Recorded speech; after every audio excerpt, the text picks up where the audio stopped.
plane? Yeah. Your name Mike Kovac? Yeah, that's right. What? You're the guy. Hey, what are you doing?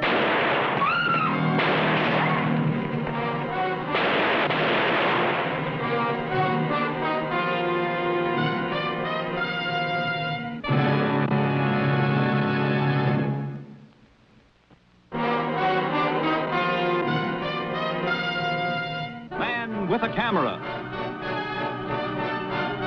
starring Charles Bronson.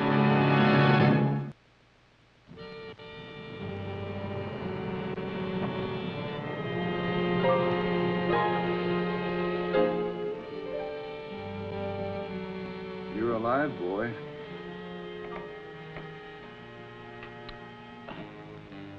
How long's this been going on? Since 10 o'clock this morning. Could I have some water? You bet your life. I can't understand how he missed killing you at that range. Well, he thought he did. You're probably right.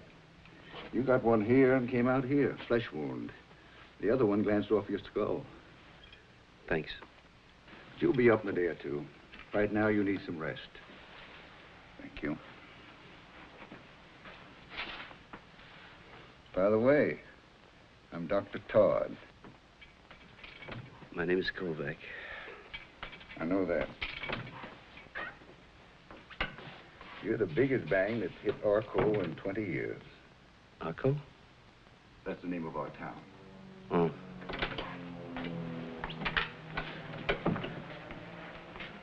What'll I tell them? Police want to talk to you. Feel up to them? Sure. 5 minutes, that's all. Oh, okay. No smoking in here. Okay. Well, Mr. Kovac, my name is Angelo. This is John Butler. You heard what the doctor said? Okay. Well, we know who you are, where you come from, what your racket is. Now, that much we can skip. What happened to my camera equipment? Stayed on the flight to L.A. The company's sending it back. According to the doctor, you got 24 hours anyway before you can scram out of here. Anybody you want to notify? Yeah, C.J. Hanley. Hanley Plastics Corporation, Los Angeles. He's expecting him in there. Yeah, Johnny. Man was a male, Caucasian, 6 feet, 180 pounds, 35 to 40.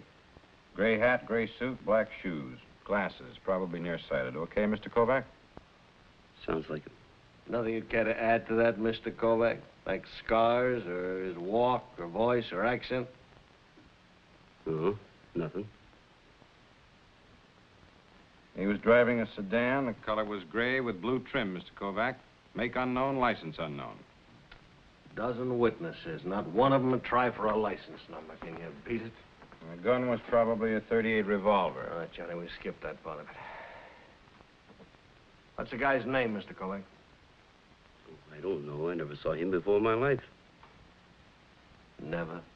That's what I said. Never. Maybe you'd like to tell us the name of some guy who knows this guy's name? I don't know that either. Why did he try to kill you, Mr. Kovac? I don't know. You don't know who the guy is. You don't know a guy who knows who the guy is, and you don't know why you were plugged? That's right, I don't know. What are you doing here in Arco, Kovac? What happened to the mister, huh? Tell your story. Let's not waste a lot of time. I got off that plane. And this male Caucasian came up to me, and he asked me if I was Kovac. I says, yeah. He says, you're the guy, and pulled out a gun, and he shot me. And if you don't believe me, I got the bullet holes to prove it. Oh, you're a stinking liar. Your 5 minutes are up. I said... I heard you. 2 minutes more, miss, please. It's all right, miss.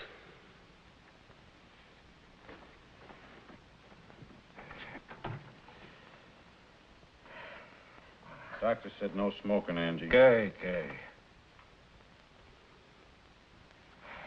From the top, Kovac. Well, tell you. Maybe he just likes to shoot people. Or maybe he was trying to start a revolution. Or maybe he's paying off an election bet. Or maybe I didn't get shot at all and you two guys can go home. You're on your way to L.A. to do what? To see who? Hanley. He sent me a plane ticket and a retainer. Wants me to work on a special assignment for him. What special assignment? I don't know, but it's about some color process in his plastics firm. Now, look. I'm a photographer. People hire me. Do you mind? Who is it, Hanley? I don't know. I never worked for him before, but the job sounded interesting. I'm tired. You weren't so tired a minute ago when you started with those maybes. You know, I think maybe we're going at Mr. Kovac here all wrong. Who asked you? I'll half buy he doesn't know who shot him. I'll even half buy you lying there throwing out a lot of lip at Angie. It's a hot day and you've been shot. But you're gonna have to sell me a lot harder on not knowing why you were shot. I'm not selling you anything, or you either. I don't even half buy any part of it. Doctor says enough's enough. Excuse me? Maybe you can arrest me for getting shot. Don't start the maybes again. Come on, Johnny, we'll get out of here. The older one. The one who didn't light a cigar. Yeah, what about him? He gave you a transfusion. You've been getting mad with his blood.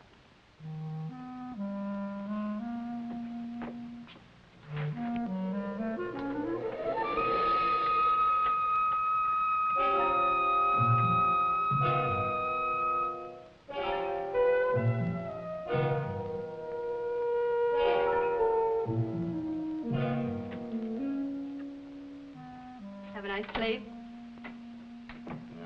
It's too hot. It'll cool off later on. How am I doing? Peachy. Don't talk. Why don't we run away together? Mm-mm. You can keep your mouth closed. Why not? You're hanging on by a thread. Read your publicity. Star photographer gunned in broad daylight. Sounds pretty upset about it. I'm pretty upset, too. Where's the doctor? He's out. What can I do for you? You might tell the cook to scramble me some eggs, because, boy, I'm hungry. We haven't got a cook. We haven't even got a kitchen. We're not equipped to take care of honest-to-goodness patients. Just emergency stuff.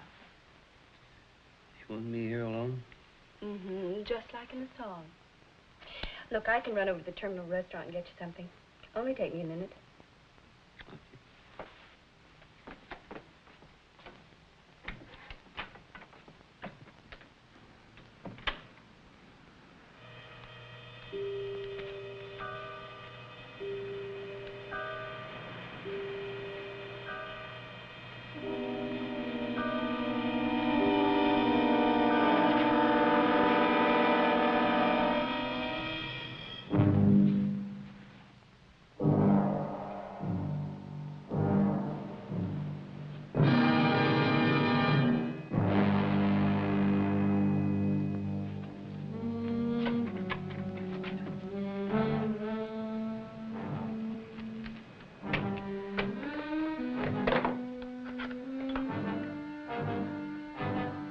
Operator. Operator.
down.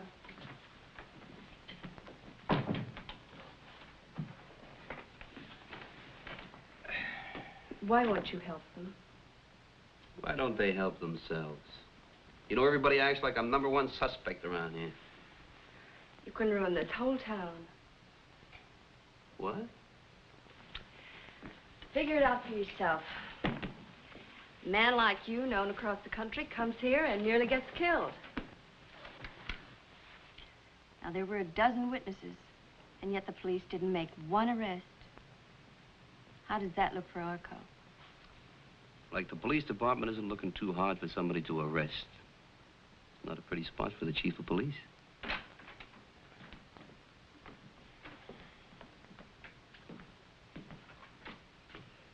fella Hanley that you were supposed to work for in L.A. Can you tell me anything more about him? He sent for me. He was supposed to meet me at the airport, and that's all.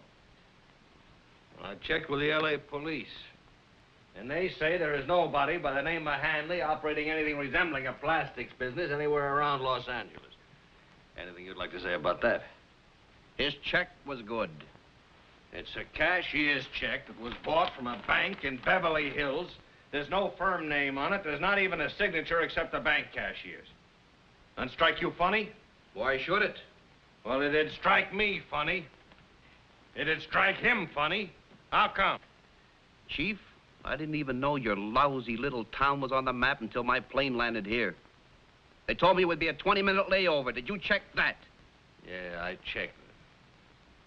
And so did he. Hanley, or whoever he is, or whatever he is, could have put you on a through flight to Los Angeles. The airline people say he spent 3 days on the telephone just to be sure that you were on that boat ride that stayed here for 20 minutes. A setup? He sent you here to get you killed, boy. There's no mistaking that. Who is he, Kovac? Chief, I would tell you if I knew. I don't like to get shot at. If I had any idea, even the craziest idea, I would tell you.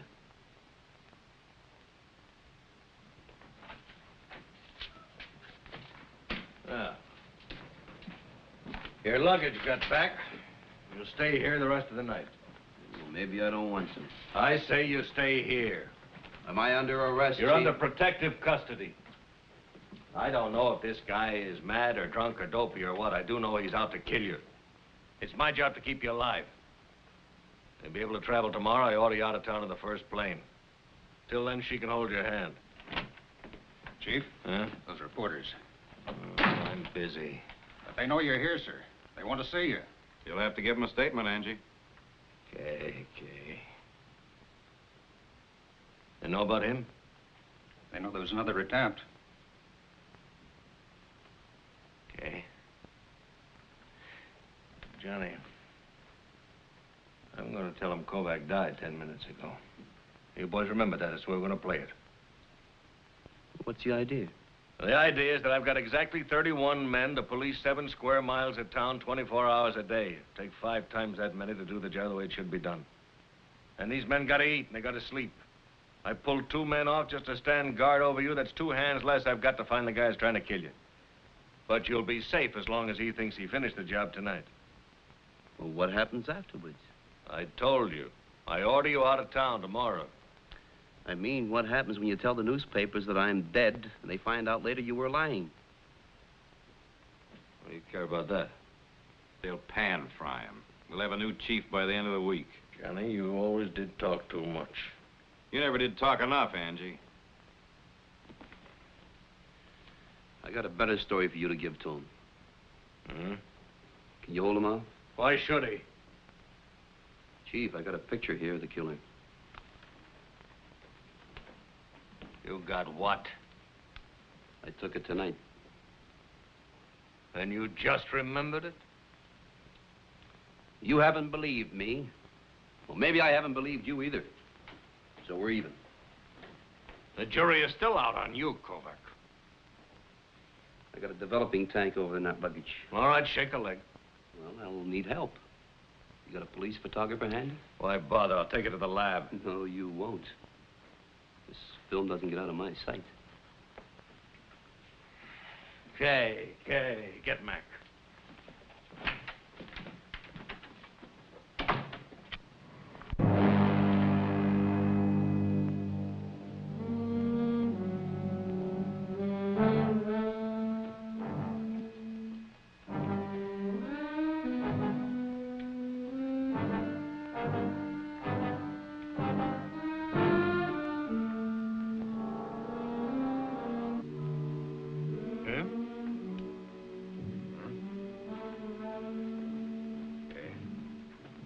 Thank you, Mac. Give me the lights anyway, will you?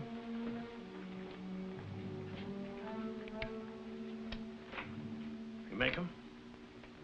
No. If those dilations mean anything, he's coked to the ears, Angie. Sorry, sir. Yeah. Run up some prints and get it on the wire. Somebody's got to know him somewhere. Wait a minute. What about the newspapers? Oh, forget about that. If they print the picture, it'll help you catch the killer instead of having you kicked out of office. Make you a big man. Why, you Kovac, I run this my way. The killer sees that print, he'll know he missed you, and he'll come back and try again. Give it to the newspapers. No. This is my picture. You give it to them or I will. Okay. But I'm going to be awful glad to be rid of you.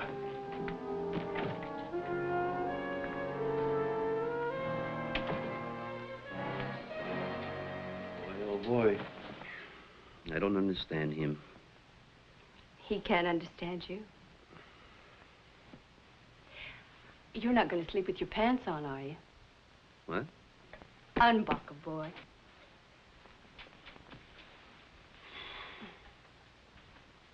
Once more.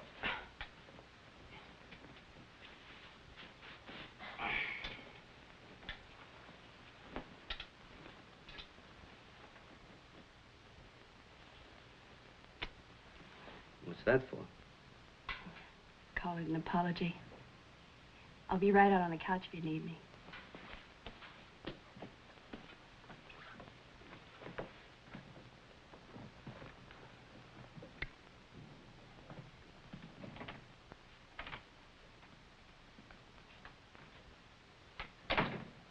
How'd it go with the papers? Okay. I think you're pretty hot stuff. And they forgot about knocking me out of office for now. Kovac, you made a lot of cracks today I didn't like. But there was one especially. You said this was a lousy little town. Well, it's a good little town. It's a plenty good town. It was bad for a long time when McClure had it, but it's good now. I just thought I'll set you straight on that. I like my town. I don't like anybody saying anything against it, and I don't like anybody trying to get away with anything in it. Who's McClure? Just a guy that we finally kicked out of office a couple of years ago. What office? This office. He was a crook. That doesn't mean the whole town's crooked. Where is he now? Last I heard, in Los Angeles. Doing what? Trying to get into the same kind of graft he was running here. He had it pretty good here, did he? He was a louse. He was a dirty louse. Used the public office and people's trust to run in every dirty kind of vice. Go on, go to sleep. What if he changed his name to Hanley? Huh? Sent me a cashier's check and a plane ticket. Go on. Suppose somebody well-known gets killed in your town by a hired killer in broad daylight in front of a lot of witnesses, and you don't make an arrest. They forget all about the good things you've done, and the only thing they remember is all the bad publicity the town is getting right now. The first thing you know is you're out. And somebody like this McClure is back in. Wild idea, huh? Screwy.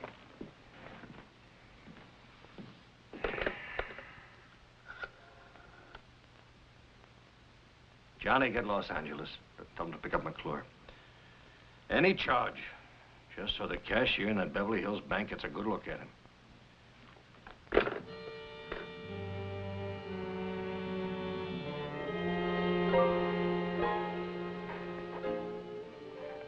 It rang a bell. Hanley must be McClure. He must have hired the killer who shot me. Angie was right in wanting me out of town.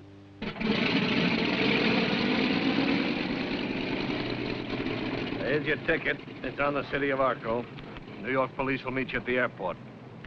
Don't get any funny ideas about doubling back. I heard you. I'll subpoena you for the trial. Trial? McClure made a mistake buying that check himself. Because he didn't figure you'd be around to mention a check to anybody. You got him. 6 o'clock this morning, the L.A. police put him in a special show-up that Beverly Hills cashier identified him. Because he denies everything. But as soon as we get this fella, we'll have a case. You'll read about it on the plane. Oh, your baggage checked.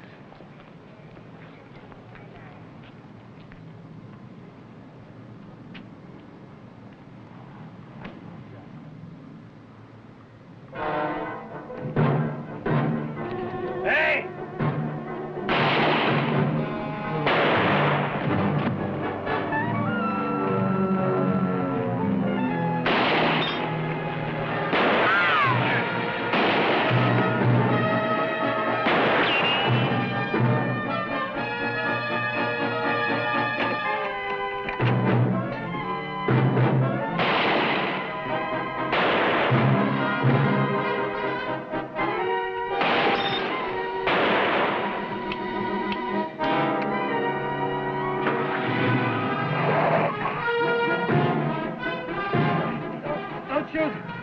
Don't shoot this Kovac.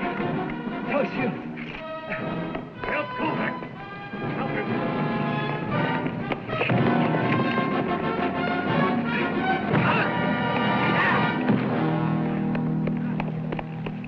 Get him out of here. Ow! How's the chief? You got one on the leg.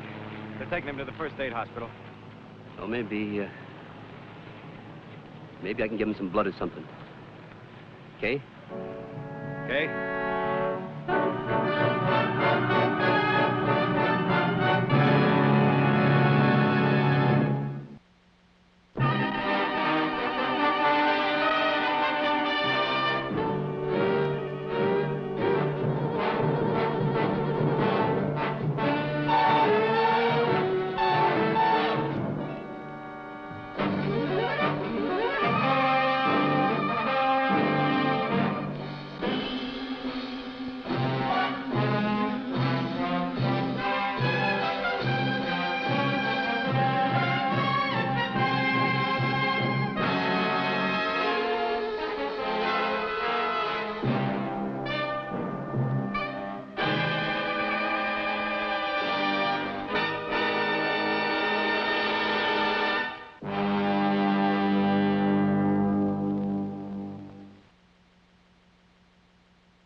this night's almost over.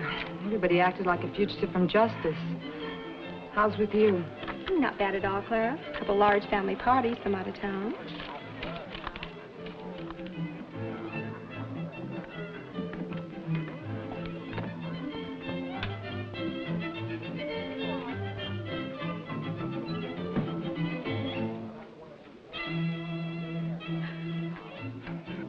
Put the money in the cash box. Come on, hurry up. Stay where you are. Bergie. No, Bergie, don't. Please. You're not Bergie. You're...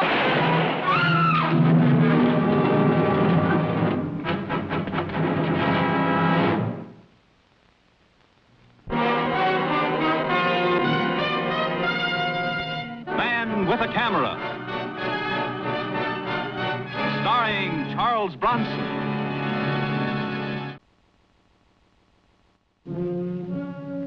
I'm Mike Kovac, photographer. I was called downtown to the courthouse. A public defender case had hit the front page. I deal in pictures. This one involved a crime. I wish you'd talk to Bergdahl. Just talk to him. Of course, I realize there isn't much of a fee involved, but I'll get you what I can. Nobody ever got rich off a public defender case. Not even the public defender. The photographer had plenty of moxie that took this picture. That's why I called you, Mr. Kovac. It's the prosecution's case, that photograph. I need a camera specialist with your background. Well, it says here all the employees at the restaurant recognized him. Visual identification is always vulnerable, but a photograph is hard to fight. Where'd they pick up Bergdahl? Stakeout at his room. It's near the restaurant. He walked right into it, like a lamb. Oh? The police found the hat and coat in his room. What's his story? Well, it was his day off. He spent it hiking in the woods in Jersey all day, hunting butterflies. Mr. Martinez, I don't know how I can help you. You know, from the way I see it, Bergdahl's elected. There's just one trouble. What? The candidate. He is the most unlikely suspect for a stick-up man I've ever seen. And, from a legal viewpoint, he's still innocent until proven guilty. Beauty and the Beast, huh?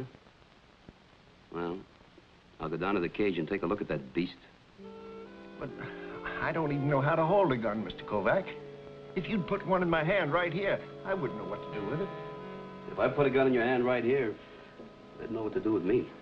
It's terrible, just terrible. How come you went to Jersey that day, Mr. Bergdahl? I often go to Jersey on my day off. All right. Did you see this picture in the paper? Yes. How could a thing like this be? How can there be two men with a face like mine?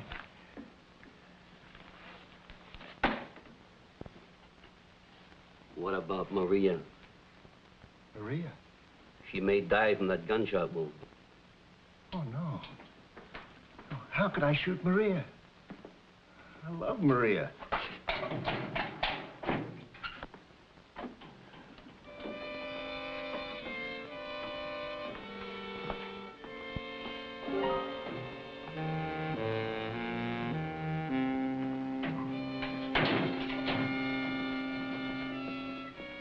Yes, sir.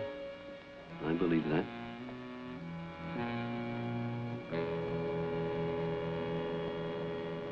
Sure, they're all innocent. They all sing the same song. The top number on our hit parade. What are you bringing me, Mike? Hunches? Well, why not? You gotta play hunch once in a while. Have Joe bring in that Bergdahl file. Yes, sir. Mike, you're way off base on this one. You know, I had an uncle who used to play the horses. Always with the hunches. Now, let me tell you something. Didn't work. You know the trouble with your uncle? What? He didn't talk to the horses. I talked to Bergdahl.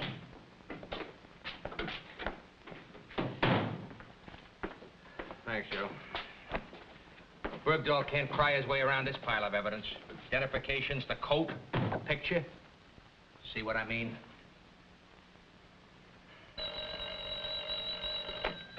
Homicide, Donovan. Thanks, Bill. Cashier just died. She never came to. Now the charge is murder.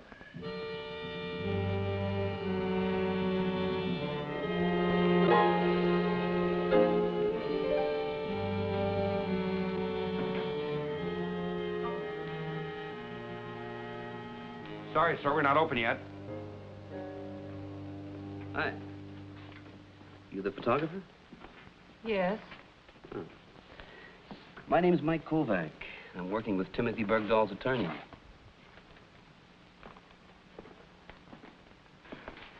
Nice to know you.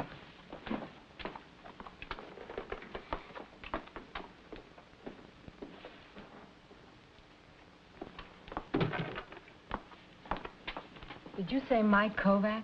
Yeah. You mean picture by Kovac? Yeah, that's right. Wow, Mr. Kovac, I've been one of your admirers for, well, as long as I could hold a camera. You know, I admire your work, too. As a matter of fact, that was a great picture you got. Took a lot of nerve, too. Well, if I were you, boy, I'd be real proud. I know I would be. You have a negative to that picture? Yes. Could I see it? All right. Where's the negative of that Bergdahl picture, Joe? Negative. I never thought of it. All the girl gave me are those prints you got there. Get out the rest of it and pick it up. Without that negative, we can't prove that this picture is original.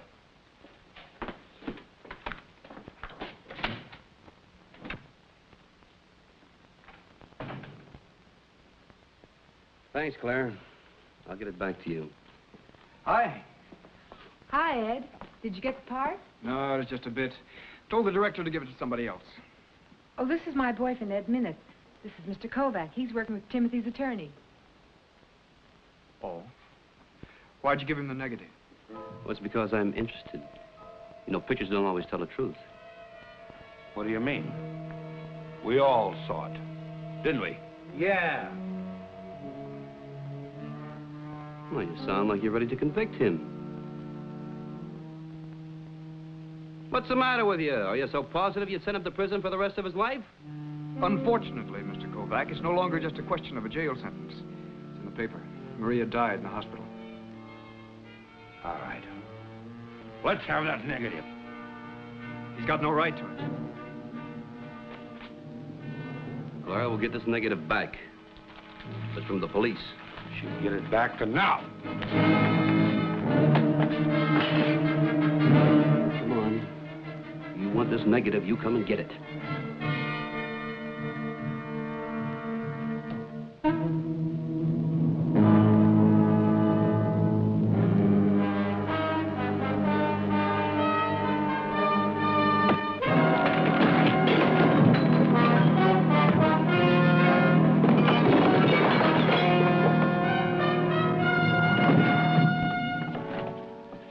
As far as I'm concerned, the Bergdahl case is still open. I'm sorry, Claire.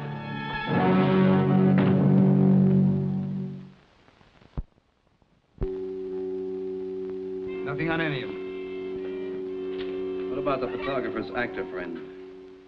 Ed Minnis? He's clean, too. Well, I guess I'll go back to the darkroom and do some work on this. Yeah. Lieutenant Donovan, where is Mike Kovac? Oh, hello, Lieutenant. Kovac? Kovac. He was just at that gypsy restaurant tearing the joint apart.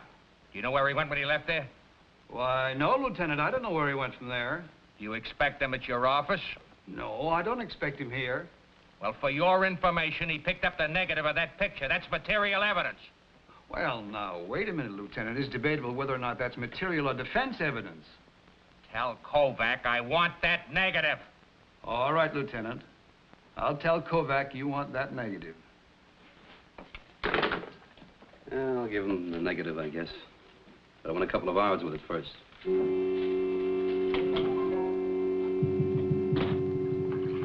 The picture bugged me. I called in a retouch artist to follow through on a hunch I had. Yeah. You didn't retouch it, did you? No, that's just the way it came out of the bath. But my guess is the subject was retouched, but before the picture was taken. Huh? Okay, what do you want me to do with it, Mike? I'll show you. You make our friend here look like our friend here. Shouldn't be too hard. A face like this is easier than most. Like Lincoln. You know, anybody could be made to look like Lincoln, but Lincoln can't be made to look like anybody else except Lincoln. Get what I mean? Yeah. You want me to work on a negative? No, I can't touch that negative. You'll have to work from this. When you're all through, I'll make up a new negative and a new print. Okay.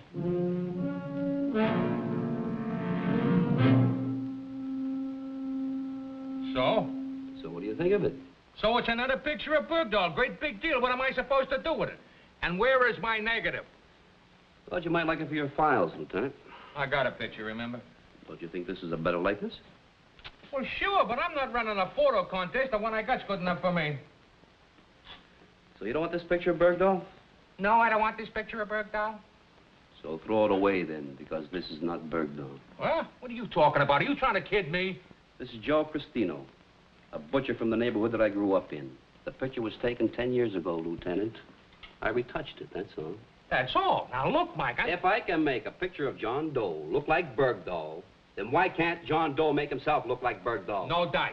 Now, I'm going to give you A for effort, but no dice. Lieutenant, it smells like a barrel of fish, and you know it. It's too pat. If Bergdahl wanted to hang himself up, he couldn't have made a better job of it. His mask slipping, the other waiters recognizing He's him. an amateur. All right, so he's not a professional.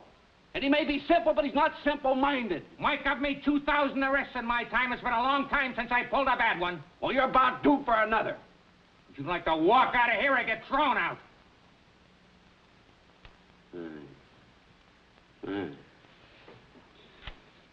I'm sorry.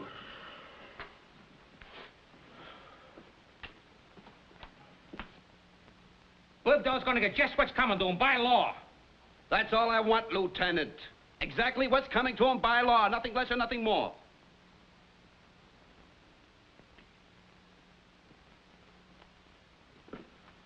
Well, look, Mike.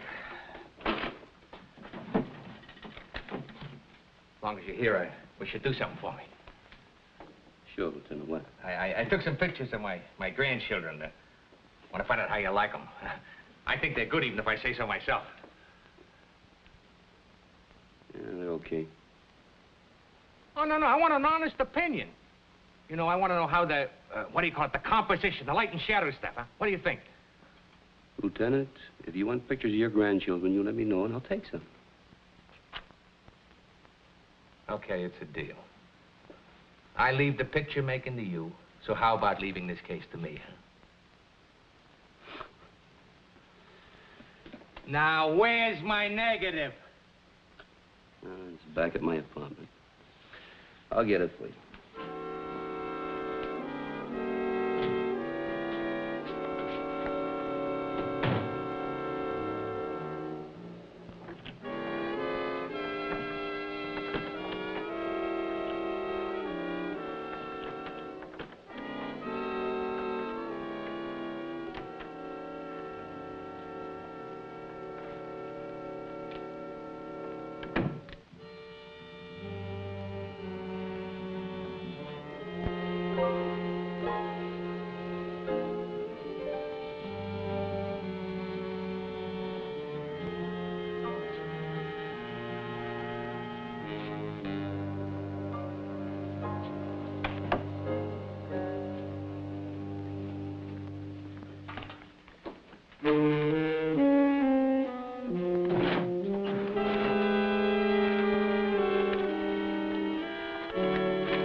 My head ached.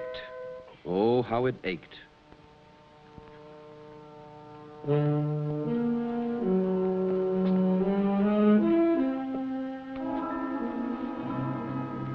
Somebody sure had it in for me. My head didn't feel any better, but now I knew my hunch was right. The negative was gone. If somebody wanted it that bad, Bergdahl had to be innocent.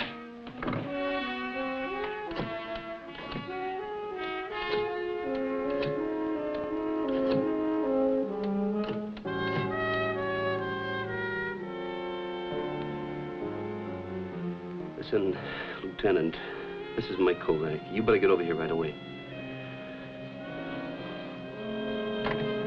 You didn't see him? No? Anything taken? What's that? It's a negative holder from the enlarger. You mean that you don't have the negative? Not anymore, I don't. Lieutenant, negatives I can always get. But I wish you'd tell me where I can get a new head. Okay. So we're not playing a hunch anymore. I guess I owe you an apology. Yeah. But it's all right. It's all right. We all make mistakes. Want a drink? No. Well, where do we begin? Seems to me, Lieutenant, there's got to be somebody that knows the routine of the restaurant. Bergdahl's butterfly routine. Plus where he lives, plus his voice, plus his looks, plus a lot of other things. That's right. You know, it could be anybody that works there. Bergdahl's a Gabby kind. Yeah?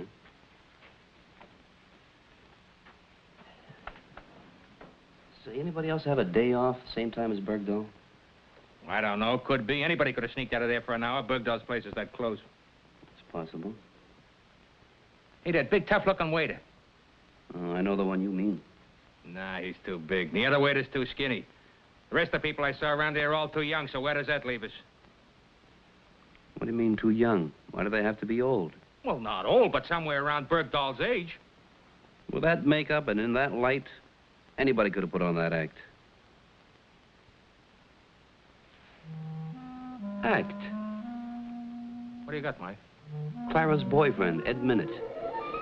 Who's he? I never saw him. That's because he wasn't there doing the stick-up. But he's always hanging around the place. He's an actor, an out-of-work actor. You know, maybe he's been out of work just a little bit too long. But I got nothing on him except a guess. Well, maybe you can pick him up for reckless driving or something. Hey, what's the play, Mike? Bait. One surefire bait for an actor. Hello? Could I speak to Clara, please? You know a good makeup man? I can always find one. Clara, this is Mike Kovac. Now listen closely, honey. There's a very important man that I know has got a part that might be something for your boyfriend, Ed Minute. No, I'm doing this for you, so you leave my name out of it, okay? Now, here's what I want you to do. You get a hold of him and have him meet us at the restaurant after closing. No, it's not a bit part. You know, my guess is it's the leading role.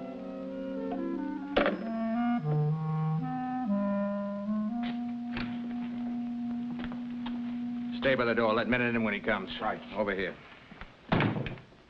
Put your gear over there. Isn't that Bergie's coat? That's right.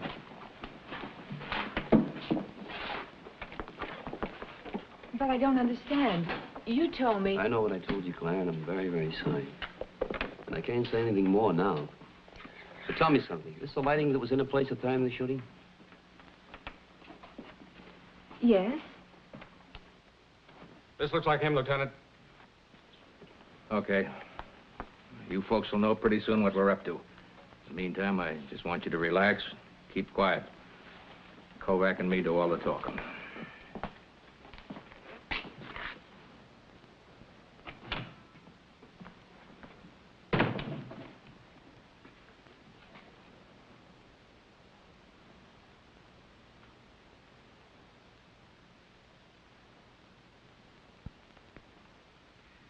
What's going on here? Minute, this is Lieutenant Donovan of Homicide. Is this some sort of practical joke? Do we look like we're laughing? Minute, we want to use your professional experience, an experiment. I understand you're a pretty good actor. Right. What is this, Clara? I'm sure you won't mind giving us the benefit of your talents to help us convict the man that killed Maria. You've got all the evidence you need. What more do you want? All these people saw Bergdahl do it, didn't you?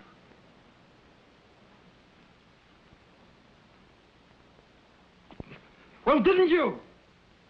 We want to recreate under the original conditions the way the thing happened. I don't know anything about it. I wasn't here.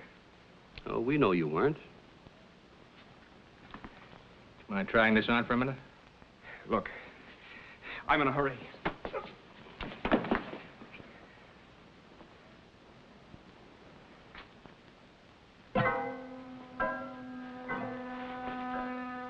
Sit down.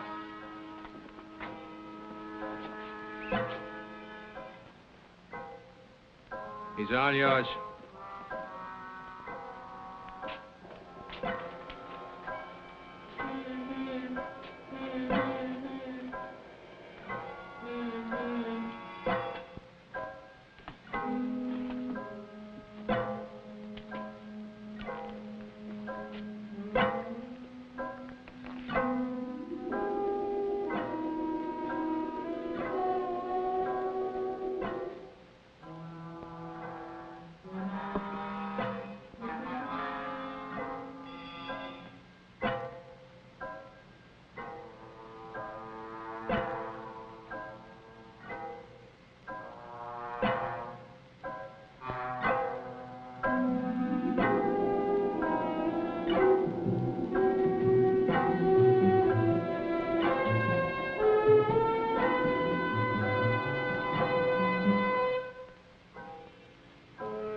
Try these on him.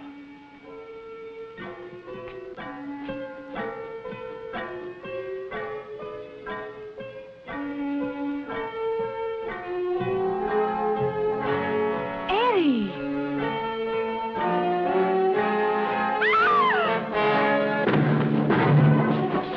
All right. No, I'll use this if I have to. I should have killed you when you took that picture.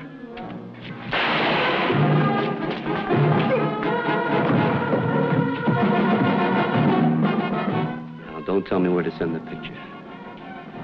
Let me guess.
Helen?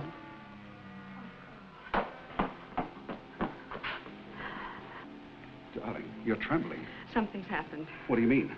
A man, a Mike Kovac, he's been to the Long Island place at least 3 times. Insurance company?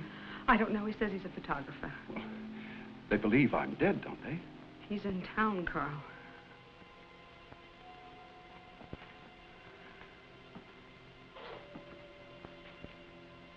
Well, this is the first time I've ever been in this town. Why would he come here? Darling, please don't argue. Just do as I say. Well, what do you want me to do? I want you to go to Miami. And I want you to get to Havana as fast as you can. And as soon as I get the money, I'll join you there. Look, now, come on. There's a railroad station. Over the hill, just past the mine there. Darling, I can't take too much more of this running. There isn't much. Please go.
With a Camera,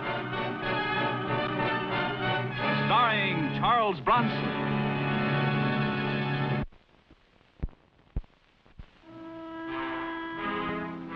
I'm Mike Kovac, photographer. An insurance company sent me to a Pennsylvania mining town to check on the wife of the missing Carl Bain. The only thing I have to go on is that she was born here. That's the history of our town. Our pretty girls always leave. Well, she came back often during the past 2 years. We know that. Well, if she's going to be worth $250,000, I doubt if she'll come back again. Well, she's going to be worth it, all right. The insurance company will give it to her, and they'll give it to her because her husband fell off a boat. Drowned? No, it was sharks. And she was the only eyewitness. Are you an insurance investigator? Photographer. What do they need with a photographer? Nothing if he's dead. A picture if he's alive. I'll keep my boys on the alert. If Carl Bain shows up, we'll notify you. Okay. Thanks, Chief. I'd appreciate it. Chief, there's been an accident at the mine. I didn't hear any siren. Well, not a cave-in. The kid saw somebody fall on number 7. Said he didn't recognize him. What kind of a fool would be around number 7? Well, a stranger, maybe. Let's go.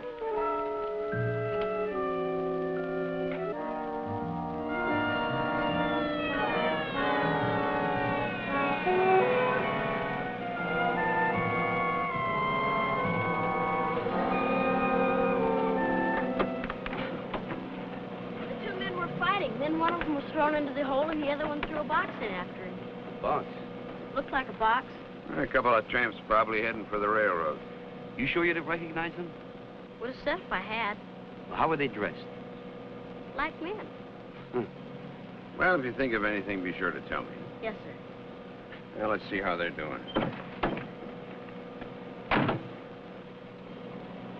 No good, Mr. Werner. I couldn't break through without knocking the timbers loose. What will they hold? If you leave them alone, they will. Trouble?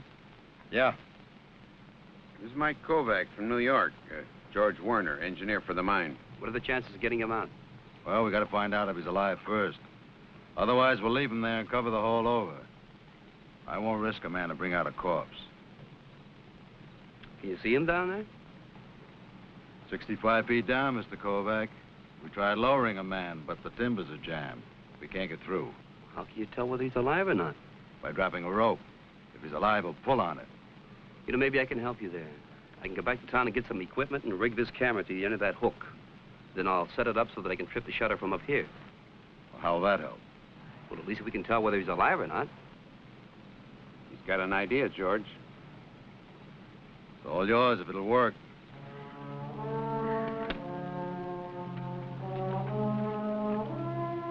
I fixed the camera so that I could set off the shutter and flash with a remote control switch. Here, hold it. First, I tested the camera. It worked.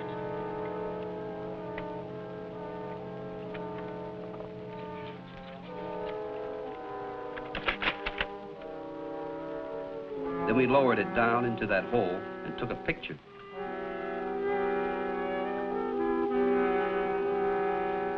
I repeated the process again just to make sure and developed the pictures on the spot with the portable equipment in my station wagon.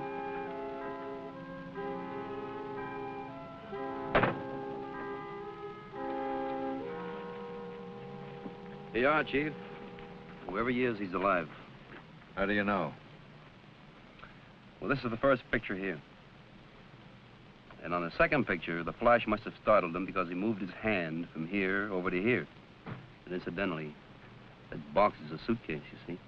Does he look familiar to you? From this angle, I can't tell whether it's Baines or not. Baines? The New York fella married the Jakowski girl. What would he be doing here? You get him out and we'll ask him.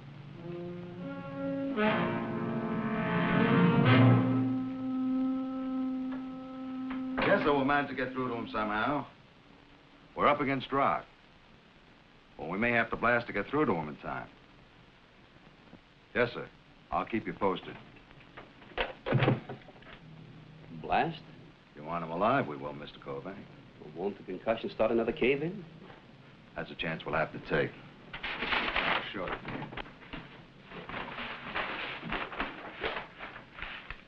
Now, this is shaft number 7.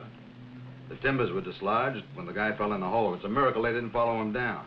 Now, we can't lower a man. He hits a soft spot and no more hole. Well, what's this? Well, that's 20 feet that's blocked off.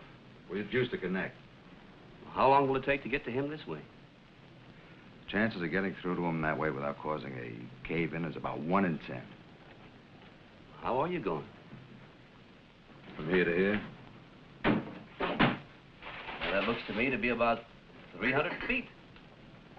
262. How long will that take? About a week, depending upon what we run into. Can he stay alive that long? I don't think he can.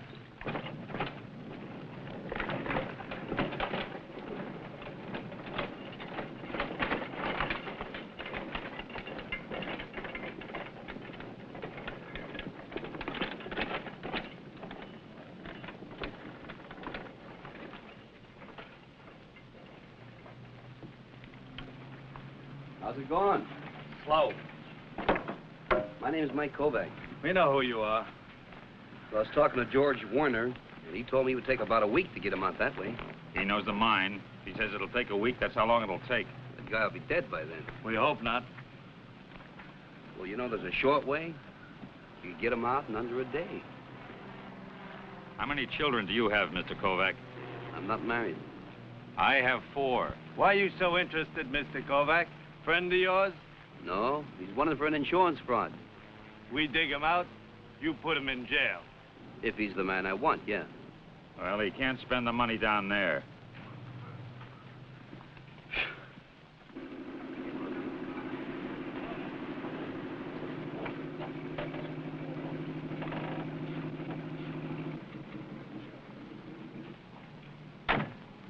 How's it going? No tug for the past 3 hours.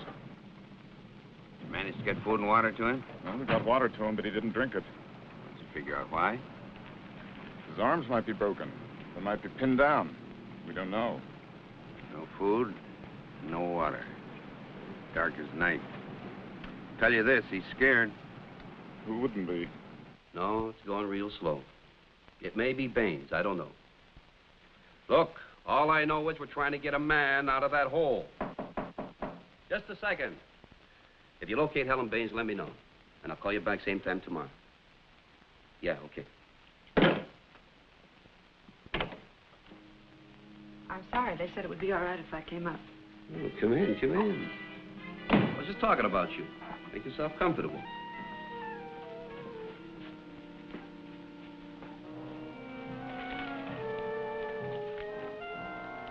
The pictures you took were in the New York papers. I came down as fast as I could. Yeah, I figured you would. I just can't understand how it could be Carl. If I thought there was a chance. Well, there's a chance. Well, Mr. Kovac, if I thought there was a chance that my husband was still alive, not all the money in the world.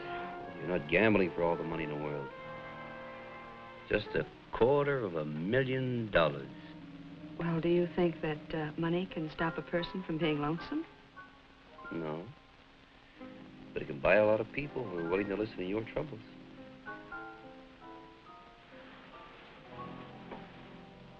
But I don't want a lot of people. No? I guess you think it's pretty heartless of me, my husband being dead. Oh, no. With this faint hope that he's still alive. I mean, I just know that's impossible.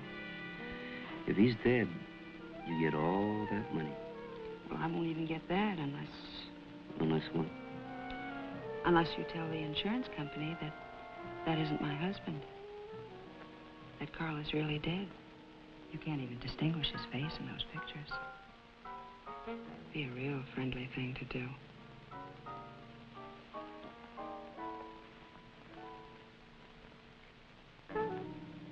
What's the matter? Don't you like me? Oh, sure. I could probably get to like you a lot more. Let's see, how much more? But I would never trust you. You're a fool, Mr. Kovac. Better look for another friend, Mrs. Baines. Mr. Kovac, with $250,000 at stake, I don't think I'll have any trouble.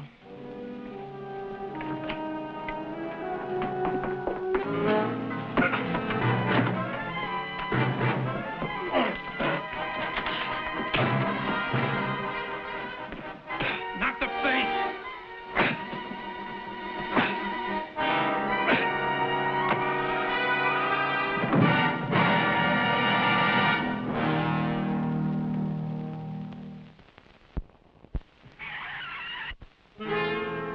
The chief of police let me look at his picture collection of hoodlums. I not only wanted to know who clobbered me, I wanted to know why. What about this one? Oh, him. I don't think he's ever done an honest day's work. That goes for his brother, too. This his brother over here? Yeah, that's him. Where can I find him? I know where to find him. And I'll bring him in. Mike, I'm not interfering in your job. Don't interfere in mine. I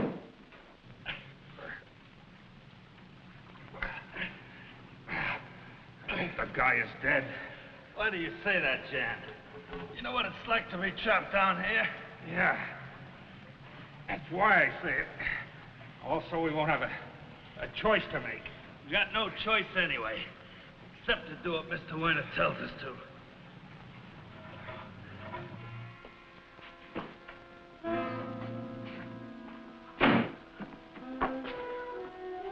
This meeting is foolish, Helen. Please don't yell at me, George.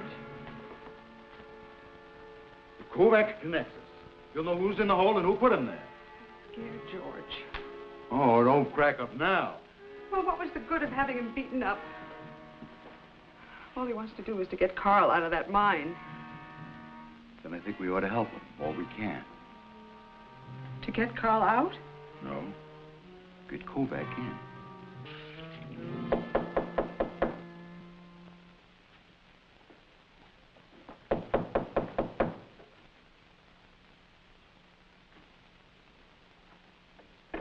What do you want? Well, the two of us talked it over, and we're going to try the old shaft. By tomorrow afternoon, we'll break through. Yeah, I know the chance you're taking. So do we. I can't help thinking about that guy. I know, even though I've never been in that spot myself before. We do, too, because we have been. When are you going to start? We're starting now. You wait, I'll go with you.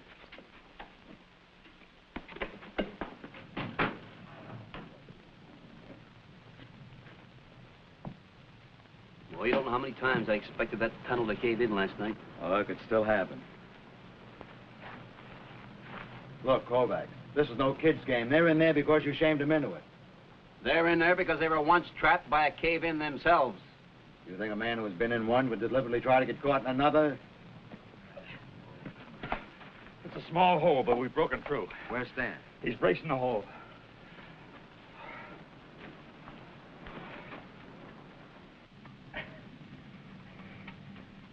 Need any help? I'm all fish. Don't touch that! Did you call them? Yeah, but he didn't call back.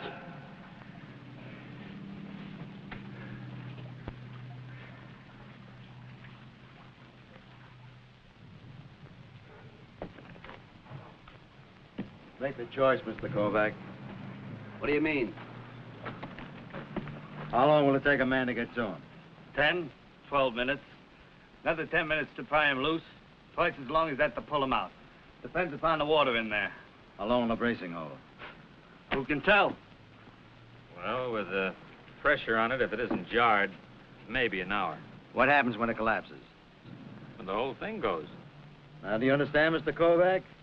Now make a choice. We'll make our own choice. All a man has to do is crawl through that hole, dig him free, and then drag him out, right? Yeah, that's all. But I do it? Why you? No, because you two have been digging all night while I've been sitting up here resting. And because I want him more than either one of you. That has nothing to do with it. How many kids you got? 4. That's got just about everything to do with it. Wait. Better get rid of some of those clothes. Shaft is full of water. No sense dragging in anything extra. All right, I got some work clothes in my car. I got some miniature camera equipment from my car and put it in a miner's helmet to keep it dry. I'd soon know if the trapped man was Carl Baines and if he was alive. Now, crawl straight through. Be careful not to dislodge anything. Okay. When you get there, if he's dead, leave him. If he's dead, all I'll bring back is a picture. Whoever he is.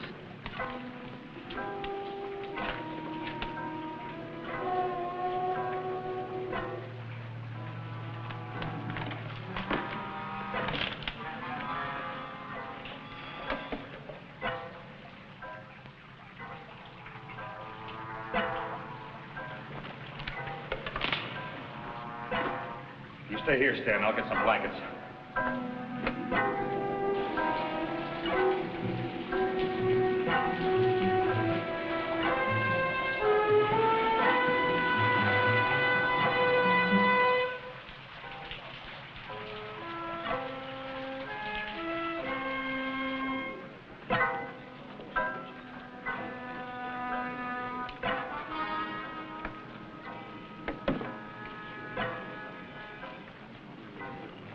Where's George? In the shaft. What's he doing in there? Said he'd stand by. Said I should get some coffee. Get him out here right away.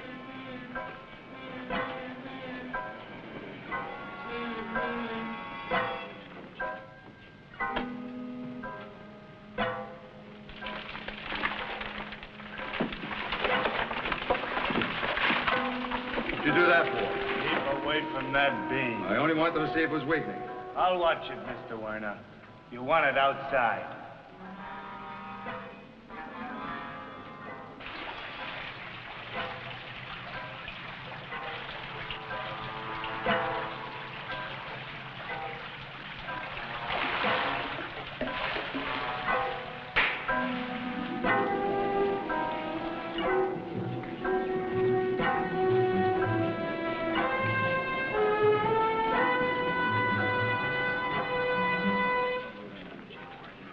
Where you going, George?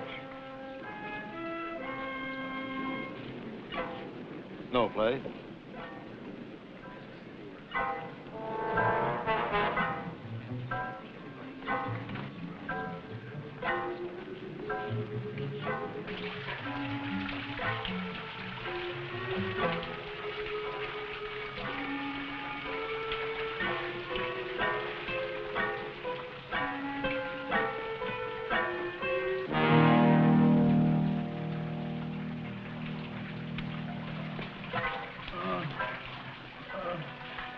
say you hurt badly. I'm cold. You don't know how cold I am. All right, hold on. I'll get you out.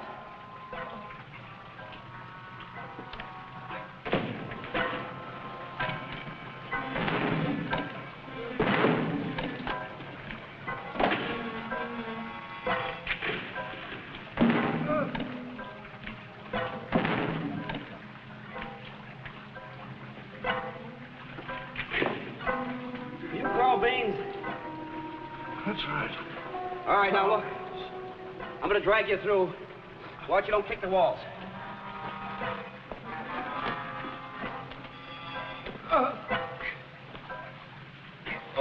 Fast. Make it as fast as you can. Don't worry, I will.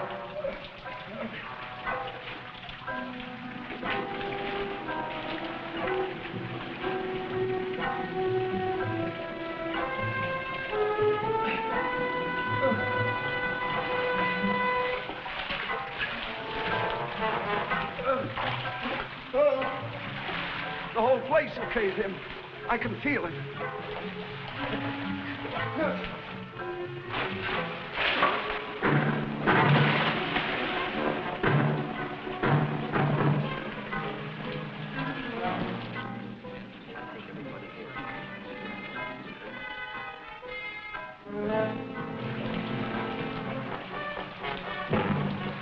Just a few more feet. A few more feet.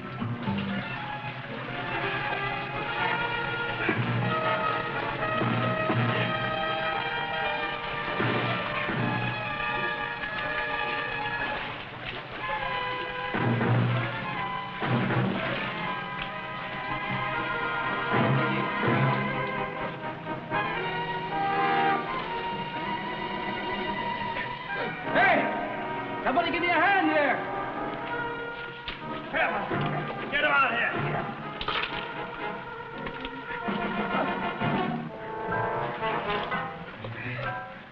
Mike, put a blanket on him.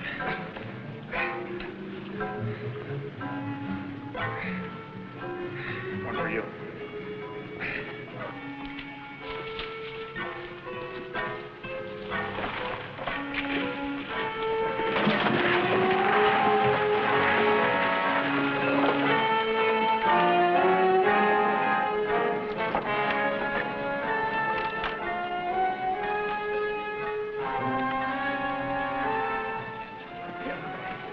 He did it. He pushed me in. He's out of his mind. Is he? We got the boys you hired to beat up Kovac. Come on.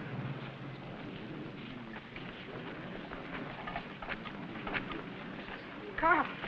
Carl, are you all right, darling? My wife, she's in it too.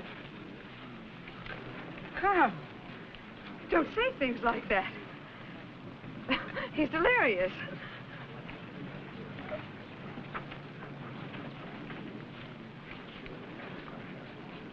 This is Baines. Better find yourself another friend. And when you do, make sure it's a lawyer.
I shouldn't even be talking here.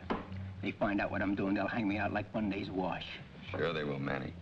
But you knew the risk when you made the deal. Even for the money, I wouldn't do this if you were really the police. But seeing as how you're just a private investigator. Yeah, I admire your ethics. Let's have it.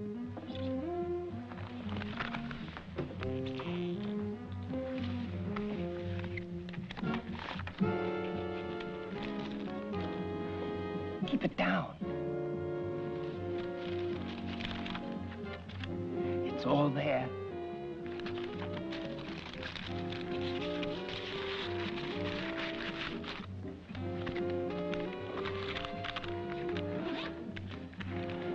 Should have been a stunt flyer.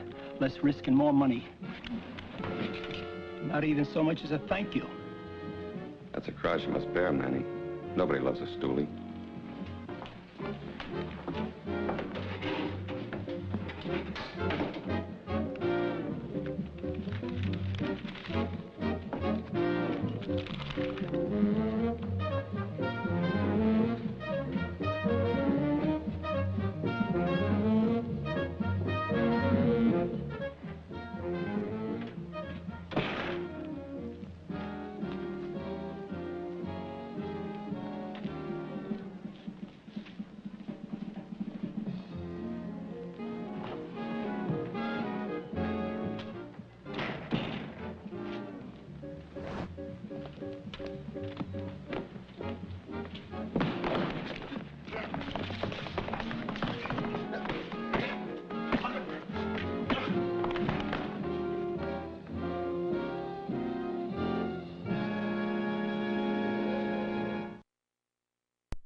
With a Camera,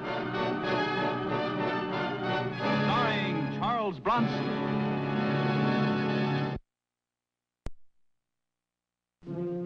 I'm Mike Kovac. I deal in pictures and crime. Police Inspector Randolph had called me in about a headline that spelled murder. But where do I fit in? I'm a photographer. I need a photographer, a good one. Well, looks to me like a routine police investigation. It's the police I want you to investigate. That's for an ordinary mugging? I don't think it is. 2 weeks ago, I hired a private investigator to check on newspaper charges of police corruption in the 84th District. He find anything? He must have. My investigator is the man who was beaten to death on Oakley Street. Wow, they play rough. He phoned my office a little before this happened and left a message that he was bringing in some evidence. No papers were found on him. He must have had something mighty important to say to get knocked out for it. Yes, but I don't want verbal evidence, nor eyewitnesses who can be frightened into changing their testimony. I want picture proof. Yeah, I'd have to be very careful. The methods are up to you. Just be careful. And Mike, don't feel you have to find crooked police. If you come up with evidence to clear the department, I'll be just as happy. So will I, Inspector. I want you to cover every inch of that precinct. I want pictures of everything that goes on there. Everything. I don't care if it's a 10-year-old kid cheating at marbles. Okay. Mike, watch yourself. Remember what happened to my other man. You'll be in danger. From a 10-year-old marble shop? I'll see you, Inspector.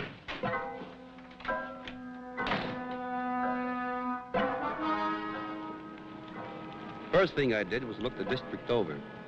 I didn't like what I saw.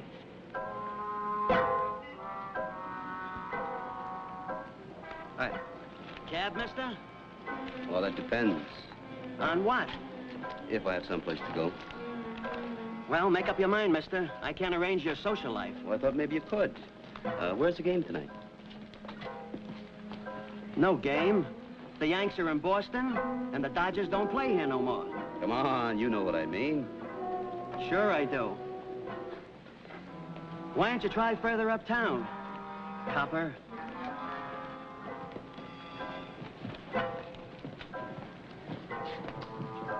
I decided that infrared pictures were in order. With this equipment, I could take pictures in the dark with no flash to give me away.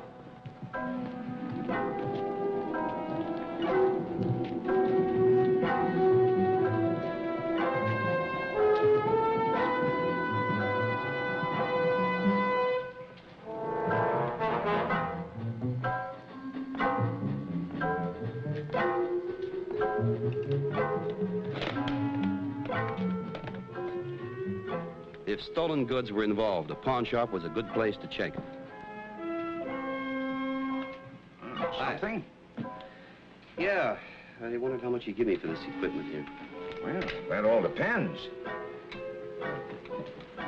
Is it, Well, I misplaced the bill of sale, if that's what you mean. Oh, I see.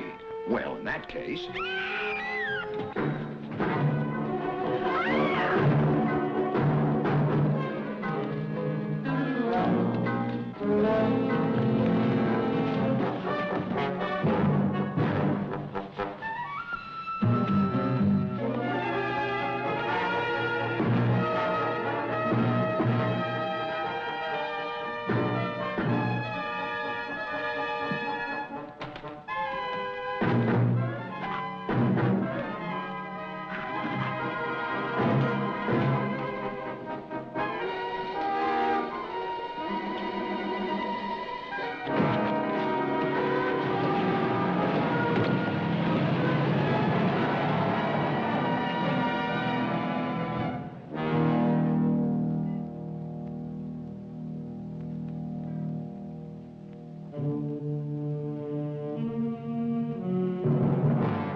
Whoever it was, beat it in a hurry. But there was something left behind. Blood.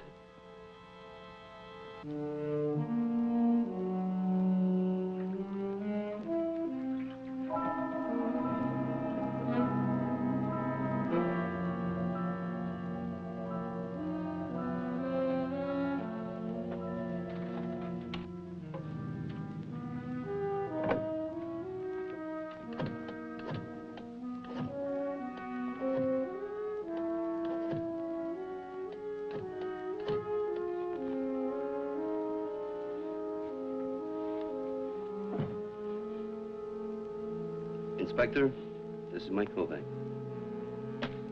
I know what time it is, but of course it's important.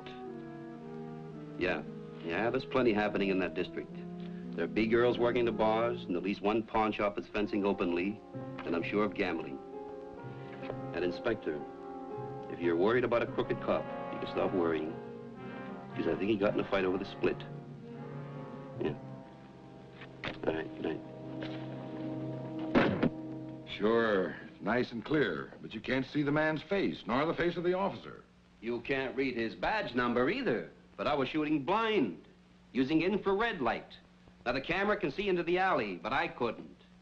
Mike, when I put you on this assignment, I told you you didn't have to find evidence of police corruption. What are you getting at? Just this. All of our officers are present and accounted for. None killed, none reported wounded. That's impossible. The officer that was knifed couldn't be walking around now. Mike, level with me. Where did you get this photo? Now, don't you play games with me, Inspector. Are you accusing me of faking that picture? Not me, Mike. But Lieutenant Donovan's been burning ever since he found out I hired you. He's been screaming frame up all morning. Lieutenant Donovan? Where is he now? At the alley, investigating what he referred to as that so-called knifing. You know, Inspector, it looks like I got caught right in the middle of a family argument. You boys really protect your own, don't you? Huh?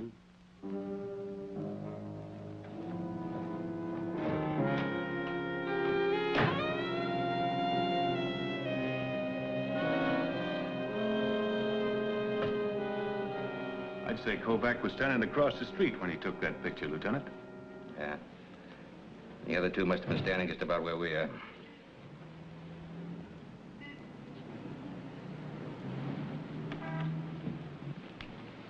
Hello, Mike. We were just talking about you. Yeah, I heard. And I don't like what you've been saying. This your beat? Yeah. You hear anything last night? Not my shift. I came on at 8 this morning. I talked to the man on the beat. He was nowhere near here at 11 last night. We timed it pretty good. Did you see that blood over there?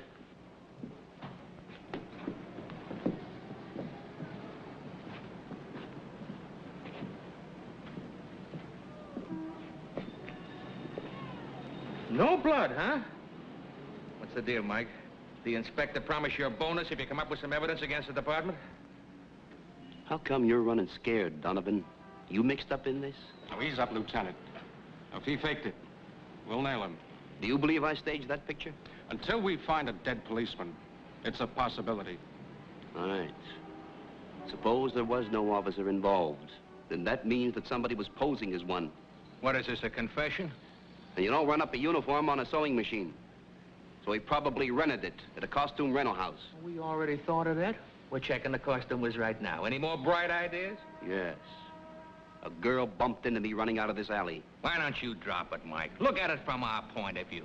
A cop's been killed, only he ain't dead. He sheds blood all over an alley, only there's no blood.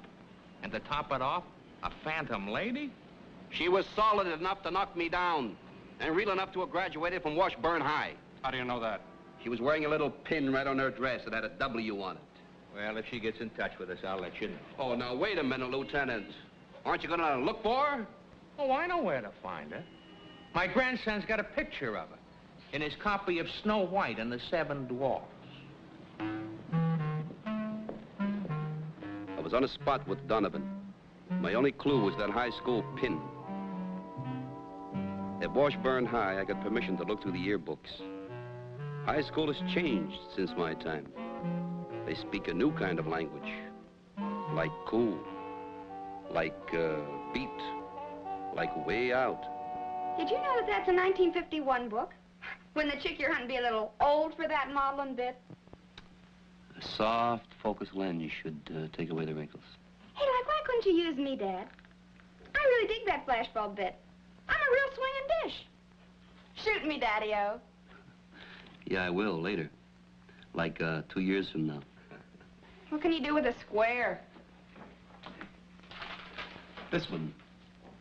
I think this is her. Yeah, I'm sure it's her. Jenny Henson. Hey, do you dig her? Like she's nothing, man. She's an old friend. Oh, so why couldn't you make it with her name? Well, you see, I got a very poor memory. As a matter of fact, I can't remember her address. I would appreciate it if you... Oh, well, the head warden doesn't like us handing out that kind of information. I mean, like, how do I know you're not one of those way-out fiends? Do I look like a way-out fiend? Okay, so it's no skin off my back. I'll read about it in the newspapers.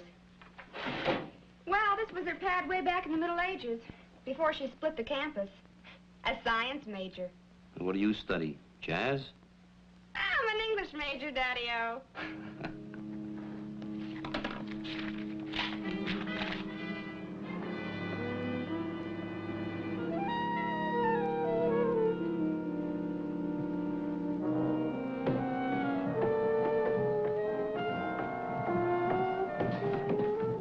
You could help me.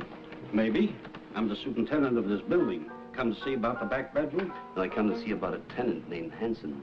I don't see the name on the mailboxes. That's only 'cause it ain't there. Oh. I wonder if you could tell me where they moved to. I'm looking for their daughter, Jenny. Even if I can tell you where she is, it wouldn't do you no good. Why? A couple of years after they moved out of here. Oh, about 5 years back. She was killed by a hit-and-run driver.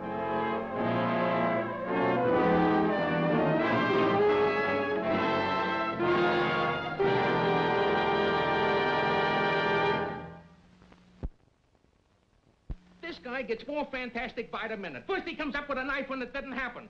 Then he comes up with an eyewitness. But by his own admission, the eyewitness died 5 years before he saw her. No, I didn't say that. The super did, and he may have lied to me. All right, Mike, we're going along with you. Hit and run is a felony.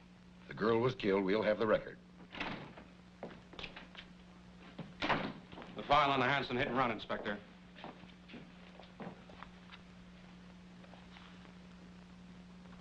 Told the truth. Jenny Hanson was killed 5 years ago by hit and run. How many points do you figure that scores for your side? Could I see that file? Oh, Mike, why don't you give up? Now, what good is it going to do you to see the dead girl's father? The dead girl also has a very much alive sister. Maybe I wasn't seeing ghosts last night.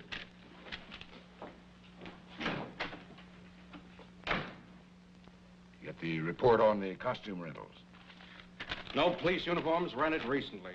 What do you figure that means? Well, if no one rented a uniform, then maybe an officer was involved in the knifing. I didn't say one wasn't. Look, if one of our men are gone wrong, I want to find him as much as anyone. Just hate to shake down my own men. Now, that area is patrolled by officers Austin Blair, Edgar Masters, and North Farnham. See, this is the 15th. Now, Blair'd be on duty now. Send in Farnham and Masters. They're off duty.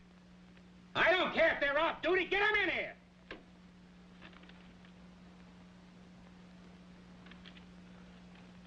Every time we go through one of these, a little bit gets chipped off the department's morale.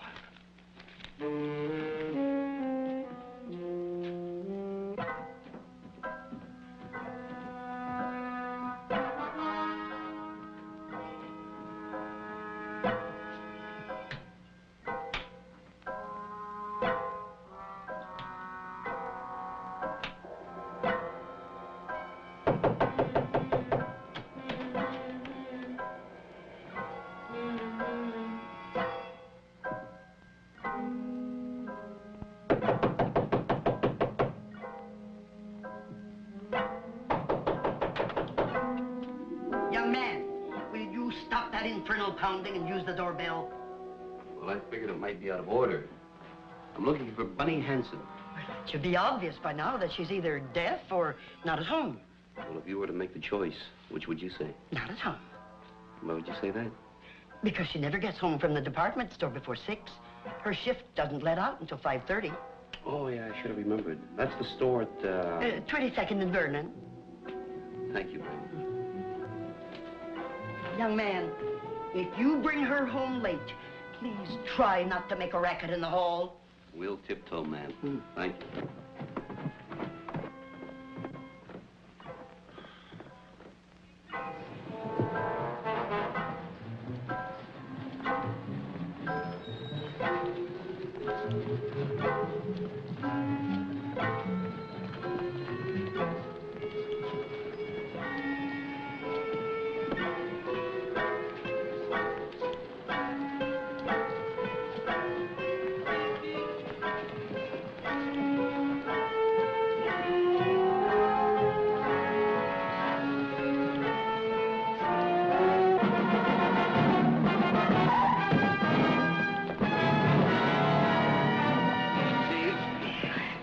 Miss Hanson?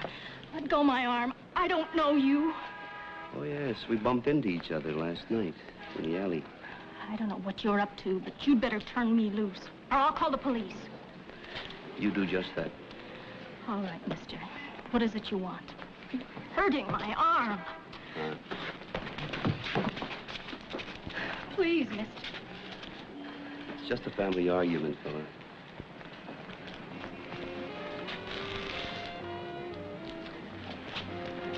Come on, we're creating a scene. Here you are, miss.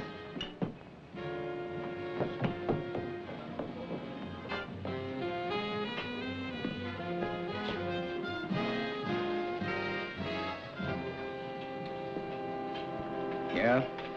Vodka gimlets, please. How many? 2. That's what I thought. Let's go. I know a little place. Wait a minute. I like it here. Well, do we get our drinks? Why don't you listen to your girlfriend, Mac, and just kindly get out of here? Oh, wait a minute. I said 2 vodka gimlets. Look, Mac, you said your little joke, and we've all had a big laugh. Now, let's not beat it to death. Your girl wants a drink, she gets ginger ale. Why, she's a big girl. She sure is, an awful big girl for her age. But there's such a thing as milking a good racket. I don't know what started this. All I did was ask for a drink. You asked for 2 drinks. You ain't trapping me into serving her liquor again. You know as well as I do, she's only 17. Well, you must be out of your mind. She looks at least 23. Yeah? Only the judge don't take that as an excuse. I paid a shakedown once to keep from losing my license. Now, why don't you be a good boy and work the other side of the street?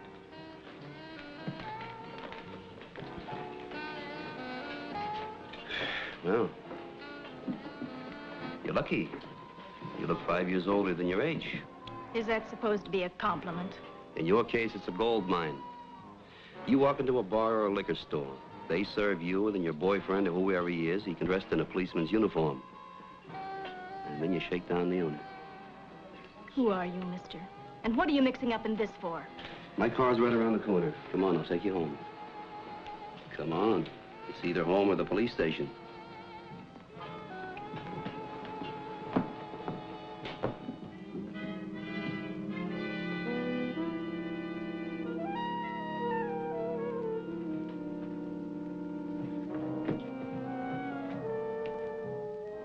You have a nosy neighbor.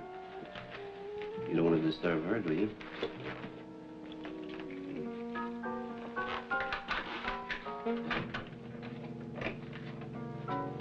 Bunny. Look out, Pop!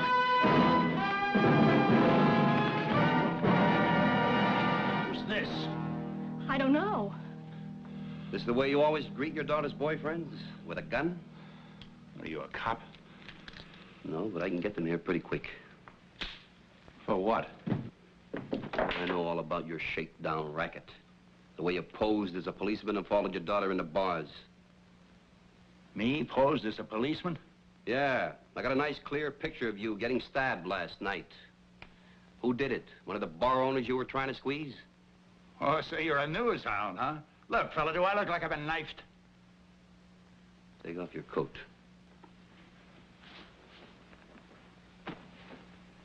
Now the shirts. Oh, now, wait a minute. Take it off. Can I get dressed now? The heating system around here is pretty bad. Go ahead. Now what? We'll get the police in here. And I know at least one of them who's worked up enough to get the story out of you, one way or another. Well, now, look, fella, I don't care for myself, but think of my daughter. Why didn't you? Please, mister, let him go.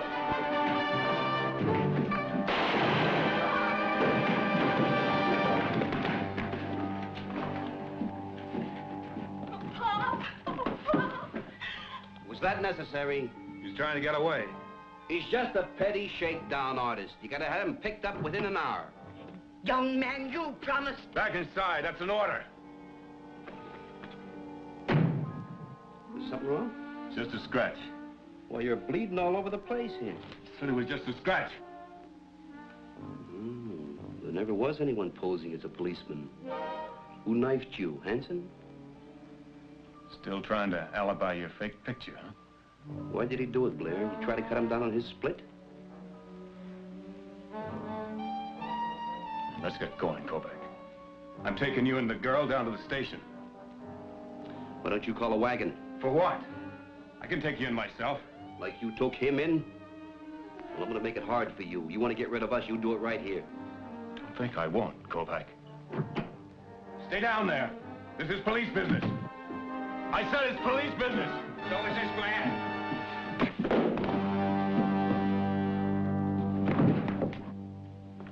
He's hurt pretty bad. You better call an ambulance.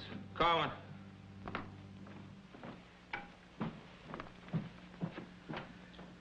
Mister, I hope you don't make it. Well, you caught your crooked cop, Mike's. It make you happy? No. That who knifed Blair? Yeah. And you better take the girl, too. She was mixed up in it. They'll be right here. And looks like we owe you an apology, Kovac. We don't owe him nothing. And if you're hanging around here waiting for a vote of thanks, you're gonna age badly. Now, we never needed you. This was our mess. We'd have cleaned it up. Maybe in a day, maybe two, but we'd have cleaned it up. I'm not looking for medals, Donovan. The inspector hired me to do a job, and I did it. And all I did was take some pictures. And that's all I ever do. And that's all I ever want to do.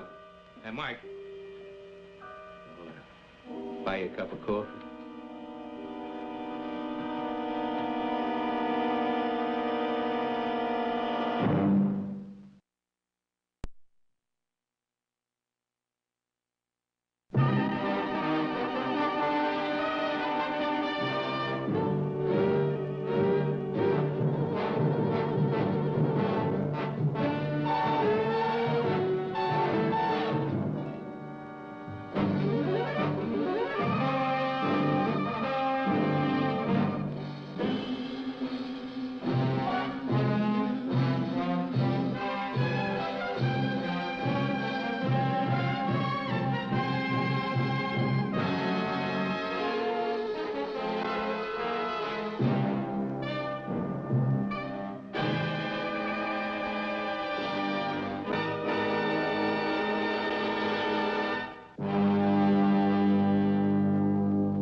like your picture taken? Beat it. You heard me, beat it. I don't think you should be seen in a public place, Lupo. What are you worrying about? I'm not a gopher. Just keep the camera girl away from me. I've just got to have something to remember this night by. Oh, miss? Take your picture? Sure thing. Take one of me and my little gal here. Ready? I'll have it for you in 20 minutes, sir. Get that picture. Miss! Excuse me, miss. I'd like to have that picture. Oh, you'd like to have your picture taken? No, not my picture, the one you just shot. I'll give you $20 for it. Oh, but this picture's that man's over there. Well, that doesn't matter. I'll give you 50. Oh, just a minute. What are you doing here? That's my picture. None of your business. He's stealing my camera. Well, I'll make it my business. Hey!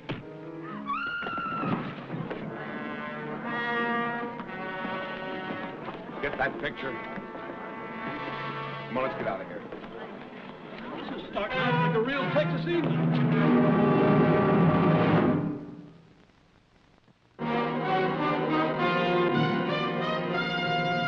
Man with a Camera. Starring Charles Bronson. I was set for a quiet evening with a little hi-fi, but I guess I'm accident-prone.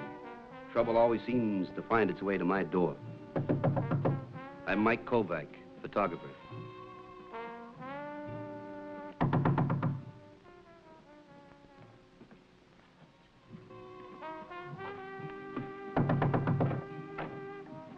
Mike, I'm so glad to see you. I'm in trouble.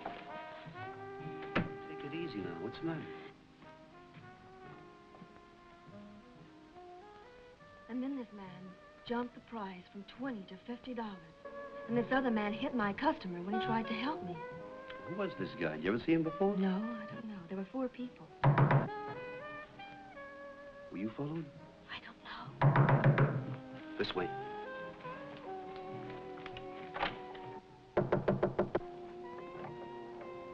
Mr. Kovac, I'd like to talk to you. It's very important. You know it's almost midnight.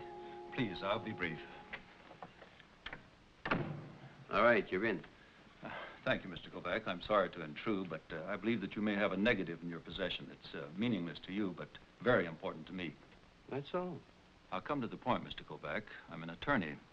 I was at a table with a client, a young lady, when their picture was inadvertently taken. My client is a married man in the midst of divorce proceedings. If his wife learns of his involvement with this woman, well, should that picture get out and his wife see it? Oh. I've heard of you, Mr. Kovac. You're a photographer. Perhaps your services are available where a picture is concerned? Usually, yeah. My client is a man of means, Mr. Kovac. He'd be prepared to give you a retainer of $500. $500? Providing the negative is turned over immediately. That right? I know this is very unusual, but I'm willing to make out a check right now. Just a minute. It's very late. And I'm real tired. Why don't you call tomorrow? But $500... I said call tomorrow. And make it like noon because I'm a late sleeper. But, Mr. Kovac... Call tomorrow. I got your message. Tomorrow noon, you say? That's right. You won't forget? I won't forget. I just don't do business at midnight. I understand. Please extend my apologies to the young lady. Yeah, I'll do that.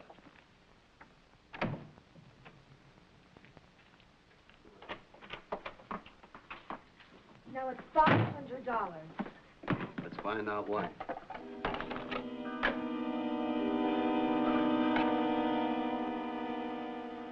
This guy says that guy's chasing this dame. And he jumped the price of the camera girl from 20 to 50, and he offered me a retainer of $500. Could be. So the camera girl made a bundle because they were where they shouldn't be. Donovan, I'm telling you, this guy looks familiar to me. This guy with the glasses. Oh, Mike, you can't make a federal case out of this. Why don't you take a better look at him now? Federal. Needle me, boy, needle me. That girl. French, model. Name begins with M. Marion. No. Marietta? Monique. Monique Thaxter. That's Monique Thaxter. So who's Monique Thaxter? You don't know who Monique Thaxter is? Used to be Ace Lupo's girlfriend before he was deported 2 years ago. Oh, all right. So she's somebody else's girlfriend now. Ace Lupo, you say? Uh-huh. Why, the guy with the glasses. This could be Lupo. Murder Incorporated, if he's back in the country. Oh, big if, big if. Lupo was very heavy, jet black hair, heavy mustache. Never wore glasses that I know of. All right, this guy's not heavy. He's got graying hair, no mustache, and he's wearing glasses. But these things can be changed. You can put them on or take them off. But that facial structure, Donovan, you can't change that. Hey, sure. And if this is Lupo, that ought to make sense now. Yeah, my midnight visitor is supposed to call at noon to find out my answer. 1 hour. Now, look, Mike, stick with this. I'm making it official. Stall that guy. I'll get in touch with the FBI. It'll take him a couple of hours to find Lupo. Talk to that guy, find out all you can. Tell him you'll meet him after 3 o'clock. I'm going to hang on to this. And until we're sure, keep this to yourself, huh? I tell only you my secrets, Lieutenant. Yeah, I know. Look, Mike, this can be very big or nothing. I'll call you at 3 o'clock. Okay, Donovan. Joe, give me the FBI. Right, Lieutenant. Ace Lupo.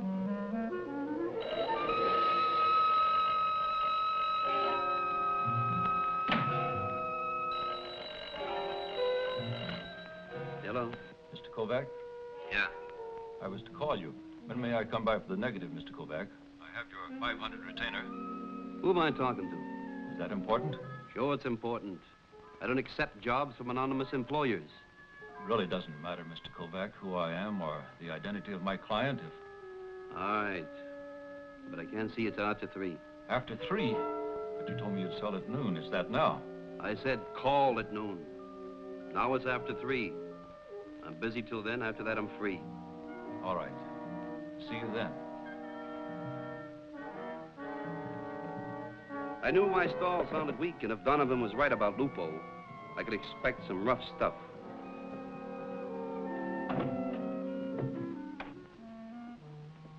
To play it safe, I took the negative of the picture Ellen shot in the nightclub and hid it where I thought it would be safe.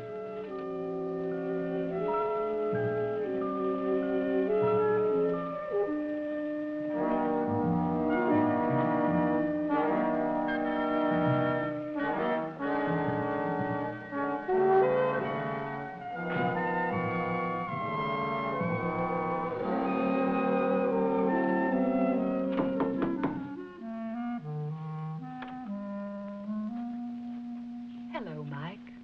Hello.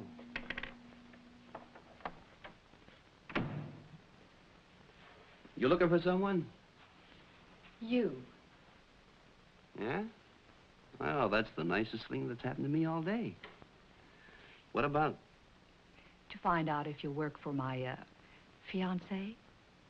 You know, I don't want to seem ungrateful or anything like that, but I expected somebody else. And not so early.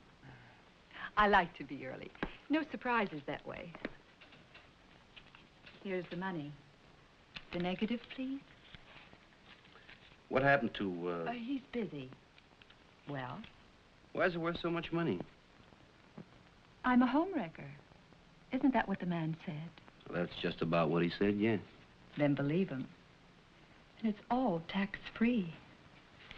It's not enough. Miss, what'd you say your name was? You don't need it. And please don't get too greedy, Mike. Why? Because you're probably a very nice boy. You can make a good thing out of being at the wrong place at the right time. Don't stretch it. If it's worth $500, then I figure it's worth $5,000.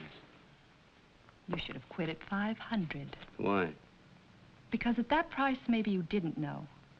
But at $5,000, I know that you do. Oh, wait a minute. Know what? I'm sorry. It's going to be messy.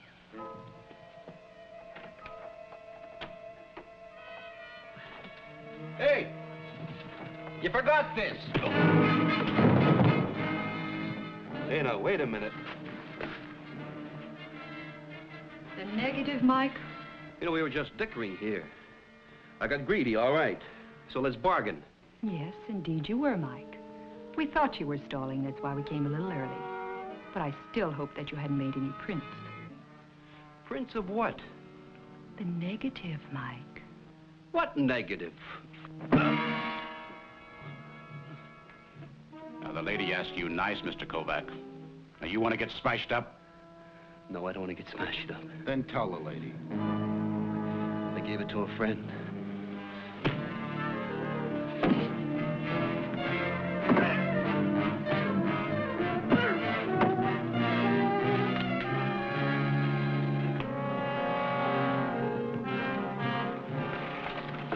Ain't nothing on him.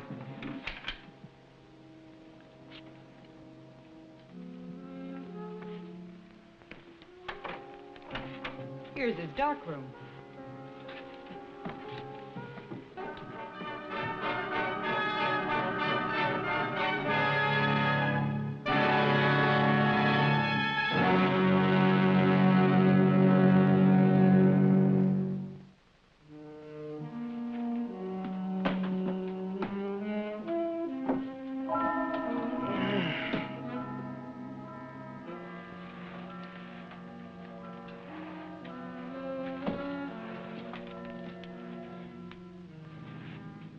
We didn't find the negative, Mike.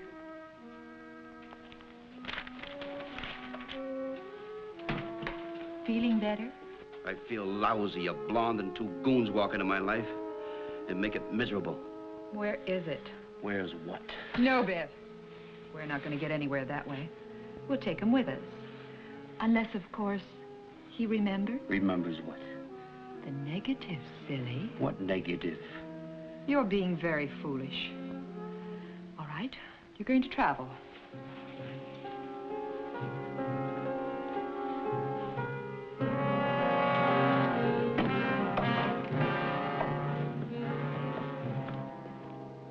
You say that Ace Lupo disappeared 3 months ago, huh?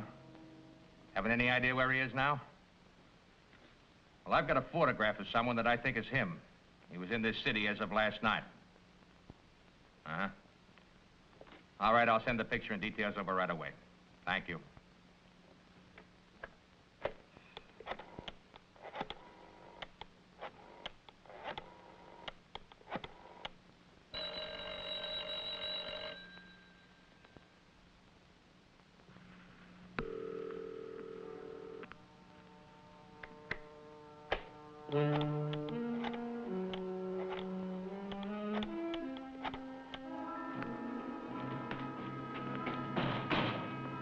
Lieutenant, they brought in that mugging suspect for you to talk to. Okay. Where the devil is Mike Kovac? He knew I was going to call him a tree. Joe, keep trying to get Mike. I'll take the call in the green room. Get this picture over to the Federal Bureau. They're expecting it. Yes, sir.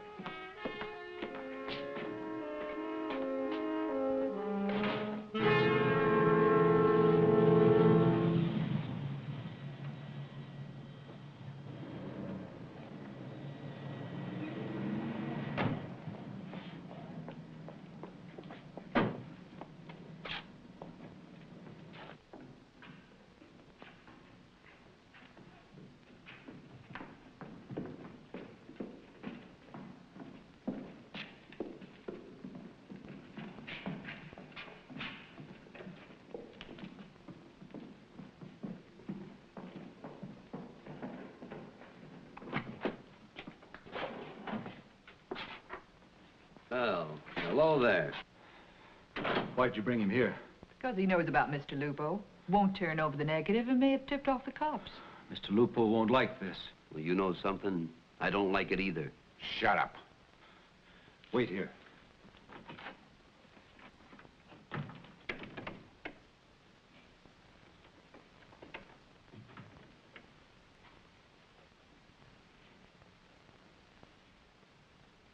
Lupo. That was Monique and the boys. They didn't get the negative.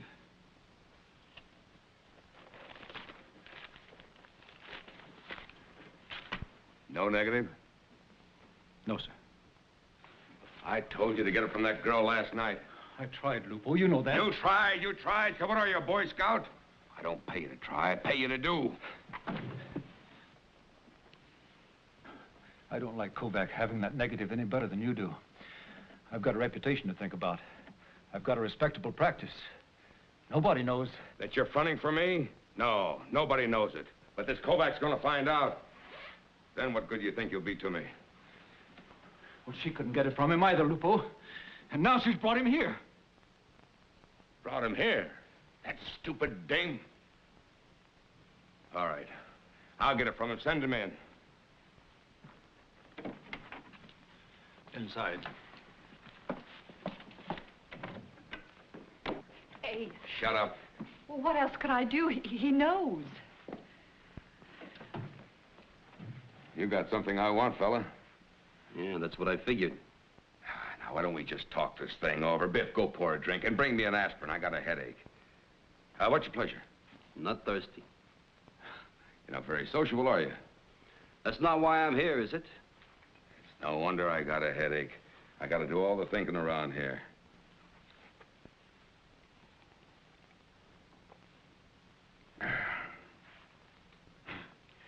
So you know who I am. Tell me, why didn't you take the $500 for the negative and let it go at that? He wants $5,000. Well, that's how I knew that he knew who you were. I was just dickering. I figured I was in a bargaining position. Your position isn't very good now, is it, fella? Suppose I were to pay you $5 grand. Think you have sense enough to keep your mouth shut? Sure. I want to enjoy the money. Don't believe him, Lupo. He's probably gone to the police with it. Probably made a dozen prints. How many? One.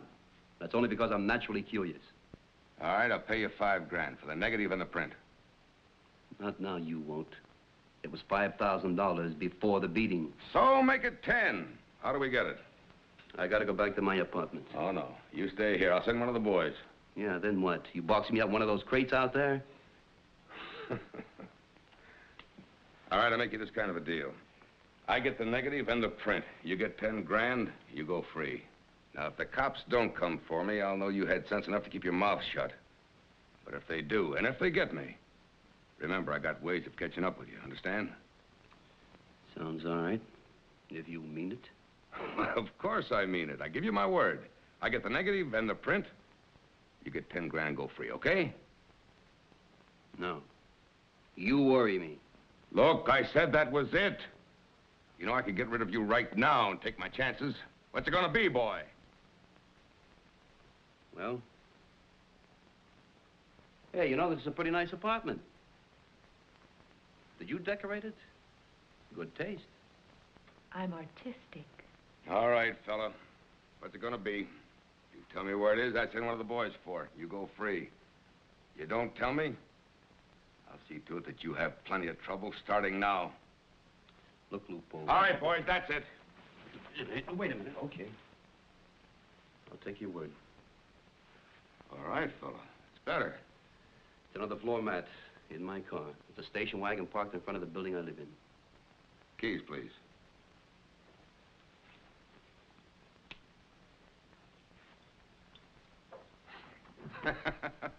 You know, all of a sudden, my headache's gone. That's powerful stuff. And you're right. She does have good taste. And good sense, too, for bringing you here. She's a real smart girl.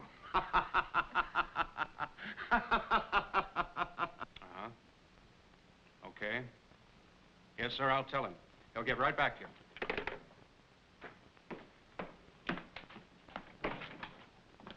Did you get in touch with Kovac? No, sir. Just got a call from the Federal Bureau. They definitely identified Lupo in the photograph and want to talk to Kovac. But I haven't been able to reach him. They've been calling him, too. Funny Mike not being home when he said he would be. I said you'd get in touch with him. They're trying to get him. We're trying to get him. He was expecting my call. Now, Lupo's no fool. Do you think that... I'm thinking that Lupo's no fool and that he's vicious. Call the Bureau back. Tell him I'm on the way to Kovac's apartment. I don't want to waste any more time. Yes, sir.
Want to have something to eat? I'm not hungry. What's keeping Al? He should have been back by now. Traffic is heavy at this hour. Unless Mike is lying and he didn't find the negative. Or walked into a trap. No, I think Mike's too smart to try to pull anything like that. Yeah, real smart. That's why I'm here. There he is.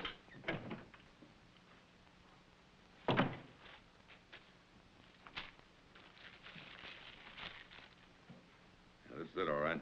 All right, now that you got the negative, do I get out of here? The print. What'd you do with the print? Lupo, you gave me your word. Sure, I gave you my word, and I'm going to keep it just like you kept yours. All right, boys. All right, hold it.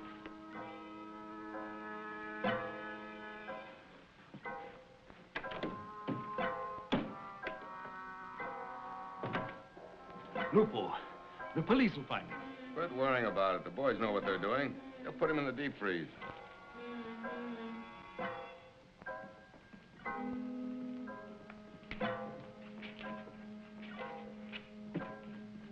Hold it. Hey, what is this? Putting you on ice, buddy. Hold it!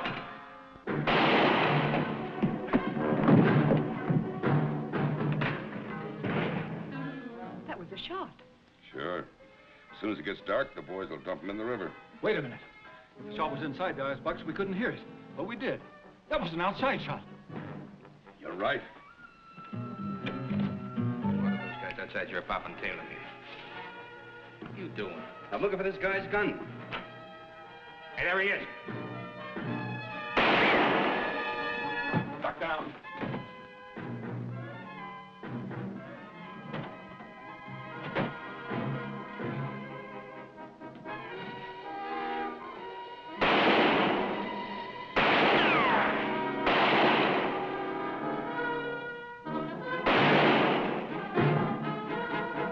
Come back here.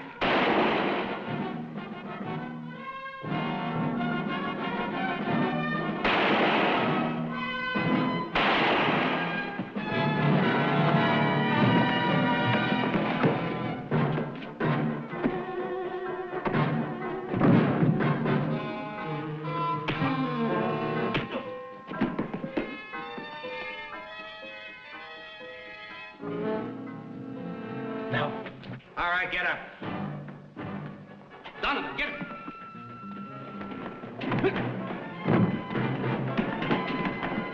All right, hold it.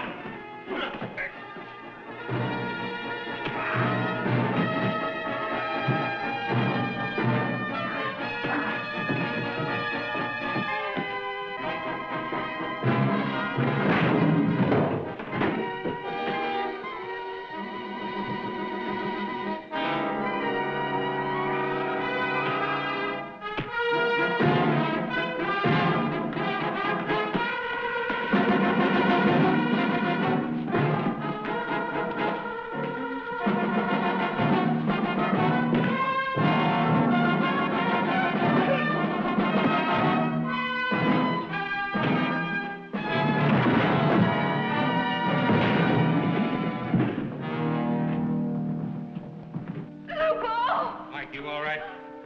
Still in one piece here.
does.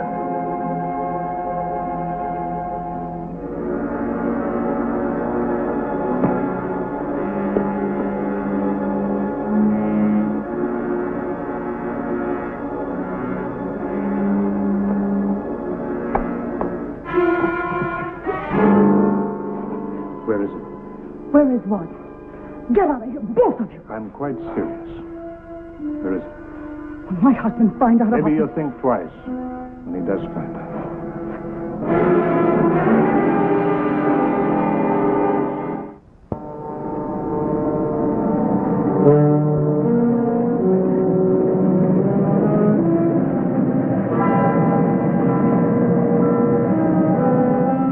I'm Mike Kovac, photographer. When I arrived at the airport in San Diego, my police detective friend Ed Kern was there to meet me. Ed had telephoned me yesterday in New York. He wanted to hire me. He said it was urgent, so I'd flown out to meet him on the West Coast. Well, it's about my wife, Jill. She's missing, and I want you to find her for me. Ed, you're a policeman. You've got 1,000 buddies on the force. Why do you want me? Well, the thing is, when we were married, there was a lot of talk, even in the department. See, the first time I ever met Jill was when I arrested her.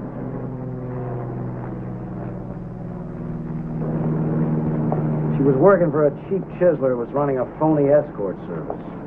I brought her in, booked her, and got her to talk. Then that fresh kid in the prosecutor's office tried to build himself a case. He twisted everything around so it looked like she was part of the racket, but it wasn't true.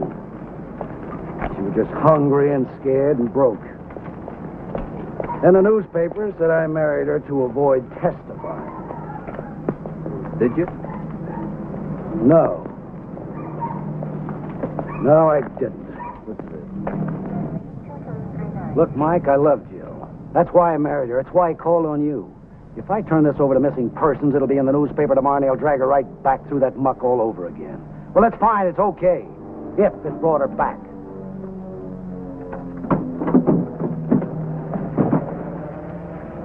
You're asking me to do something you don't think your own department can? No, I'm only asking you to believe the same thing I do. Look, Mike, I know the routine. The husband comes home early and finds his wife missing. 99 times out of 100, it's one of three things. She's either gone on the spree with a joint bank account, gone home to mother, or she skipped with another guy. Well, our bank account hasn't got enough money for her to get 4 miles. And she doesn't have a mother. What about the third possibility? Okay, Ed. I believe. I'll play it your way.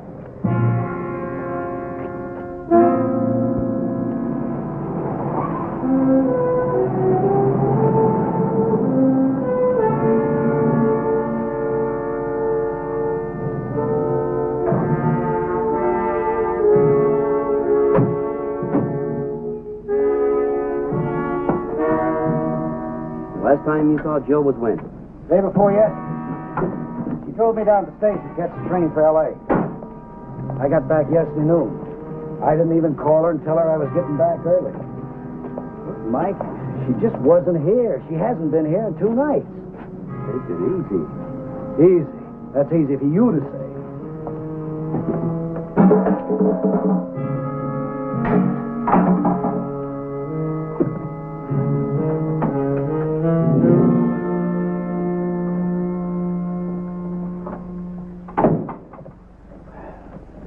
Jill had no idea you could wrap up your case in one day, huh? What are you trying to say, Mike? Ed, let's pretend I'm the law. I'll ask the questions and you answer them. Okay. Well? Well, she figured I'd be gone for 4 or 5 days. That's what I told her. Then, on the other hand, Mike, you don't think, but... I don't think anything yet. What's the matter with you? So what about family? No, she hasn't got any as far as I know. Well, that is, except a brother in El Paso, Texas, by the name of Bob I've never met. But you can forget that because I called him. Any chance she might have followed you to L.A.? No, not L.A. or any place else. Look, I checked out the bus depot, the airport, the railroad station. I even checked out the taxi reports.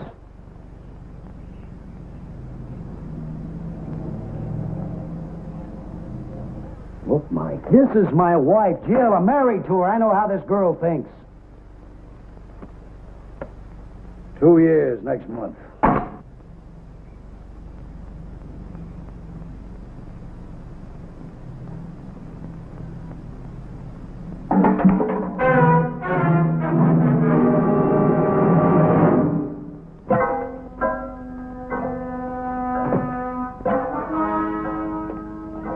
Must be that kid next door. I'm just jumpy at everything. Well, let's not just stand around beating our gums. You hired me to find your wife, so let's check out her routine. Look, Mike, I told you. I said let's check out her routines. What she do on Tuesday?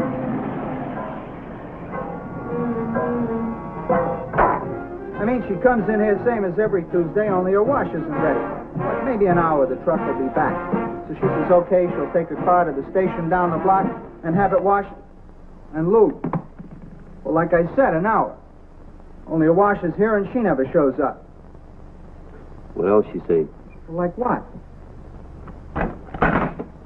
Anything. Come on, squeeze your brain. Everything she said. Well, like we talked. Like I kidded her about how it's lonely being married to a cop, and she kids back about how she's going to make some changes. What do you mean by that crack? That's what she said. I said, what do you mean? Take it easy, Ed. I want to know what he meant by that crack. I didn't say nothing. Come on, let's get out of here. You think like all the rest of them. What do you know about Jill? What do you care? Ed, from now on, this is my case alone. You understand that? Okay.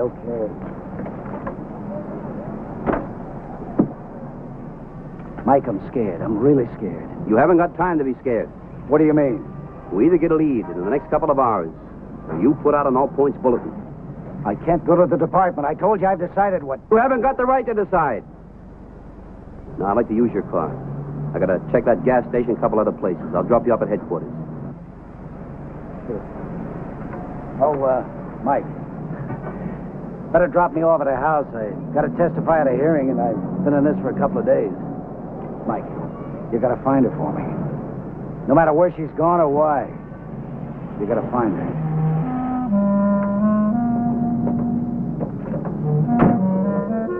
I took Ed home so he could change clothes. I was going on to the service station where Jill had her car washed and lubed.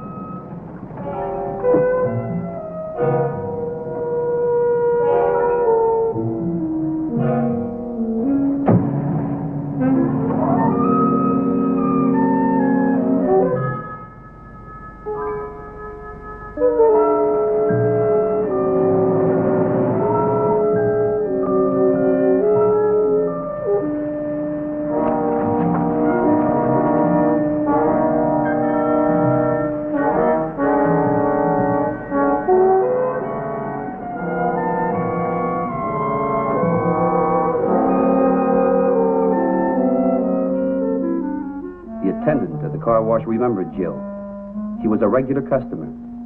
And the last time in, she had her car washed, lubed, and steam cleaned, and she'd left the package. He was saving it for her in the office.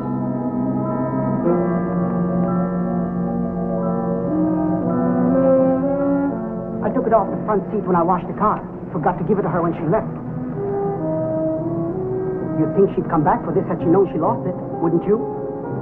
Yeah, you'd think that. Yeah. Ed was still testifying in court. I waited outside the courtroom to tell him what I'd learned about Jill. Hiya, Mike. Find anything?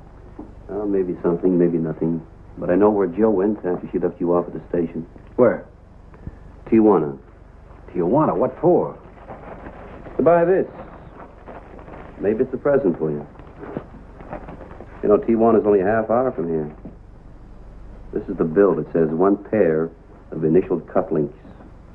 There's only one thing wrong, Mike. What? This isn't my initial. That's the initial R. Well, whose initial is R? Mike, do you think maybe this is some guy... No. And don't you start thinking that either. I'll belt you one, Ed. Now, when are you through here?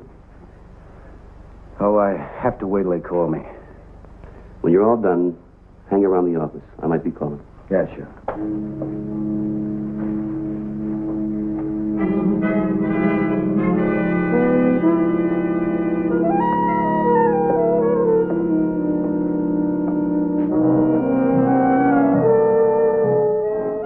San Diego, I went across the border to Tijuana, over the trail that Jill might have taken. I wanted to check the little shop where she had bought the cufflinks. The cufflinks with the wrong initial.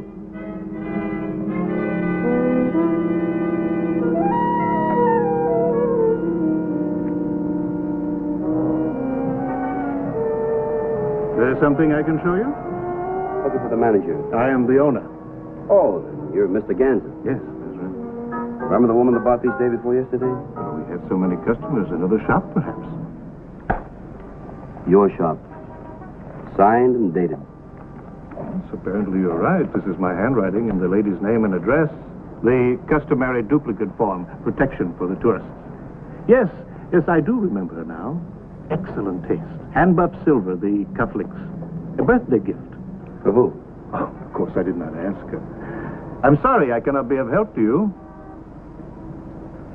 I'll just keep that. Yes, of course. Thanks. You are from the San Diego police, no doubt. Why? Merely your questions. Well, you might just say that I'm a husband looking for his wife. That is, if you know anybody that's interested. Of course. In fact, you can rely on it. That's just what I'll do, Mr. Ganser. Rely on it. Follow me. A wire photo of Senor Ganser was on its way from the news bureau in Tijuana. I telephoned Ed, and he was standing by in San Diego waiting for the picture to come in. Ed? I'm sorry you had to go to the news service office, but I think this picture's important. Does he know you got his picture? No. I used a miniature camera set. Looks like a cigarette lighter.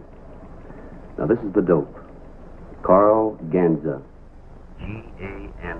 He's got a gift shop down here. Check him out for me, will you?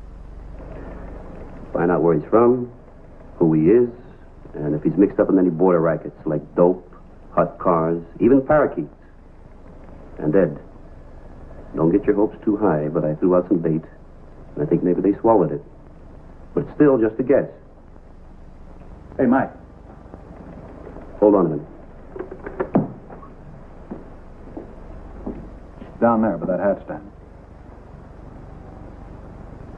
I've seen him around, Mike. He's no tourist. So why is he nosing around that display? That's a good question.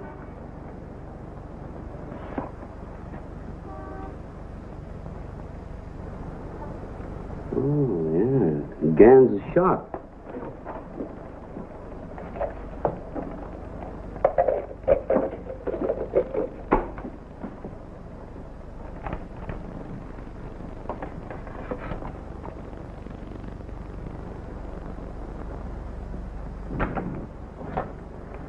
Jack, develop this, blow it up, and send it out over the wire, will you? Right. Ed, I've got another one for you. It might take a while, though. Now, this guy I don't know, so you're going to have to mug him through the files. And hurry up on it, will you, Ed? And I'll call you back right at your office. Oh, what you were worried about. Forget it.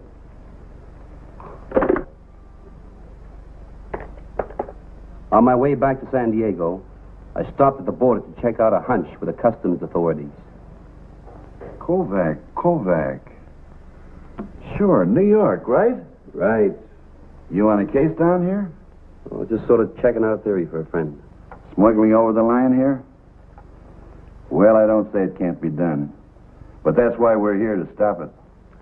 Well, look, this is just an idea. Let's see if it makes sense. Now, suppose a housewife leaves San Diego, drives to Tijuana to buy a gift for a friend, something like a pair of cufflinks. And she finds what she wants in a shop. Now, the clerk wraps it up and gives her a receipt. Customary procedure. That's for us. Valuation check at customs. Well, now he writes her name and address on the receipt. No reason for that at all. You mean if it's legitimate? But suppose they want a carbon of the address for later.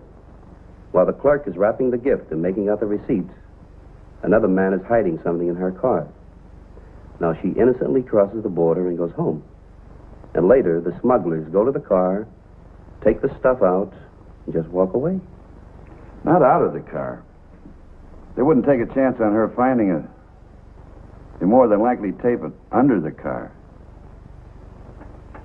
Yeah. Sure. Under the car.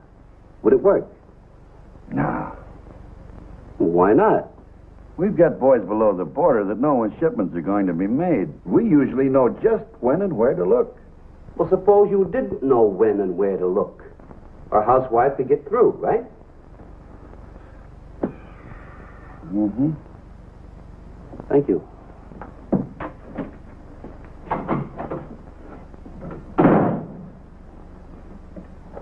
Harry?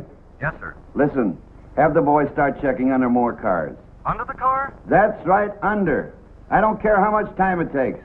Okay.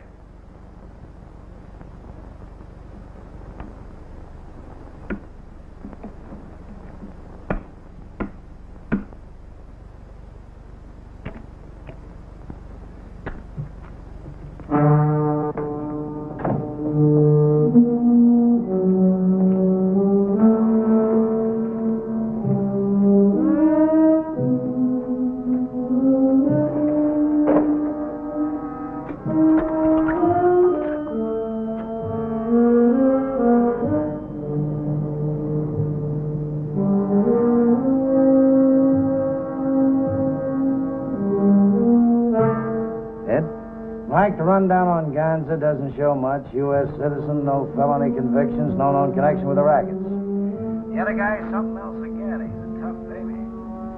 Joe Huss, alias Joe Hart, armed assault, terror, hot homicide, New Orleans. He's up for grabs.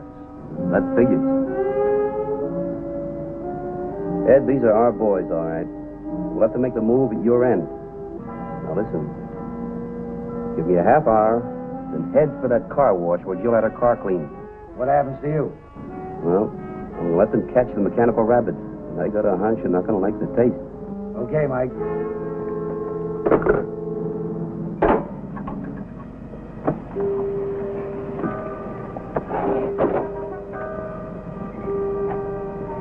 Okay. You're caught up with me. I'm ready to make a deal. Sure, it's bargain day. I'm listening. You take me to Jill and I'll get you the stuff. That's the right idea. Just twist it around a little. First the diamonds. Okay. Your car.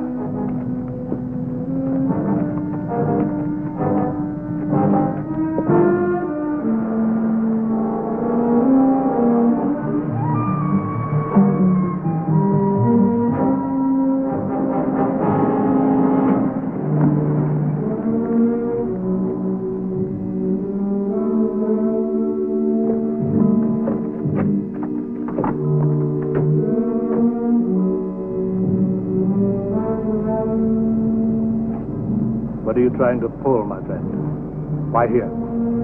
Because this is the only place they could be. Jill didn't know the diamonds were stuck under the car.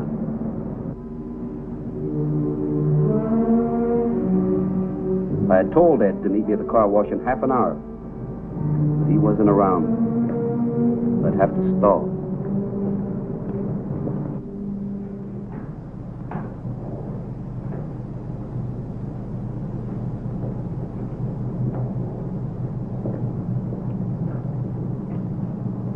In here? No. No, I don't think so. You don't think? You have maybe 60 seconds to make up your mind.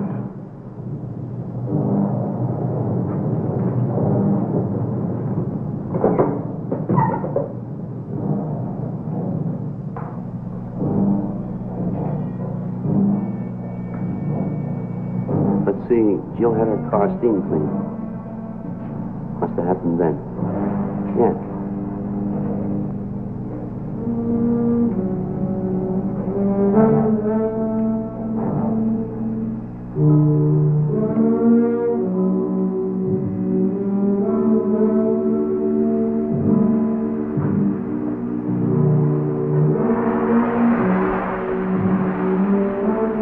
Let me kill him right now. What would you prefer? A dead man or $160,000 in diamonds? There'll be time later.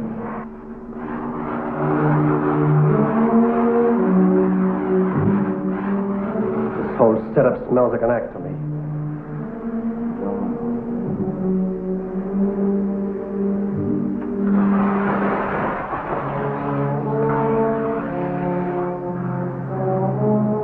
We're through waiting. What about Jill? The diamonds. No talk. No bargains. Well, now listen. Jill had the car steam cleaned. Like this, see? And I figure that it steamed all the dirt and grease out from under the car, including your little bag of goodies. Now, it's probably right down in here.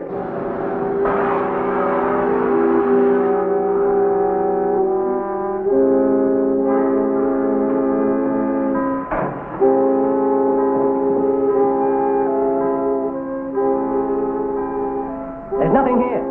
He's stolen. Now, wait a minute. I got some.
A minute.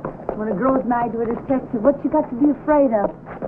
I knew Ed would find me. Well, really, sweetie, it wasn't me. You are married to a fine cop. The best.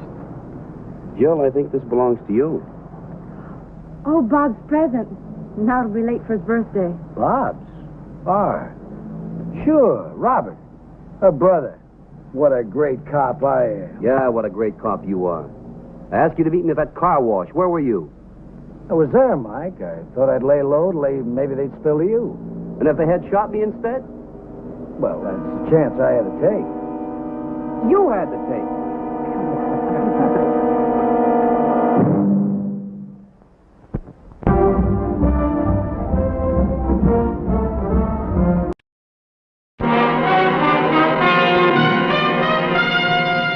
Man with a Camera. Starring Charles Bronson.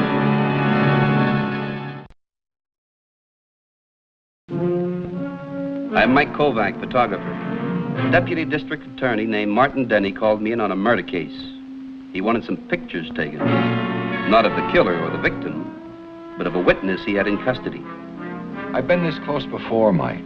A crime, a witness, a trial all set, then something always happens. I need you to see that it doesn't happen again. Mr. Denny, you're with the DA. You've got the whole police department to act as bodyguard. Now, why spend the taxpayers' money on me? I had them the last time, Mike, and at the last moment, the witness refused to testify. Somebody got to him. I never found out how. You expect me to? If they try it again, yes. My witness, Eddie Wilson, has made a positive identification. A conviction means that we can get these racketeers who've been taking thousands from these small shop owners. Mike, this time they murdered an old man. I want Stacy in the chair. Where have you been keeping your witness? Well, I've got Eddie Wilson, his wife and daughter hidden in a midtown hotel. They're under 24-hour guard, safe as the gold in Fort Knox. But so was my last witness. Well, Mr. Denny, if you're looking for a babysitter, you're overpaying, because I come pretty high. Look, Mike, You're a photographer. I want you to get pictures of anybody who comes within 10 feet of Eddie. Then if somebody tries to intimidate him, I'll know who it is. The police department has photographers, and they work cheaper. Mike, the police are so identifiable. Look, do this for me, will you? Stay as close to my witness as possible, no matter what he does. Remember, Eddie goes on the stand tomorrow morning, and with your help, we can pull the switch on a murderer. All right. And the last shot of Stacy in the chair will be on me.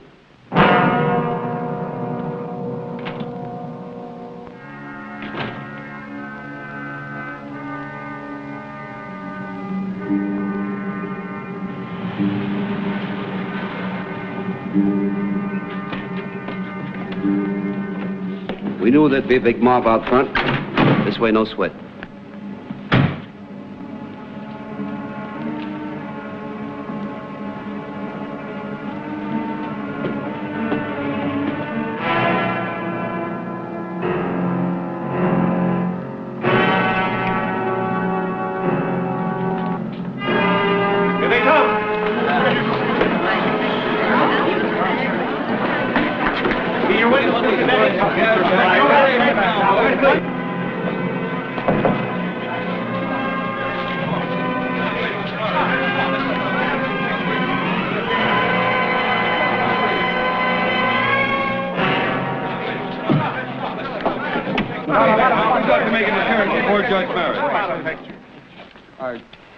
I'm not going in.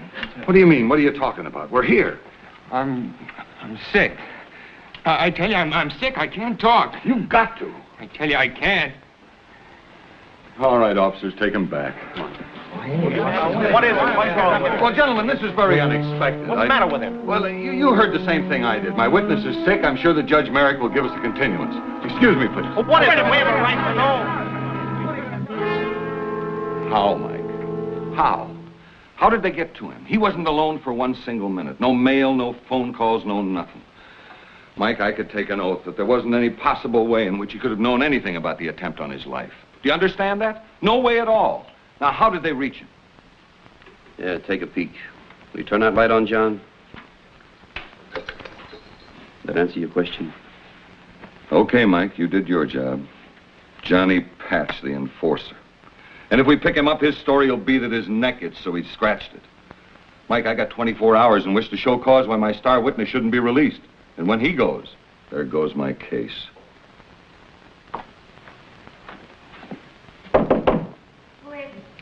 Mike Kovac, Mrs. Wilson. I want to talk to Ed. Ed isn't going to testify, Mr. Kovac. So why don't you leave us alone? Why don't you just let us go home? It's not up to me, Mrs. Wilson.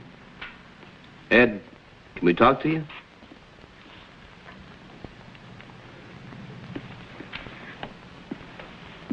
Don't do it, Ed. It's all right. Don't worry. I'm not going to testify. Ed, look, with Stacy convicted, he'll turn over his whole mob to us. Then there won't be anybody left to hurt you. You, or your wife, or your daughter. You've got to testify. Just a minute, Mr. Denny. You've got to level with Ed. Have you told him an attempt was made on his life? Well, I intended to. Ed, somebody tried to shoot you today outside the courtroom. He wasn't successful. The police caught him, and he's now in jail. Then why doesn't he testify? He won't talk because he's a hood, Ed. And the only thing they've got on him, he was carrying a gun. Even though we know what he was there for. So because he didn't kill me means he isn't dangerous. A criminal can keep quiet, but a plain, ordinary citizen has to testify. Look, Ed, you positively identified Stacy. Now, he's the man we want, and he's the man we'll get, if you talk in court. If I talk. It took me 8 years to work up to where I've got a garage of my own. I put in nights, Sundays. Don't you think I'm entitled to a little peace, a little security? You think you'll have any real security knowing there's a murderer walking the streets just because you kept quiet? Well, if it was just me. What about old man Coleman? Wasn't he entitled to a little security? How will getting myself killed bring him back? Daddy. Susie. Susie, what are you doing out of bed? She misses her own bed. Ed, you gave me your word.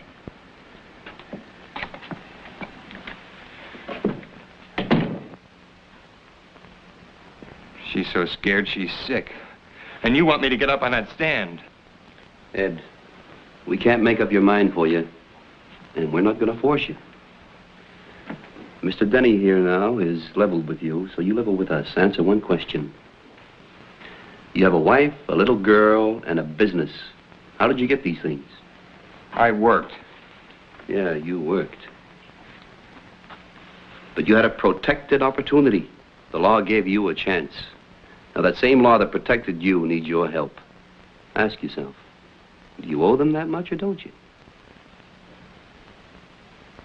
Mr. Kovac, what would you do? Tell me, if you were me, what would you do? I'd do just what you're going to do.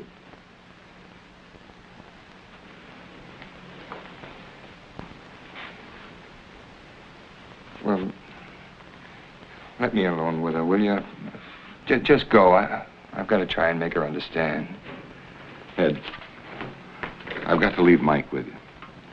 Now, stay away from those windows. It'll take me about 24 hours to reopen this case, but I've got to keep you here till then. All right.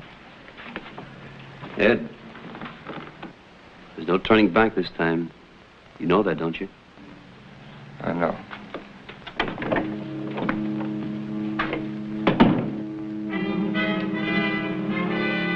Mike, if anything happens this time, they won't even let me run an elevator at City Hall.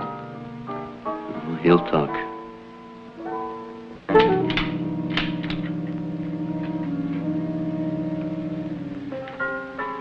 Don't aim that thing at me. Come on, let's get set up. All in good time. Isn't she a beauty? Yeah, now come here.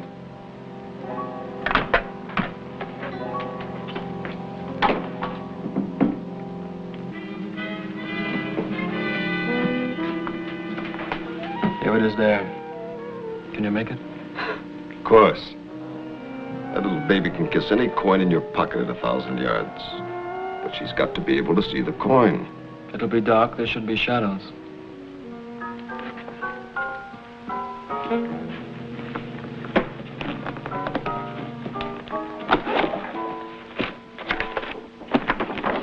That's him. That's what he'll look like against that curtain. Very nice. Very nice. I can guarantee it. Shadow. All we need is a shadow.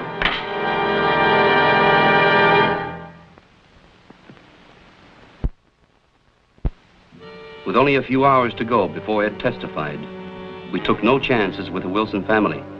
I didn't let them out of my sight. And Fuzzy found himself all alone outside in the dark, and it was very, very cold. Now, safely inside were his brothers and his sisters. They were warm and cozy because they listened to their mommy. Now, Fuzzy meowed, and he meowed, and nobody heard him. And you know why? Because the door was closed. Now, it was so cold that Fuzzy didn't know what to do.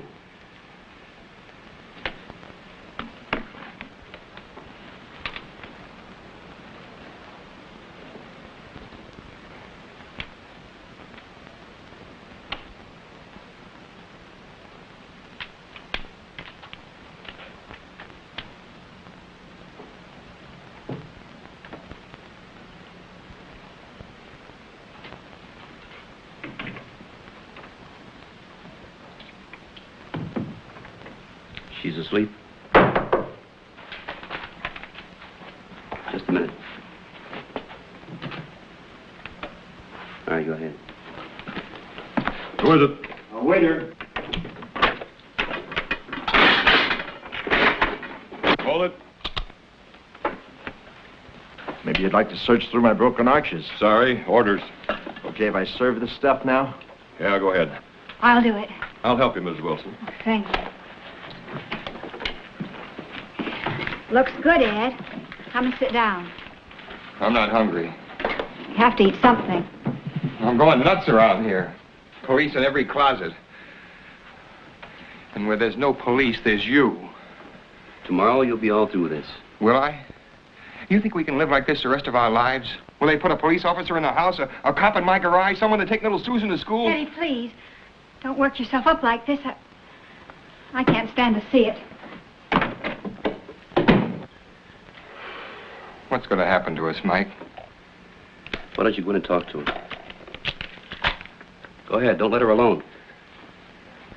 I don't know what to say to her anymore.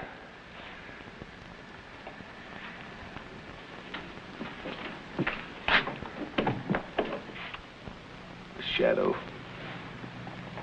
All this little baby needs is a shadow. Eddie, please. I want you alive. You don't have to be a hero. Bess, I've got no choice. Haven't you? You made up your mind once and you changed it. I had to. Why? So you listen to a lot of talk about responsibility. What about your responsibility to the baby and to me? Bess, we'll go away. Another city. Where could we go where they wouldn't find us? Honey, please help me.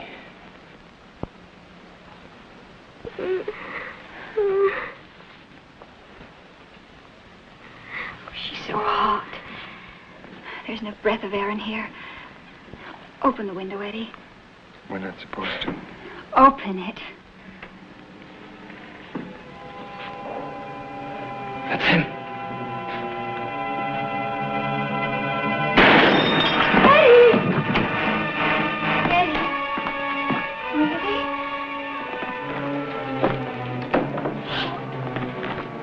Listen, call the ambulance and then call Mr. Denny.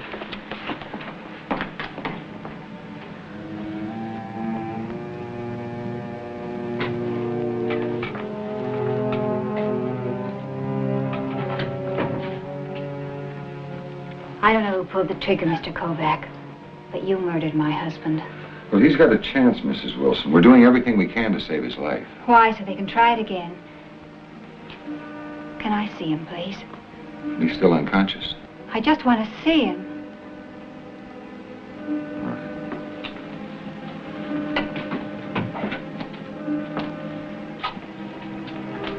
What do we do now, Mike? I've got to talk to you. All right, I got to get back to the office first. It was a mistake, Mike. The whole thing was a mistake. Mr. Denny, you had a job to do. You were trying to do it. But I'm responsible, too. I talked Eddie Wilson into changing his mind. I had no business getting you mixed up in it. Just the same, I'm responsible. And I've got to do something about it. Now, look, Mike... Now, I have an idea that I want to try, but I need your help. No more, Mike. I promised protection, I didn't deliver. I lost a witness, lost a case, left the city open to suit. If I had any guts, I'd quit before they make me. Mr. Denny, if you think you're through, then you've got nothing to lose. They can't fire you twice.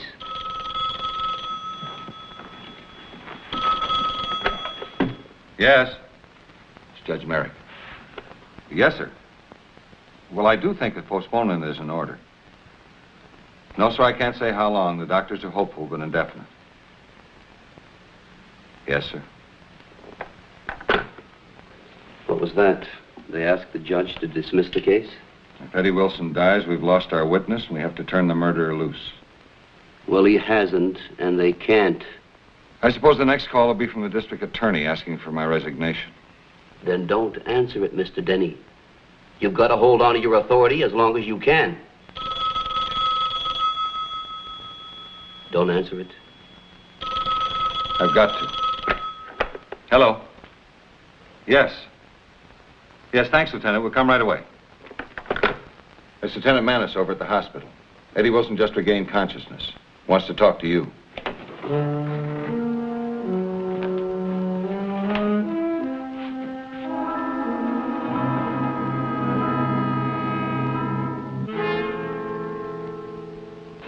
Mike. Yeah, right here. Mike, I just wanted you to know I'm not blaming you. You just take it easy. My wife told me what she said to you. She didn't mean it. She's sorry. It's okay. Can you answer one question? Try. When you were at the window, Did you see anyone or anything at all? Just a flash. Building across the way. What happens now, Mike? To Stacy? You'll forget it. And get well.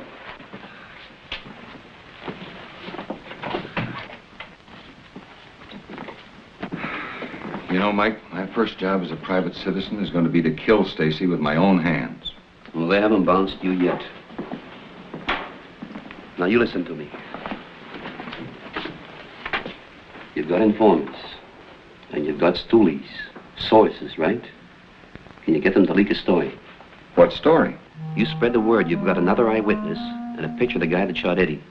And you make sure that Johnny Patch gets that word. What?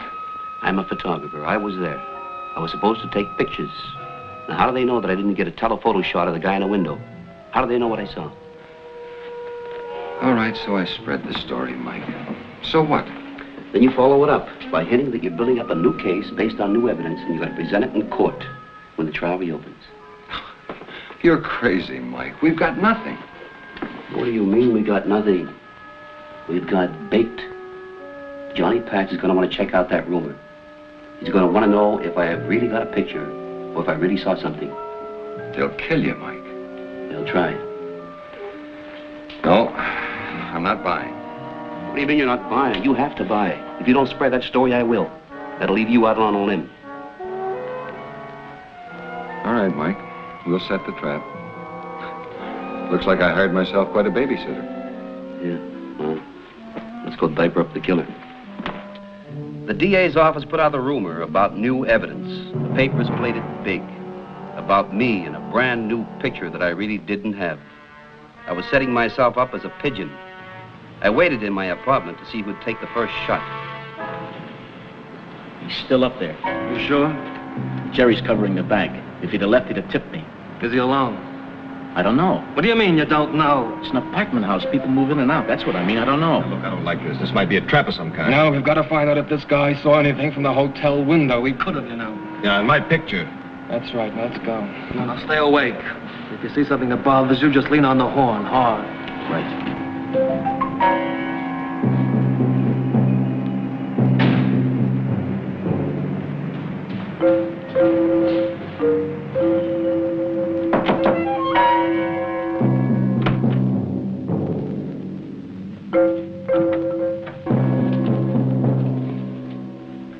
Now, make yourself at home. Thanks. What's in there? It's a dark room. See if we're alone. Hey, you'll spoil some prints, you open that door. So he'll spoil some prints. Nobody in there. All right, check that.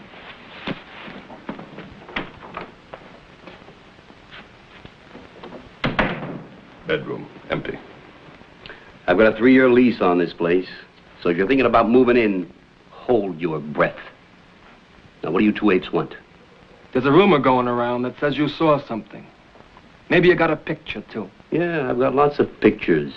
If you're looking for pictures of pin-up girls, you're out of luck. Now, we talk polite. You talk polite. Is that plain? Okay, let's see what you have. Nothing doing. You grab it and knock me off, huh? Now, why would we do that? We just want to see the picture. And prevent me from testifying about it. You know, you two look pretty good on that picture. You with your finger on the trigger and you standing right beside him. You know, it blew up great, about this big. Suitable for hanging on a wall. You know, I don't believe you, but where is it? Guess. Still polite, you understand? We ask you a question, you give an answer. Should be worth a bundle of money for you to see it. Name it. It ties you in with the murder of Coleman. How? Why would you want to knock off a witness if Stacy didn't kill him? So Stacy killed the old man, so he's involved. That's got nothing to do with me. Now I'm hired to do a job. I shoot, I take my money, I go away. This time, I understand you've got my picture. Now this I want to see. And I'm going to if I have to kill you a little bit at a time.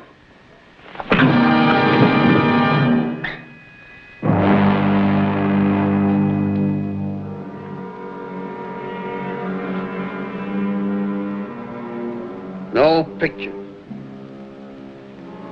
You kill me and you don't learn a thing. Kovac, what do you want? $1. What? $1 with a signed statement on the back saying that Stacy killed Coleman. You must be nuts. You know how long I'd last if I did that? How long do you think you'll last after I testify in court that I took that picture? Let me have him. Don't be a sucker. Santos will kill you. Then you'll both die. All right, Patch, you dealt the cards. Now you play him. I want that picture. I want that picture. I'll kill you for that picture. All right, get your hands up. Come on, Mike, we got it. Come on, you. Get out of here. Boy, Mike, it was pretty close. You all right? Yeah. All right, take him downtown. Hi, Eddie. Oh, hi. Hey, you look like you should have zigged when you zagged. Yeah. Santos is a pro, but Mike here made me swear not to interfere. We got what we wanted. Johnny Patch is dead, Santos is cracking, and Stacy is singing to save his hide. And incidentally, Mike, to save my job. You know, life sure tastes good when you think you've lost it and then get it back again. If you ever need a favor... Yeah, I need a favor. Well, name it. My car needs work. Is that all? Well, I'm your mechanic.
With a Camera, starring Charles Bronson.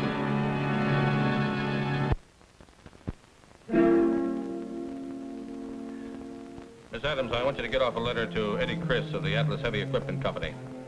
Remind him he promised to level that property in 1 day, and if he doesn't deliver, I'll personally wrap a crane around his skull. Get that all in, and I'll make it polite, huh? I'll get right to the point, Mr. Kovac. I want you to stop a murder. Whose? My daughter. 16, beautiful, spoiled rotten. I did the spoiling. Why? Well, since my wife died, she's all I've got. Yeah, I know. I'm Big Barney O'Neill, ex-ditch digger, self-made millionaire. I'm a big man. I can wear a tuxedo, and I know what fork to use. But lay a hand on my kid, and I'll kill you. Mr. O'Neill, if somebody's threatening your daughter, it's a job for the police. No, I want cops. I'll send for cops. This is a job for you, Mike. There's a picture angle. I ask, in the right places. They gave me one name, Mike Kovac. I haven't said I'd take the job yet. 15 years ago, my wife and I adopted Terry from Hathaway House. It's no secret. She knows. This morning, this came. Dear sir, I believe I have some information about your adopted daughter which will be of interest to you. May I have the pleasure of calling on you tomorrow morning? Robert J. Willings, private investigator. This was in it. That's what Terry looked like when they gave her to us. Where's the original?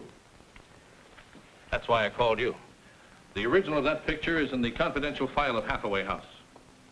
How'd this fellow Willings get hold of it, and what does he want? I'll tell you. It's a shakedown. I can smell it a mile. And if he tries it, I'll kill him. Now, you know what I meant when I said I wanted you to stop a murder. Well, if you're right, you definitely ought to call in the police. No, you're wrong. I'll tell you why. My little girl's life is all planned. She's going to have the darndest coming-out party this town has ever seen.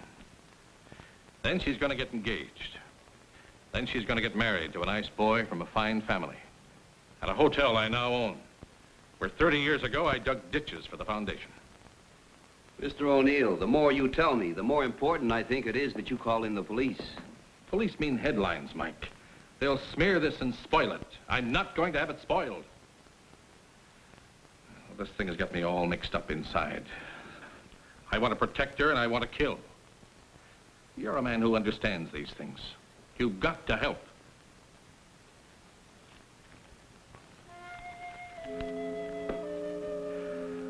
Thank you. Mr. O'Neill is just one of thousands of parents who have adopted a child from this institution. Despite his present importance, he has no special authority. Who has access to these files, Mrs. Carrington? No one but me, Mr. Kovac. Is there more than one set of keys? I have the only key. And the final contents are kept confidential even from my staff. Now, how do you explain this?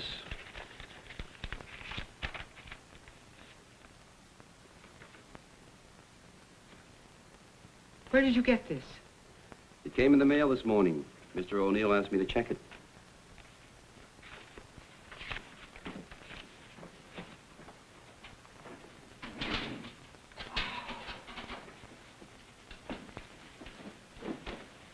Something the matter? Someone's been in my closed file, I can tell. The folders are all out of order, see? The O'Neill file still here? I don't know. Yes, here. Here it is. Mr. Kovac, these folders contain the most complete and confidential information about each adoption. The name, the age, and the description of each child, the name of the natural mother, the name and address of the adoptive parent. You have any idea who could have broken into these files? I don't know. But don't you see? In the wrong hands, this could be a cruel weapon. What are you going to do? We'll have to call the police, Mrs. Carrington. Oh, no. Please don't. Don't you realize what's at stake? In every city, there are thousands of parents with adopted children, and thousands more waiting for their turn. If this gets out... I'm calling Lieutenant Donovan. He's a friend of mine. I'm sure we can trust him. I can't trust anyone, not even you. Why weren't the records kept in a safer place? What place would be safe from people who'd stoop so low as to exploit the love of parents for a child? Hang up the phone, Mr. Kovac. Please.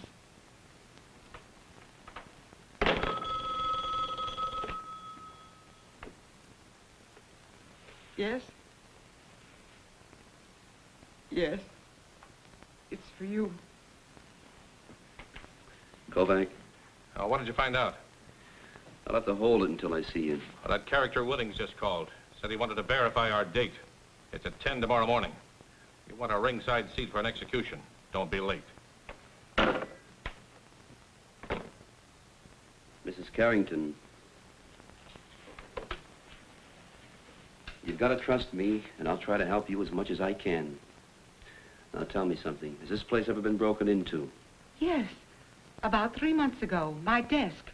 Some vagrant, somebody got in here, but only the cash box was broken into. No, that's where you're wrong. Somebody also broke into the files and photographed the records. Photographed? This is how they got the duplicate picture of the baby. Did you report the robbery? No. The janitor did. They hit him. But he came to and called the police. Did he see anyone? No. He was hit from behind. And all this time, we thought we'd lost only $28. Mrs. Carrington, whoever broke into the files has had time to plan every step. Oh. Now, please, you got to get hold of yourself. Don't talk to anybody. Don't answer any questions. We have one advantage.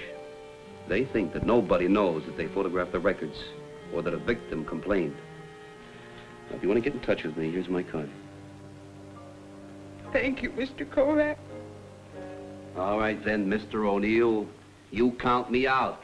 If you're going to use muscle, get another boy. Simmer down. I'm just not used to being told what to do. Well, there's more involved than the O'Neill dynasty. There are other people, parents with adopted children. They've got as much at stake as you.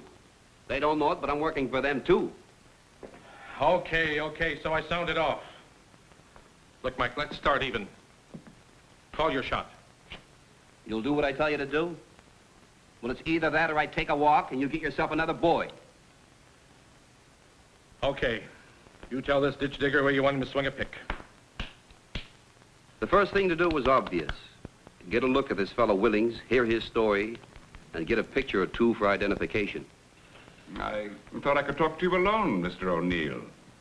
We are alone, Mr. Willings. Those characters from the old country doesn't understand a word of English. All right, I got your letter. What's on your mind? Well, you might say that this is the end of the mission for me, Mr. O'Neill. That's so? Yes, I represent a client who for the last 15 years has devoted every living moment of her life to a crusade. You mean she's been trying to find a baby? Yes, Mr. O'Neill, her baby. And now the crusader waits at the gate. Oh, come on. You can talk plainer than that. What do you really want? I want nothing. But let me talk to you about a woman who is also a mother. 15 years ago, while under the stress and strain of panic, she gave up a child, a little girl. A small, soft bundle of innocence she relinquished to strangers. You talking about my daughter? Our daughter. A little child wrapped in a blue woolen blanket with the initials A.L. embroidered in one corner. For 15 years, every walking, working moment of her life has been dedicated to finding her, and as luck would have it, she did. Luck or you, Mr. Willings? Well, let's just say that I was helpful, and let's just say that all she wants now is to look at her. Just to look at her. Now, surely that's not asking too much. No, it isn't. But after that, then what? Why, nothing. She returns to the shadows from which she came. Just like that? Just like that. Oh, surely you can find the kindness in your heart to grant this poor woman this simple wish. Would you believe that she spent close to $20,000 of her hard-earned money finding her? But it would be worth it. For her. And for you? Oh, I don't matter in this. I'm just an instrument. You play a pretty expensive tune. We ask for nothing.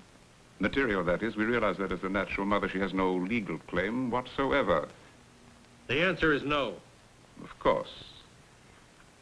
You're quite within your rights to say no. To her, to me, to anyone.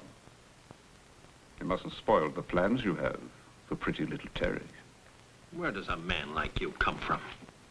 And it's where I'm going that matters, isn't it, Mr. O'Neill? But surely, after spending $20,000, you can't object to my client waiting outside the school where your daughter is a student and just Well, catching a glimpse of her. Just talking to her. Perhaps touching her. Possibly holding her in her arms for a final moment of farewell. You're really one of a kind, Mr. Willings. Now, my client agrees with you. As it happens, she's just outside. May I bring her in? Thank you.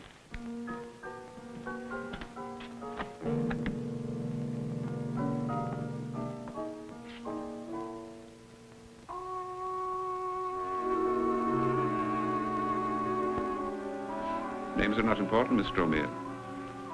Merely let me say that this is Terry's mother. Pleased to meet you. How'd she get out of the drunk tank? Suffering, Mr. O'Neill? Just plain suffering has brought this poor woman to the state you're seeing her in. But who's to deny her the healing miracle of mother love? You, Mr. O'Neill? Get out. Just as you say, sir. That's the St. Martin's School for Girls, isn't it, sir? Come, my dear.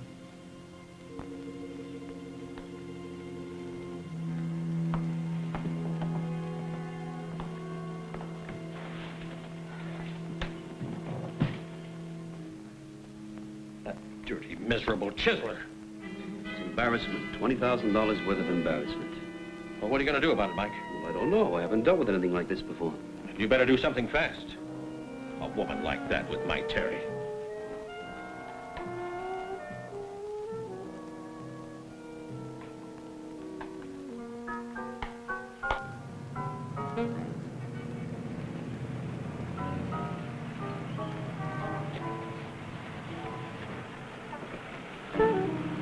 How'd it go? Well, the man inside was supposed to be a masseur. I don't buy it. Wait for him, follow him, you understand? I understand.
Who are you and why have you been following me? I'm a tourist.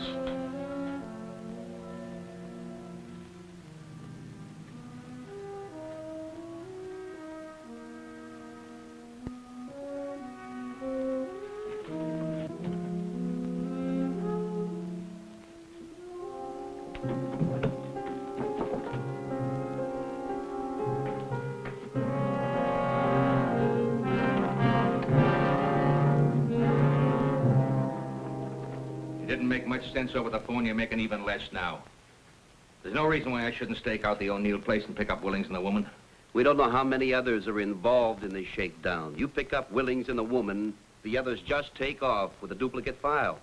That'll give them a nice start someplace else, like Chicago or Los Angeles. You know, children from that Hathaway house are scattered all over the country. So far, all you've done is waste a lot of time.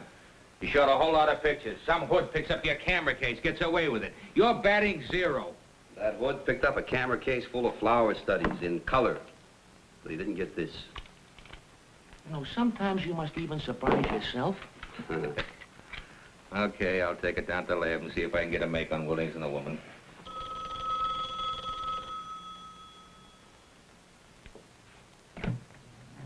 Yeah? Mr. Kovac, I'm afraid there's been another contact. Mr. Douglas Morley called me and said that he's just received a special delivery letter. And a Mr. Willings is coming to see him tomorrow about noon. They adopted a baby from here a little more than 2 years ago. Would you give me that name again, please? Douglas Morley, Vulcan Laboratories. I got it. Now, please try not to worry, Mrs. Carrington. Thank you, Mr. Kovac. It's all right. It's all right. Goodbye. Mrs. Carrington, she says Willings has contacted Douglas Morley. If they're working that fast, they could be using the same woman. Now, you let me get a picture of her, and that's all we'll need. Too much of a long shot. I'm picking them up. A picture, Donovan. Mike, I'm the police. You're a bachelor with a dark room and a hunch. But it'll work. I know it'll work. No dice. Donovan, wait a minute. Give me until noon tomorrow. Just until noon. Forget it, Mike. I'm taking over. Mr. Kovac, Yes. I'm Terry O'Neill. Come on in. Oh, this is Lieutenant Donovan. How are you, miss? Won't you sit down?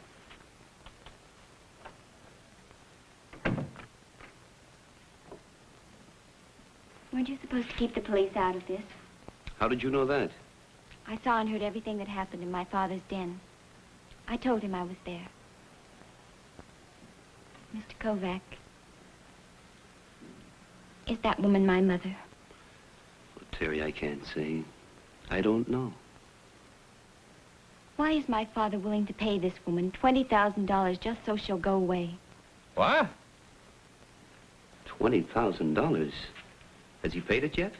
No, but he will. Says it's worth it not to have my life spoiled. Willings came back to talk to Dad after you left. And when you were there, he was ready to kill him. Maybe this is the break we need, Mike. When he hands over the money, we grab him. It won't work, Lieutenant. I heard Mr. Willings talk about selling my father some stock. My father's paying him $20,000 for it. Can he get away with that, Lieutenant? Smart gimmick, Mike. Con man buys a lot of worthless stock. Sells it to the mark for whatever he can squeeze out of them. Even if we pinch him, they got a record of a legitimate transaction.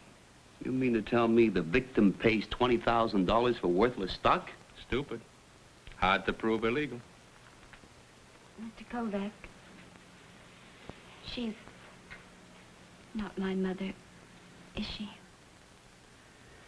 Terry, no mother would do a thing like this to a child.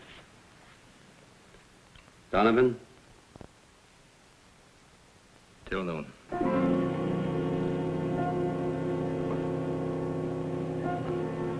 Mr. Willings, we have an appointment with Mr. Morley. Oh, yes, Mr. Willings. Park your car over there, please. Thank you, officer.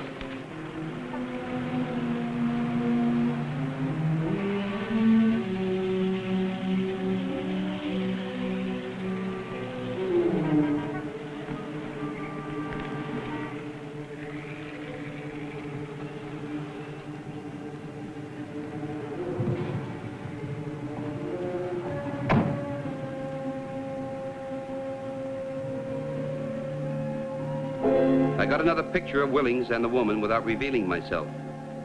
But when I developed it, I was in for an unpleasant surprise. Okay, so I'm wrong. But if it had been the same woman, we would have had to charge a fraud against them. I keep telling you that you can't fly a bomber solo. Now, for your information, I just talked to Mr. Douglas Morley on the phone. Guess what he told me? He doesn't know any Mr. Willings. Never heard of him, never saw him. For me to mind my own business. Willings was there. Sure he was. If you ask me, he'll be back this afternoon for the payoff. Not a bad day's work, 40 grand. Donovan, we gotta find out a way to stop them. There's no way with that stock gimmick. The victim unwilling to testify? Let me tell you something, Mike. By the time the gang works their way to California, they're gonna collect about $1 million.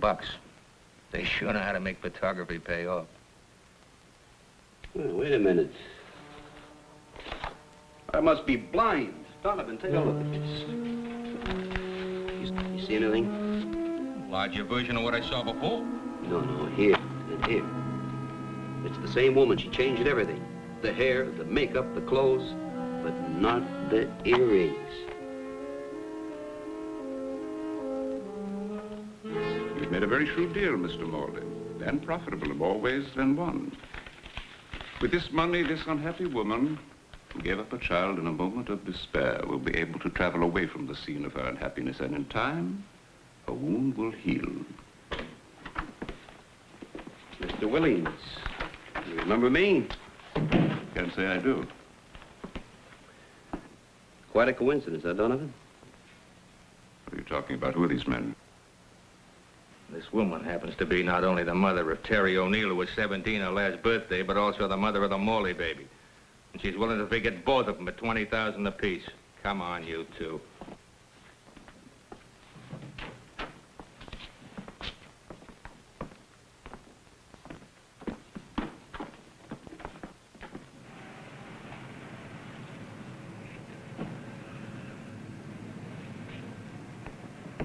Hey! Over here.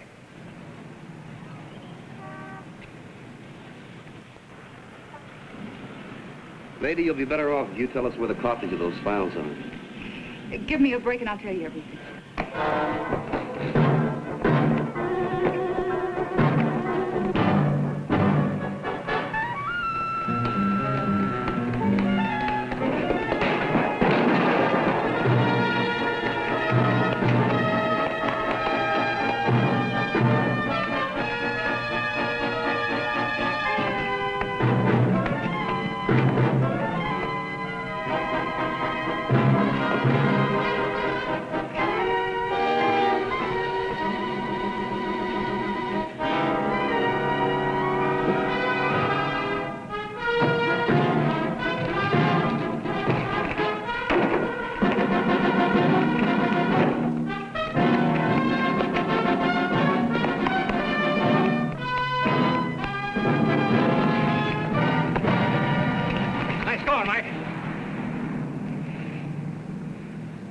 You know, Lieutenant, I wish you would give me about 5 minutes more.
I give you already $1,500. Always you want more. More. What for you need so much? Look, Metrovic, you've been all through this. I don't like this, you understand? I don't like for to be made monkey. Where's my girl you promise? Where's my bride, huh? 1 month, 2 months, all the time. She coming soon. She coming soon. I get angry now. No more money. No more money. You show me girl or I go to police. You hear that? I go to police. Petrovic, you go to the police and you lose not only your bride and your 2 front teeth. You'll be deported for plotting to violate the immigration laws. I'd be embarrassed to show your bride a bridegroom who needs a lot of dental work. Now, you get the rest of that money up here pronto, do you hear? Or things will happen.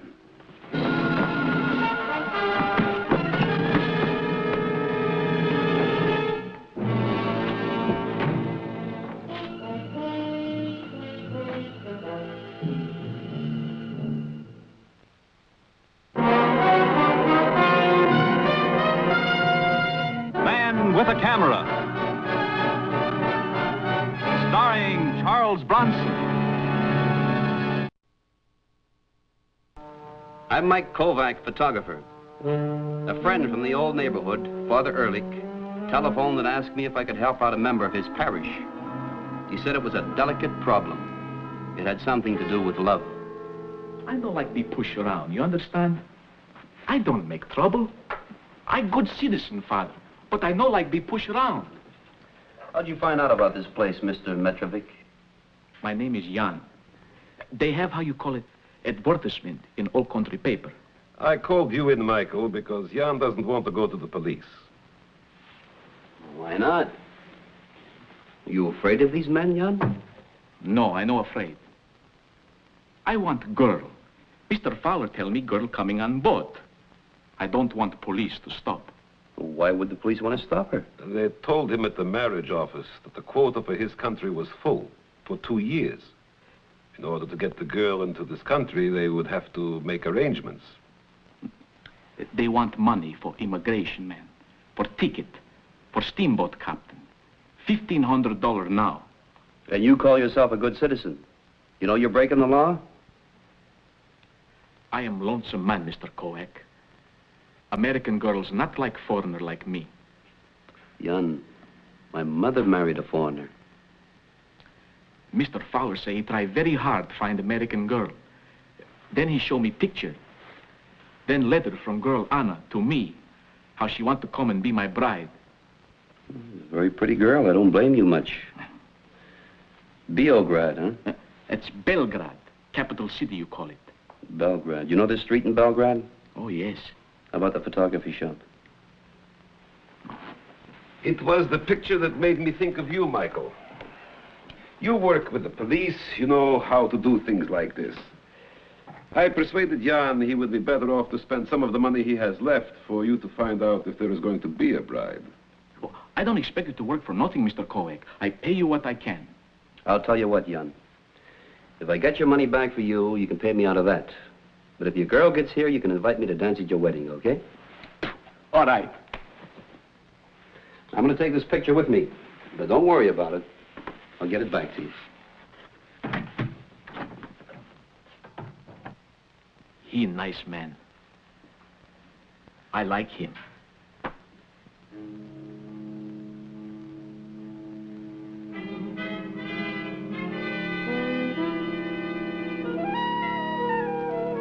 A little steam would get the print off the backing.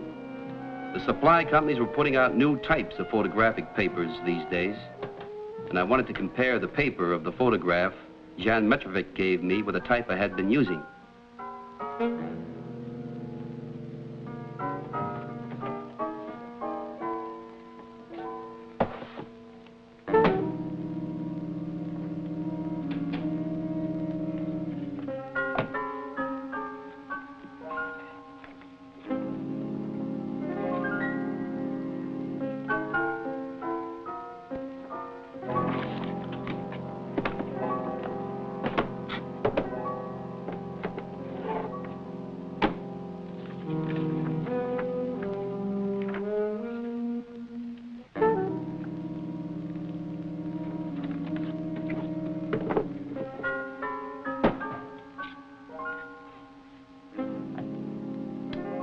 Parla inglés? Sprechen Sie English? Habla usted English? Well, maybe not, baby, but I got a hunch you don't speak Jan's language either.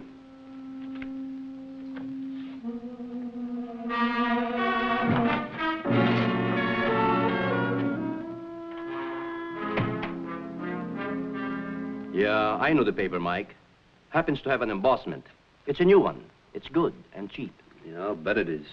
Well, some people like it. I haven't pushed it to you because it's not your type of stuff. If you want some of it, I can always order. How long has it been on the market? Sid, what I really want to know is it possible a shop in Europe, say like in Belgrade, could be using this paper? No, I hardly think so. They get a lot of their stuff from Germany or Czechoslovakia. They develop a lot of papers over there. They import a few of ours. But no, I don't see how. This only out a couple of months. 3, 4 at most. Okay, thanks, Sid. Hey, Mike, that's a beautiful gal. Yeah? I'm in the wrong end of this business. All I ever get to see is salesmen. There's the pretty one in the lot. Keeps you honest. Hey, that's good? She bugs me. I know I've seen her before. Yes, I have too. And not in Belgrade, I'll tell you that. Not unless they've changed the name of New York without telling me. Van, the reason I came to you, she might be a model. The way she holds herself. Well, she's not a top model, that's for sure. I've never used her. But, Mike, it's funny. I can hear her voice. I know I've talked with her. You think she might have been in here looking for work? Could be. Honey, bring me the file on the girls who've been in on interviews in the past, say, 6 months. Say, Mike, I didn't know you were the model-chasing type. A man with your reputation. Well, that's because I'm mercenary. I do anything for money, even chasing models. This girl in trouble? Oh, I don't know, but she's causing trouble for somebody else. Sad trouble. Thanks, dear.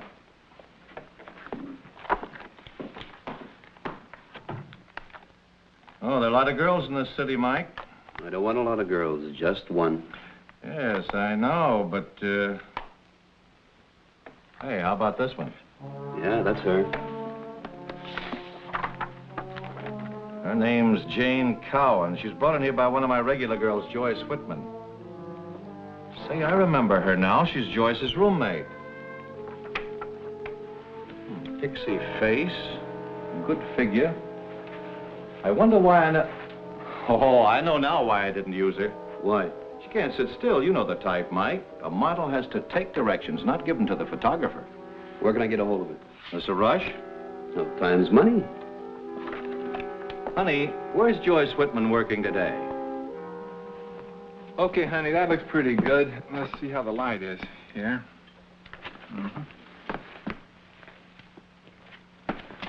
All right, let's try that. See what we get here. Now hold it. Just a second. All right. Okay. That's a good one. All right. I just need 2 girls now. Joyce and Edna, you can take 5. Okay, now, honey, you come over here, please. Right over here next to her and open up a little bit. Yeah, give me this, and I'll come in that way. Wind up again with this. Okay, let's try it once. Uh-oh. Hold it. A peeper. Move.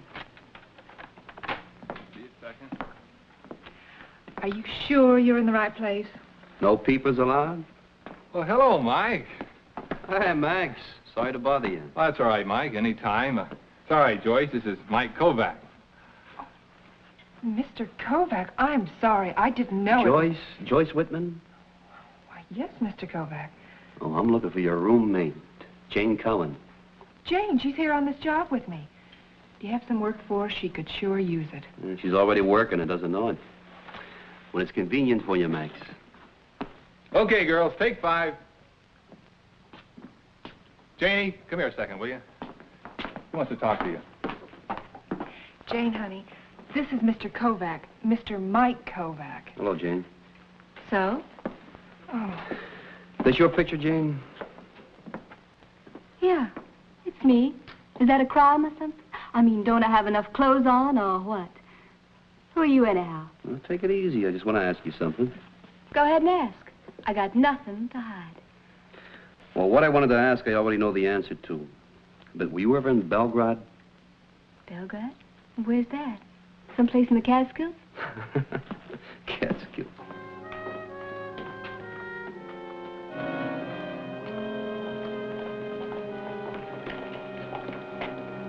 I'm pretty sure the 2 guys that employed her are the same 2 characters that run the bridal office. Told her they were importers of folk dresses, huh? That's right. And to a professional model, it sounds legit enough. How many girls do they use? Just one that time. Each pose and a dress from a different country. They must have about a dozen suckers on a string. As long as they're suckers, they'll be bunco artists. I can't do anything without a complaint. Well, I'll get you a complaint. That girl? No, I told her not to do anything until she heard from me. Now, she's got a mind of her own. You know, she's a fighter, one of those battlers. Lieutenant, I got a gimmick I want to try. Now, Mike, watch yourself. Most bunco men fade when the going gets tough. They don't like the rough stuff. But there's always an exception. And from the way they handled your boy Metrovic, these boys look like it. Don't worry, Lieutenant. My gimmick involved a visit to the bride's unlimited office. I wanted to get in there and get a modern look at their old country operation. I also wanted to sneak some pictures. A loud old-fashioned tie was the perfect cover for a miniature camera. I had a harness designed to hold the camera and a tie pin to camouflage the lens. I'd used it before. And if I was lucky, my picture taking wouldn't be noticed.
This mark's about due to pay up. Yeah, well, if he doesn't come in tomorrow, I'll give him a call.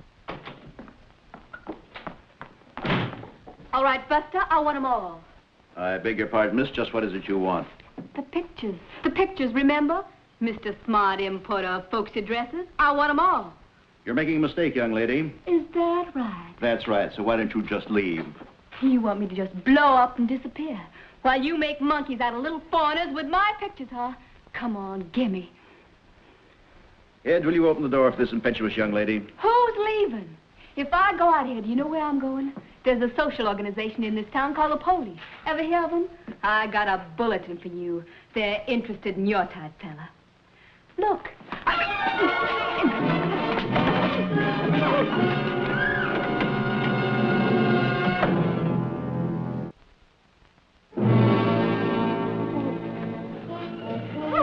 You want some more?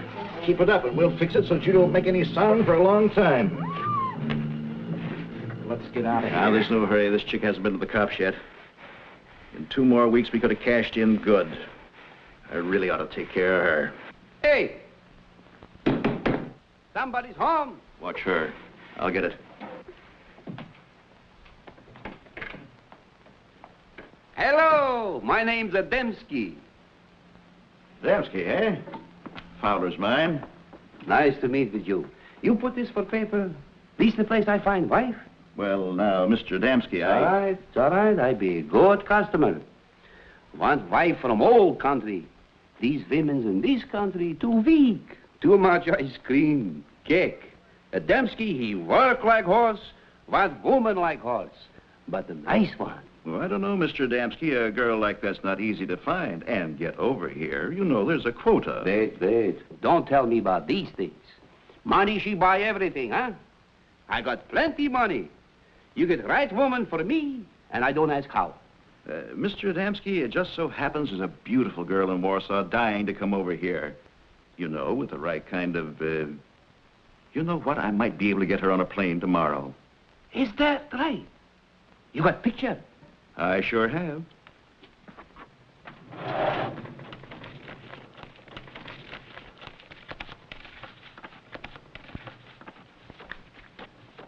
Here it is. Hey, Harry, we got some business to take care of right away. Ed, meet Mr. Adamski. He's very anxious to get a bride. He's been saving up a long time for it. Isn't that right, Mr. Adamski? $3,000. Well, there you are, sir. Her name is Olga Casano. Isn't she beautiful? Oh, yes, this is nice. This one for me. When you gonna bring her? You do this for me, huh? Well, it'll take money to get her on that plane tomorrow. The cables, ticket, you know. How much? You get $1,000 back here in half an hour, and I'll get off a cable. You wait right here. I'll be back. I come back. You wait.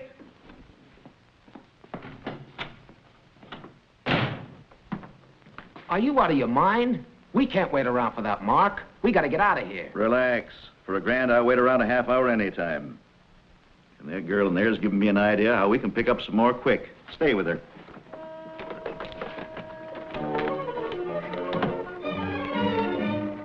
Where is she? Where is my Anna? She's here all right, Metrovic, just like I told you. Remember, one peep out of you and the little man gets it first. Right between the eyes. My partner has a gun under the desk. You hear? Let me see her. First, let's see some of that money. No. No got money yet. I see girl first. Make sure you're not fooling me again. Then I go to bank. All right, you can see her, but that's all. You don't talk to each other until we've been paid for our services. Sure. All right, Mr. McGill, let him see the young lady. Let him see that we're honest American businessmen.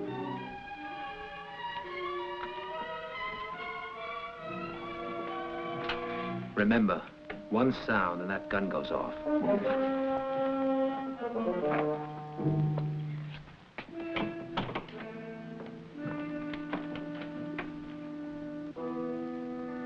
Anna.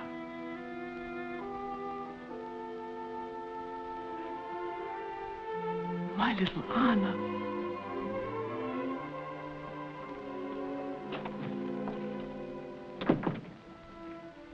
Well? She's here. She's really here. My Anna, my bride. All right, get that money up here. But the price has gone up, $1,000. You get it here, or your Anna goes back on the boat. I get it. If I have to steal, I get it.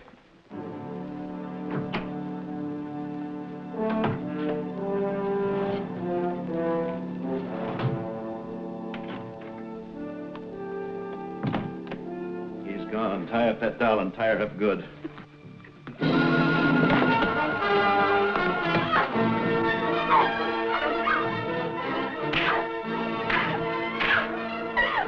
Get over in that chair. Relax, young lady. It'll be easy for all of us. We gonna wait for both those marks, Metrovic and Adamski? Why not? They'll be back soon with the money, and we'll be long gone. I have to get back, Father. Now, calm down, Jan. Tell me again what you want. How can I calm down, Father? She's here, in America, in this city. I see her in bride office. I go now to get money for to bring her home. That's wonderful, Jan. Wonderful. Beautiful. Look, tell Mr. Kovac, please, never mind. Everything all right now. I pay him for time, not to bother Mr. Fowler now. You tell him, Father, I don't want trouble. All right, Jan, I'll tell him. And you bring Anna back here. Yes, I want to make her You well. tell Mr. Kovac, please, no trouble.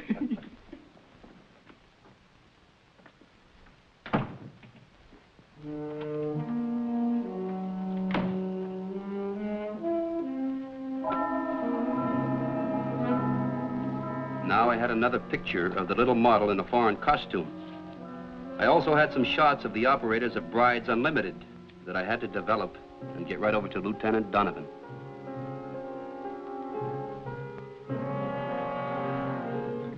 The guy named Fowler gave me this picture of a girl. His hands were all over it, so there should be plenty of prints, maybe pick up McGill's, too. This is what the two guys look like. I took these shots with a hidden camera. I'll put them through right away, see if we get any kind of a make on them. When I'll get you forward, there will be. Where you be? I'm going over to Father Ehrlich's. We got to figure out a way to break the bad news to young Metrovic. He's going to take it pretty hard. Do you blame him? No, I don't blame him, but boy, oh boy. Sometimes I think these bunco men are the worst. They don't kill, but they sure torture.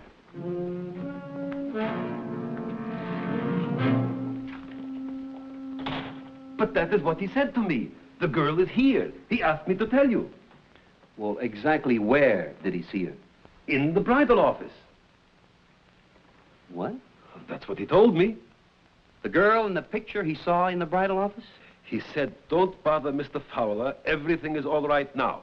Can I use your phone? Well, of course. Michael, is something wrong? Where did he say he was going when he left here?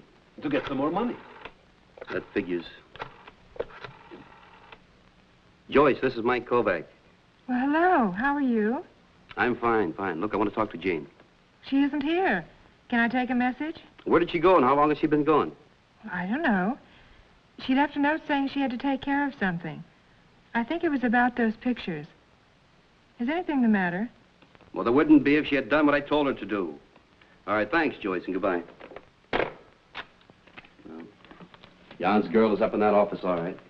Well, then, everything is fine. The only trouble is she's not Jan's type. Excuse me. Hello? Oh, yes. It's for you. Yeah. Hello, Mike. This is Donovan. We got your boys out of the mug book, all right. The prints haven't cleared, but we don't need them. What have you got? They're bad boys, all right. We got a whole book on them. Both of them served time on assault. Get around, too. Cleveland and Memphis want them. They're bad medicine. Oh, that's great. There's a social gathering going on up there. Jan and the Collin girl went up there on their own, and I'm leaving right now. You wait till we get there, you understand? Mike! Mike! Why did... Get me a car. 100, 200, 300, 400, 500, 600, 700, 800, 900, $1,000 exactly. That's right, huh? Okay. I got no money for a wedding now. Oh, that's a shame. But I have a hunch she's not in the mood for a fancy wedding. I see her now, yes? You see her now, yes. You two are made for each other. Ed, let's bring these two lovebirds together. I tell you not to come. Everything all right now, Mr. Kovac. Kovac, what is this? That's my friend, Mike Kovac. I tell him about Anna. Anna! Get him.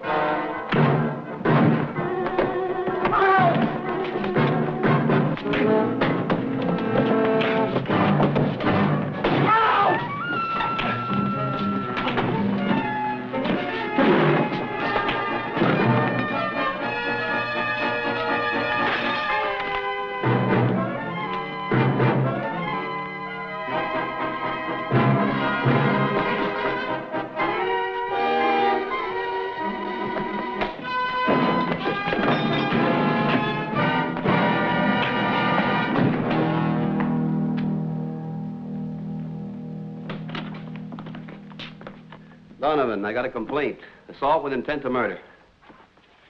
Take him down and book him.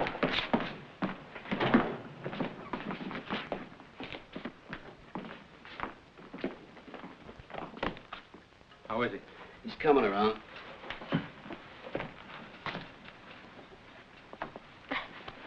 Is it all right? I think so. Sit in the chair, Jan.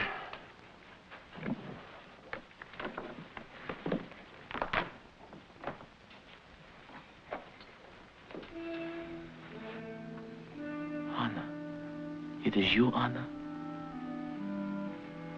No. I'm sorry. A dream. Just a dream, eh, Mr. Kovac? That's right, Jan. Just a dream.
Carla's got something to say to you, Phil. Do we have to talk now? We sure do. Go on, tell him and get it over with. You can't tell me anything I haven't known for weeks. I'm only trying to make it easy on you. I'm a married man, twice your age, a respectable accountant. It's hard to believe that I could be taken so easily. I really liked you, Phil. Yeah, I'm sure you did. But how could you love someone like him? Look, bookkeeper, don't give me any trouble, huh? I won't, but the police probably will. Sit down. Don't do anything foolish, Phil.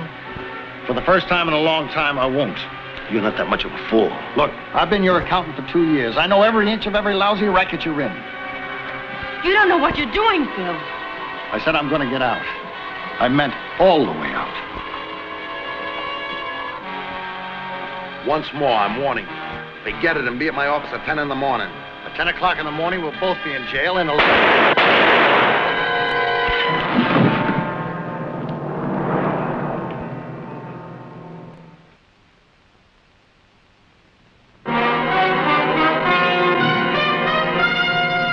Man with a Camera.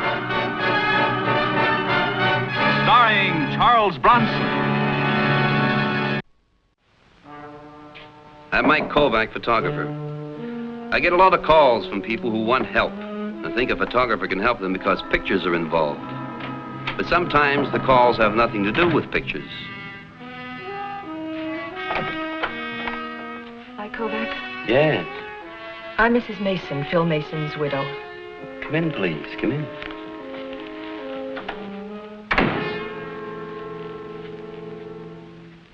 You have a very nice apartment.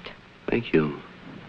Mrs. Mason, as I told you on the telephone, as much as I'd like to help you, there's nothing left for me to do. The police have already made their arrest. They'll let Larry Gaines off. I know they will. Not a chance. What about the other killings he was arrested for and they let him off? Well, these things happen sometimes, Mrs. Mason. I don't want it to happen this time. The Lieutenant Donovan, who's in charge of this case, is a friend of yours, isn't he? I guess you might call him that. I'm willing to pay you to make sure that your friend does his job. That won't be necessary, Mrs. Mason. Is this enough for a retainer? Open it. It's more than enough. If there was anything that I could do. I want to see Larry Gaines die for killing my Phil. Mrs. Mason, the police have a case that can't be broken. I know better. My husband made a mistake with a girl. After 18 years of marriage, he wanted to be young again. It hurt terribly to lose even a little of him, but to lose all of him. I understand. And, I'll talk to Lieutenant Donovan. A man shouldn't have to die for one mistake, should he? Well, it depends. Larry Gaines made a mistake, and he's going to.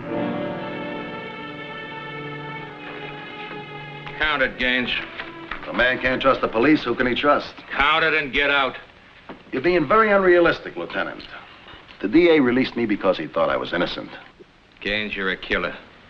You murdered Phil Mason. Someday I'm going to get you for it. In the words of the DA, as related to me by my attorney. Get out.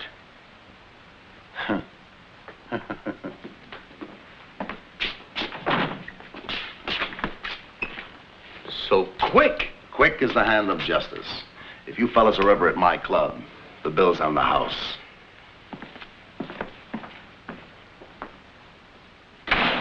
Donovan. If you got anything to say, don't. Phil Mason's widow just hired me to watch that guy walk all the way to the chair. Return the money. What does it take to make a murder charge stick? A gun helps. A witness helps even more. You had two of them. The guy that cleaned up the club and Larry Gaines' girlfriend. You picked the right word, had. I just left the morgue. Cleaning man's laying on a slab. What hit him? Brakes didn't work. Hit a lamppost. Very unfortunate accident. What about Carla Norris? Larry Gaines' girlfriend didn't see a thing. You gonna let her get away with that? Mike, I only follow the laws we got. I don't make new ones. I can't force her to testify. Would you like to see a statement? Would you like to see what begging, threatening, pleading got us? I would like to see nothing but you get Larry Gaines. He's gunned down two men already and gotten away with it. Sooner or later, I'll catch up with him. Donovan, this is not a hood that was killed. This is an ordinary guy who slipped an inch and was buried 6 feet. Stop shoving, Mike. Well, then get Carla Norris to talk. She won't talk. She's suddenly gone blind. All right. I don't know what you're going to do, but I'm going to earn my money. How? How? I'll introduce you to a good eye doctor. That's how.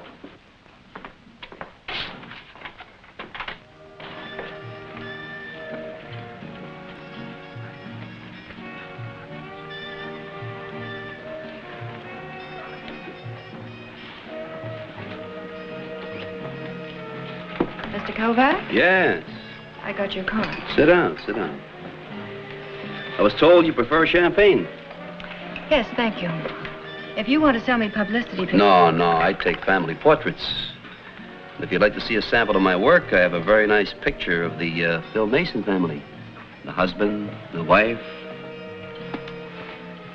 Are you from the police? Card says photographer. I do a little bodyguard work, too, if you ever find yourself in need of one. Now, why would I need that? Your boyfriend might get nervous. Excuse me, Mr. Kovac. I've got to change. Hey, wait a minute. Take the card. You might need me sometime. Hey, that's pretty nice, pretty nice. Gift from Larry? Mm-hmm. An engagement ring. Inscribed? Naturally. Well, for your sake, I hope it doesn't say till death do us part. I had Carla shook up a little. I knew that words alone wouldn't make her talk, but pictures might. And when I saw Larry Gaines helping a tipsy customer, I had my first shot. Here. I'm as sober as the... What am I as sober as? Come on, Freddie will take you home.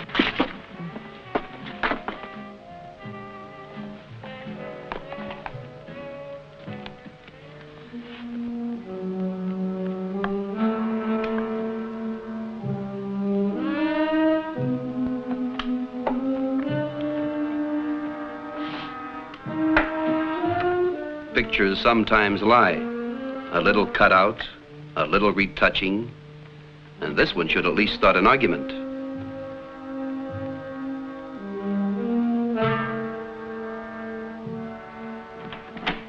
Hi, honey. Want to see me? A messenger delivered this a few minutes ago. That's me. I'm Myrna. Where'd you get this? Mike Kovac sent it to me. Wonder where he got it. I was wondering the same thing, Larry. Honey, you're not going to accuse me of trying to make a play for this kook, are you? She wasn't a kook last year. That was last year. I haven't hardly seen her since then. And never alone. The pictures are phony.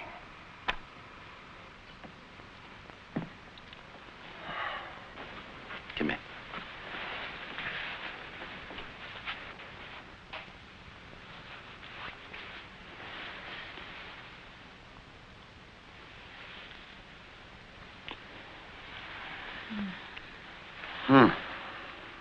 That answer your question? Maybe I was silly to be jealous, huh? Honey, I'm never gonna leave you. And don't you ever leave me either, huh? Now, why would I do a thing like that? I love you. Well, you just keep on loving me, and we'll both be happy. Very happy. See you after the show? Naturally. Got it all off? Mm-hmm.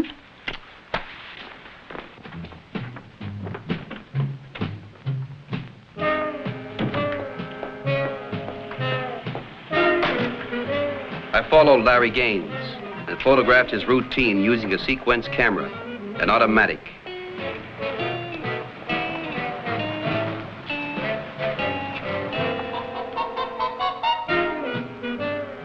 I kept on after Larry Gaines.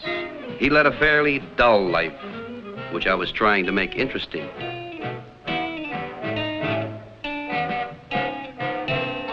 And I finally hit pay dirt.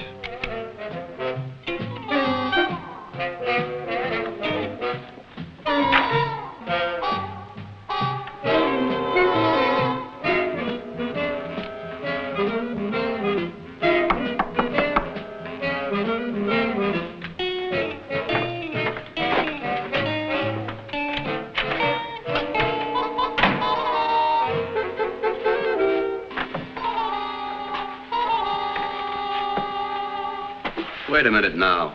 You say what you have to say and get out. It's kind of cool out. You better put your coat on, huh? We going someplace? Larry Gaines wants to say goodbye to you. He's leaving town for a couple of weeks. Out. You tell Larry Gaines I'll be here when he gets back. He wants to say goodbye to you personally. I got one, too. The coat. Oh, hold it.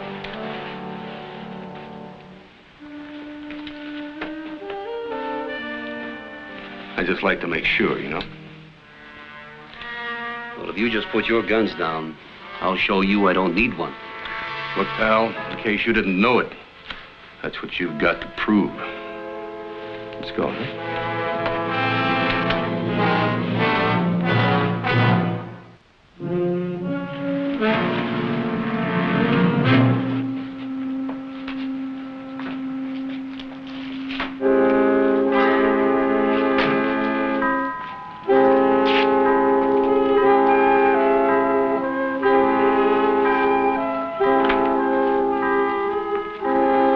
Boy, Larry.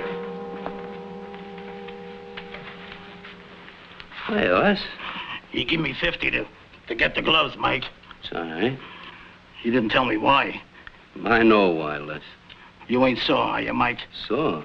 Did he pay you? Yeah. Then I ain't sore. Strip down. I understand you're going away. Just for a few weeks. Have a nice trip.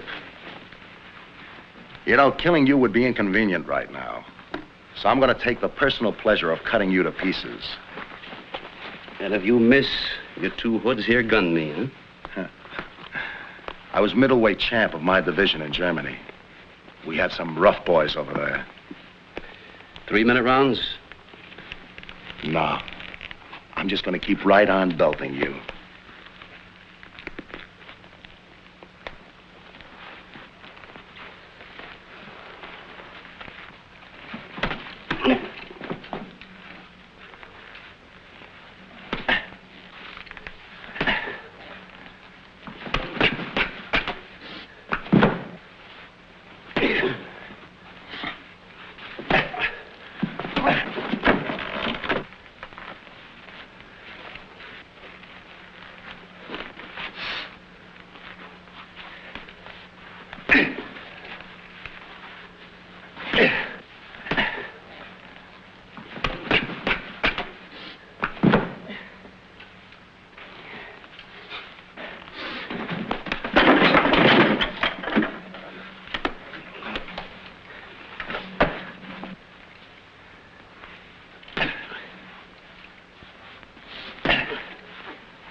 Now, Larry.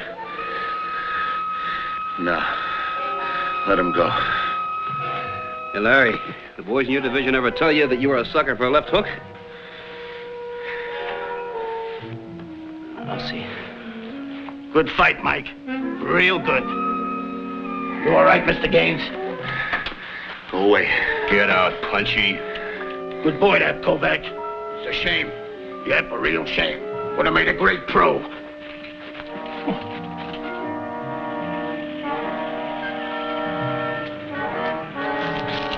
Hello, Mike. Hello, Lieutenant. Thought with Larry Gaines out of town, you'd be catching up on your sleep. Why the stakeout? Just doing a little mining, Lieutenant. You got a good chance of hitting dirt. About 6 feet of it. I'll call a policeman if I need any help. Do that. Hey, Lieutenant, why don't you go out and chase public enemies, huh? I've already lost her once tonight. I don't want it to happen again. Besides, I've arranged for a pal of mine to meet her. Go home, Mike. I'm not sleepy, Lieutenant. That's funny. Neither's the guy that's watching you.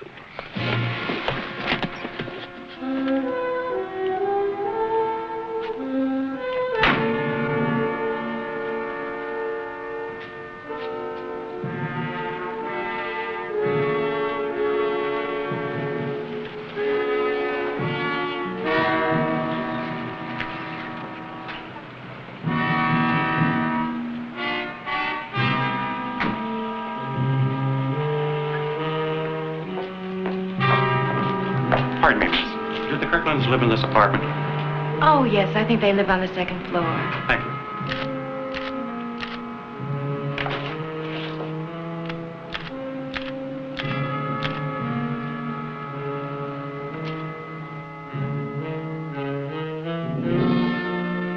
One week.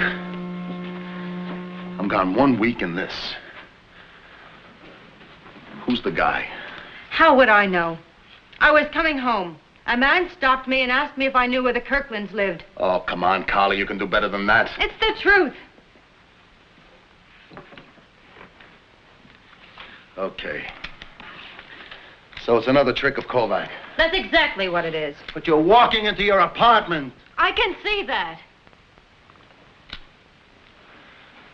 Look, honey, I don't want to make too much of this. Now, maybe he's an old friend. If he is, just say so and we'll forget the whole thing. I never saw the man in my life before.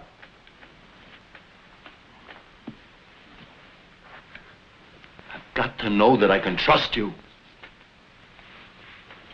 Have I ever led you to believe that you can't? If I can't trust you as much as I love you, What are you saying, Larry?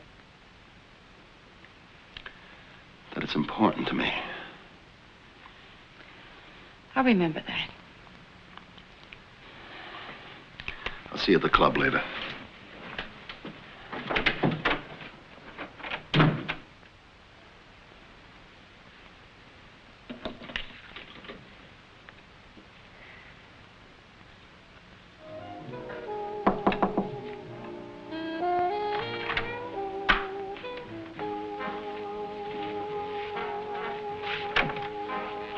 Hello, Mike.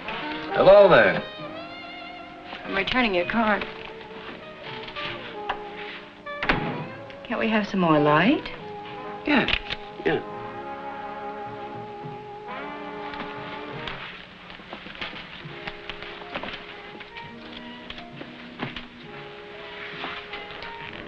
Aren't you going to offer me a drink? No? Are you surprised to see me? No, I'm never surprised. That's part of my charm. Are you disappointed? Well, not yet, no. That's nice.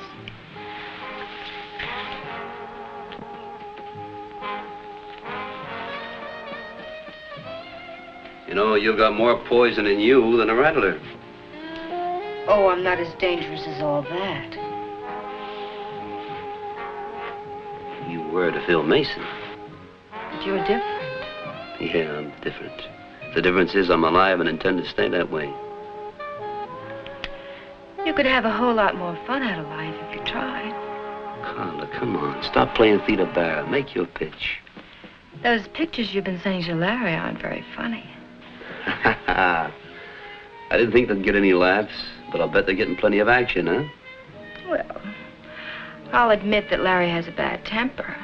That some of the things he does isn't always legal. But Like the murder you witnessed? I told Lieutenant Donovan I didn't see a thing. Carla, let me remind you of something. Your boyfriend has already killed one witness. An accident. An accident. How do you know you're not being set up for one? Because Larry loves me. Then what are you doing here? Just asking you to stop giving me a bad time.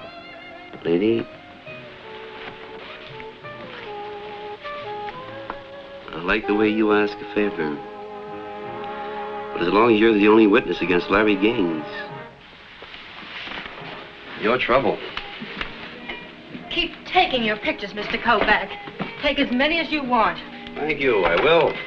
And whatever you're after, it won't work. Because I won't testify against Larry. Well, in that case, I'll do you a favor. You will? After your accident, I'll send flowers.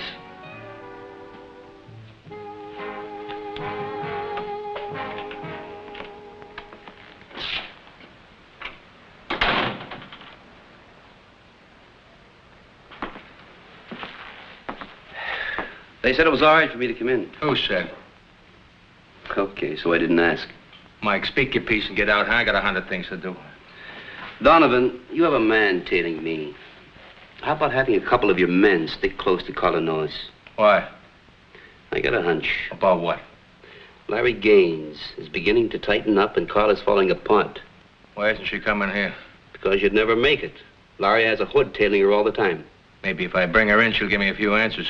No, you've got to give me a couple of more days on that. What if she doesn't last a couple of more days? Well, there's that chance. I don't like the odds. Donovan, a man was killed. She was gambling then. So far, she's gotten away with that. Well, if her luck runs bad, maybe I can switch the dice for her. And if you get caught? My insurance company will be very unhappy. Okay, Mike. Thanks, Donovan.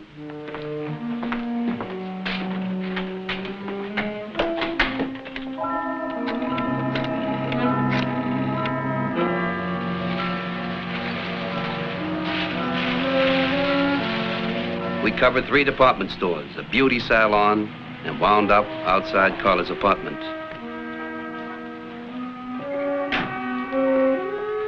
Carla knew Freddie was following her and didn't seem to care. I had a hunch he knew I was following him, but he didn't know the police were behind me.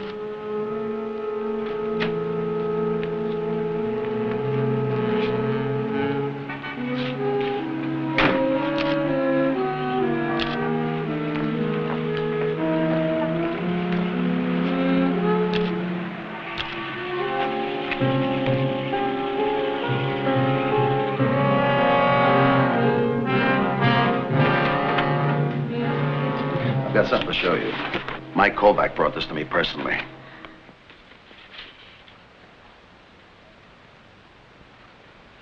Don't tell me this bothers you. Everything you do bothers me. Look, the man in the picture is a pal of yours, and you know it. I didn't invite him into the car. He saw me alone and tried to make some time. You don't know his reputation. Don't I? I know his reputation. What are you talking about? It's funny you bought airline tickets this afternoon. Your bags are packed. Somebody would think you wanted to get rid of me. I bought this for you. Where were you planning on using it? On the coast. I got a movie offer a couple of months ago, and I decided to go out and look into it. Did you ever think of checking with me before making any sudden moves? Check with you? Why, he was following me all the way. Just to protect you? The way he protected your cleanup man? It wasn't very smart. Larry, I'm tired of being smart. I'm tired of the whole setup. I'm leaving for good. For good? I thought you loved me. Strangely enough, Larry, I do. If you run out on me now, I won't know who you're seeing, who you're talking to, or what you're saying. Larry, you can trust me. If I wanted to go to the police, I could have done that a long time ago. Understand, Carla, understand. I love you, I really do. But I can't afford it anymore. Larry, if anything happens to me, they'll know who did it. No, I'll make it easy. I'll make it like an accident. Something that they didn't foresee. Something unfortunate. Like falling from a window. Larry, you can't. It won't work. Why not? We're 23 floors up. They'll get you for it. Make it easy for me, Carla. A witness, you'll have to kill him, too. Get out. Get out. Larry. Out!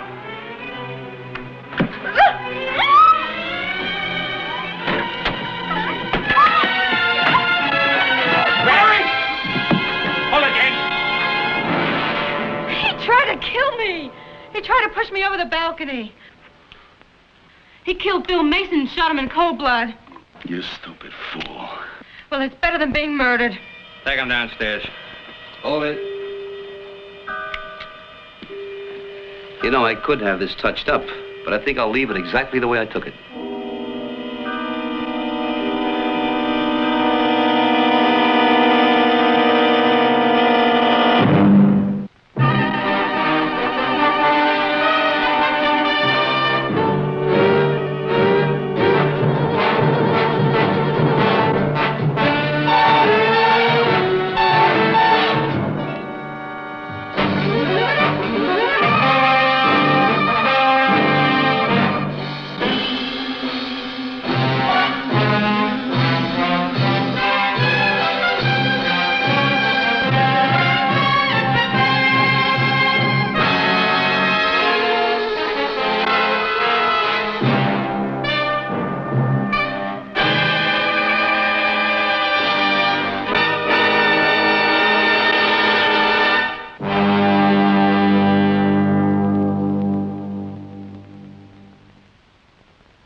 Camera.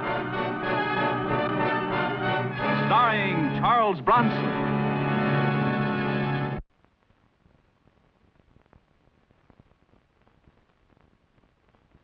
I'm Mike Kovac, photographer. I've carried a camera into a lot of strange places. But this one, with the help of the police department, was the strangest. I suppose you were with your girlfriend at the movies between the hours of 9 and 12 last night? That's right, Lieutenant.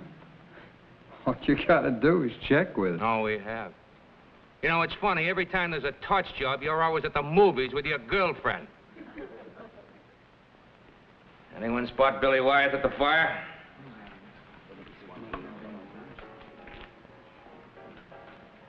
Okay, Wyeth. But someday a touch offer's going up in your face, and we'll interrogate you at the morgue, and it's gonna be a pleasure. Step back. All right, number 4, step forward. Step forward! Turn that thing off and put it away. All right. I just don't know the rules, that's all. Well, the same here as they are in Detroit, Miller. You've been in lineups before. This is Dutch Miller, 35. Total of 5 years' time on 7 counts of arson in Michigan. Yeah, all right. We know you can read. Watch your mouth. Now, you registered here last week. How have you been supporting yourself since you got to New York? I'm one of the idle rich. An old lady left me $1 million. Sure. For one of your torch jobs. Yeah, only she carried the torch for me. Get him out of here. Take him in the next room where there's no audience. Keep your hands off me. Keep him off. Keep him off. All right, Tom, take over.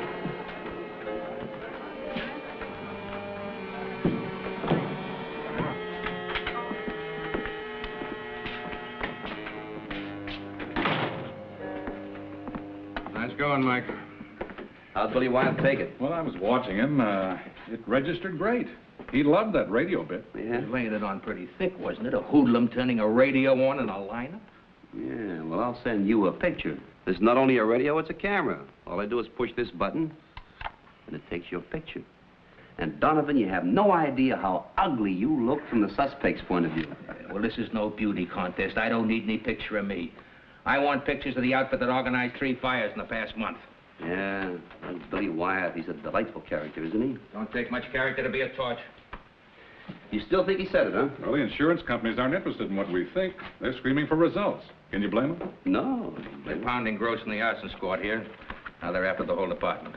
Mike, I want pictures of an arson setup and the men doing it. If you can get a picture of the ring, there's probably a whole file on them. Well, where does Billy Wyeth hang out? Well, he's got a girlfriend, the one that alibied him. Her name is, Hazel Britt. She's a waitress. She works over in Jersey, Union City, on Bergerline Avenue. You can start there. It'll get you out of Manhattan where somebody might spot you. You know, this could take time. Well, in this case, time is money, insurance money. That's why they want you to work with us. Union City, Bergerline Avenue, huh?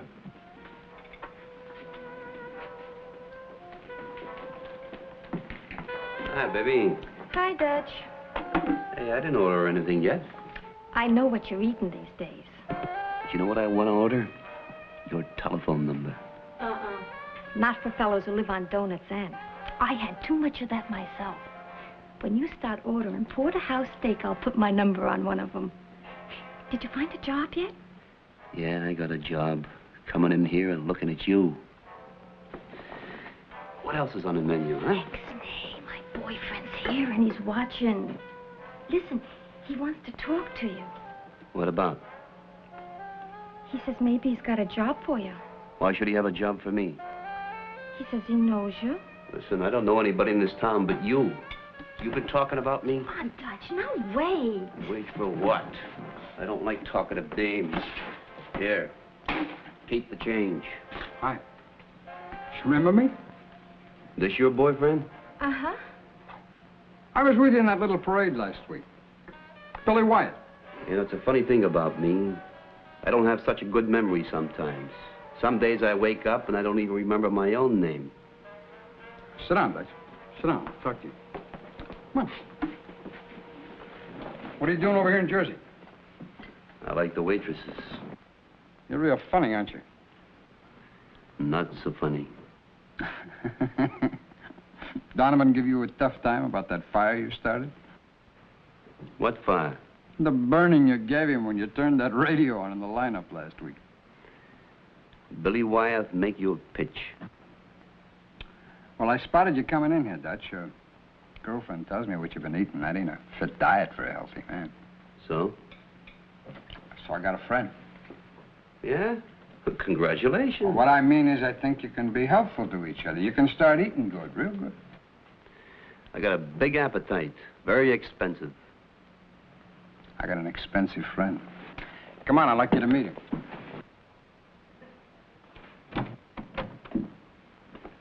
Mr. Hartwell? This is Dutch Miller. Dutch, that's Mr. Hartwell. Oh, good of you to come by, Mr. Miller.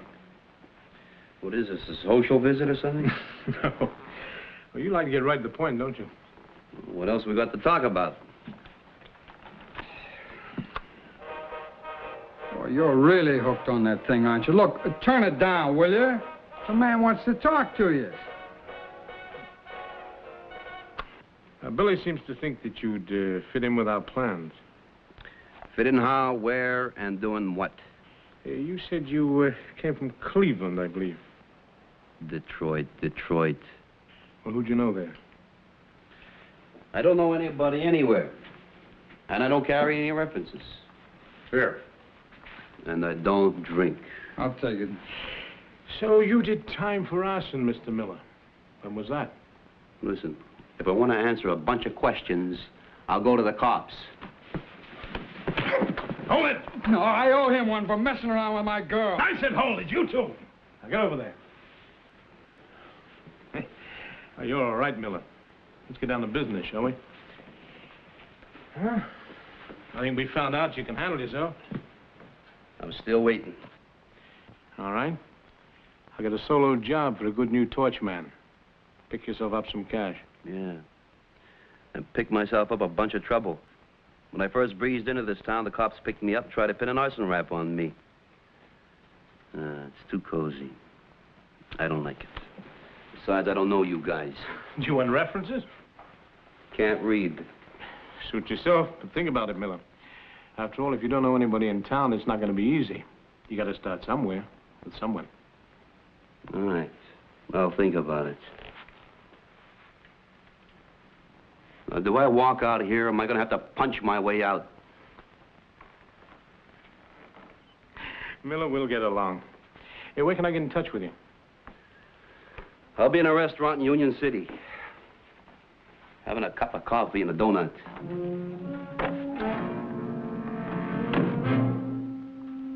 Later. This is bad. Well, I know this one. Cliff Lown, an ex-wrestler with a hooligan record. And I know the other one. His name is Amos Hartwell. He's a public adjuster. Very well established. No kidding. Public adjuster? What's that? Well, they're hired by the insured to process claims against the insurance companies. They work on a percentage. Now, most of them are legitimate, and they can be real helpful. Now, some of them are fire chasers, like the ambulance-type lawyers, you know? I get it. And some of them set fires for their clients. Well, what some people won't do, huh? I never figured Hartwell. When will they get in touch with you? I don't know. I've been playing hard to get. Make them think I'm trying to get my price up. Another few days, I guess. Mike, Cliff Lown is stupid. A stupid strong man can be mean. You stay out of trouble. You hear that? Now he tells me.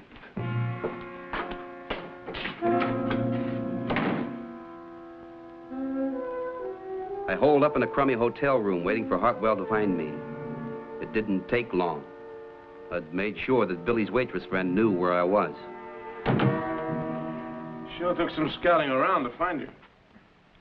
Pull up a chair and sit down. All right.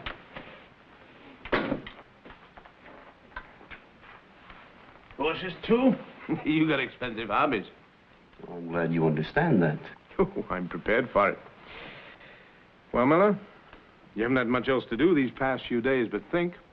What's the decision? There's one thing that bothers me. Why do you need a new torch? You've got Billy. He's done jobs for you before. Sure, but he's too hot. Police are bound to call him in as a suspect. This time, he'll be really clean. The police have got me tabbed, too. Oh, yeah, but it's a solo job. We pay you off and you get out of town fast and for good. Mm-hmm. How does it sound? I haven't heard anything interesting yet. 3,000. 5. No, too much. 3,500. 5. Now, come on. Be reasonable, Miller. Why don't you just take off? I don't work for pikers anyhow. 4,000. All right. That's the deal. What's the job? No. The customer wants to do the explaining direct. Why do I have to talk to anybody? I've done plenty of jobs for people I've never seen. Sure. But the lady wants to meet you. Personally. A lady? What kind of a deal is this? Oh, you'll like her. She's got a thing for tough guys. Oh, yeah. One of that type, huh? Mm-hmm. That type. Well, why doesn't she go for Cliff here? He's big, tough, and mean, and ugly enough. That's for taking a swing at me at Hartwell's place. Right. Let's go see the little lady.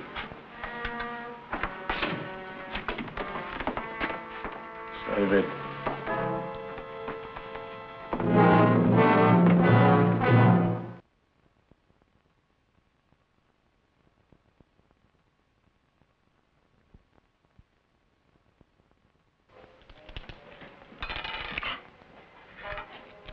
Hardwell tells me you're very good at your work, Mr. Miller. What work are you referring to, Miss Cramer? The kind I'm paying you for. Oh, he's A1. I wouldn't have brought him along, Miss Cramer. I got a file that says you won't make that point. You've got a bet. Hardwell, why don't you go look at the view from the terrace? I recommend it. All right. Mr. Miller, I came into and went through part of an inheritance from my grandfather. The major part of it is still to come, in a year. Now, a year can be a long time without money. About a week. I see you understand. One cumbersome part of my inheritance is an old warehouse which had sentimental meaning to my grandfather. It was his first building. Now it's on choice land, and it's well insured. I'm enjoined from selling the property by the terms of the will. Of course, if something were to happen to the warehouse which would make it unsightly or a public menace. Do you follow me? I'm way ahead of you, Miss Claymore. Good. I'm glad you're not sentimental. 7. New roll. Yeah, baby. 6.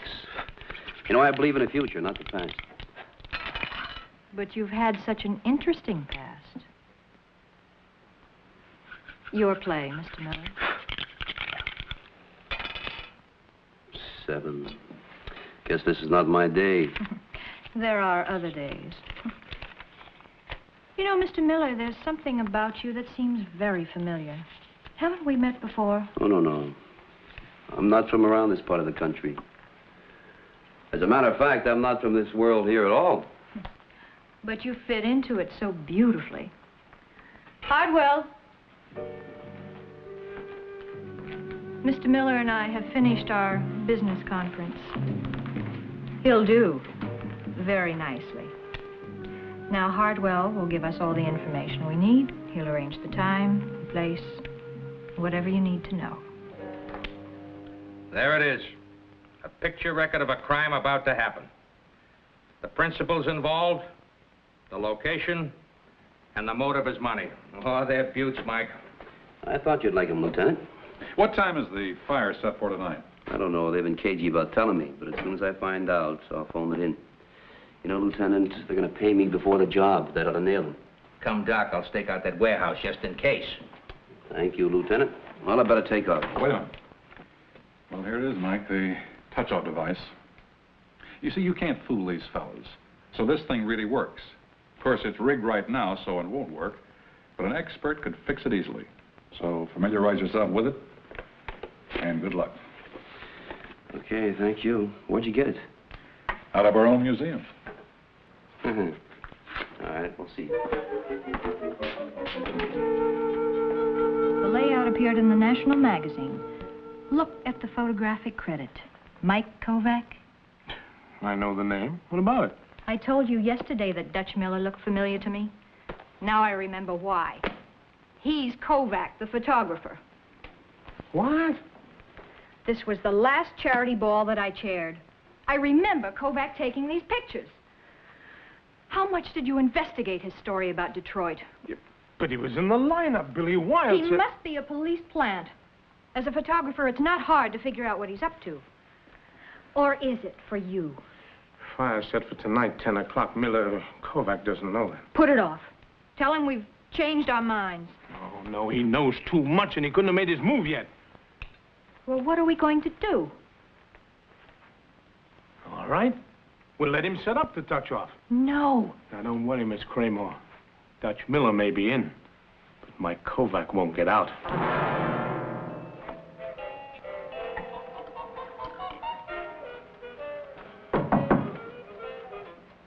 Who is it?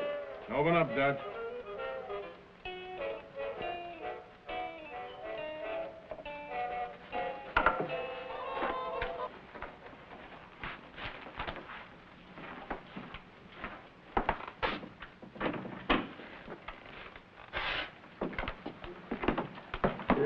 I didn't expect you so early.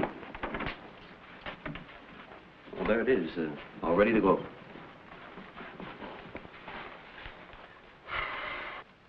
Looks good, Dutch.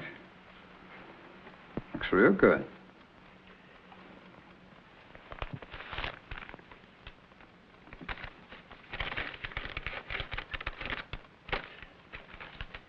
All right, let's go. Now? That's right. Yeah, but you said tonight it's still light out there. Change of plans. We found out there's a private watchman on the block after 8. We'll get in the warehouse now, and you can set the touch-off for 10. All right. I'll meet you there in a half an hour. We'll leave together. Now. Okay. Billy wants to go along. You don't mind? I want to watch how a real expert works. All right. Let's go.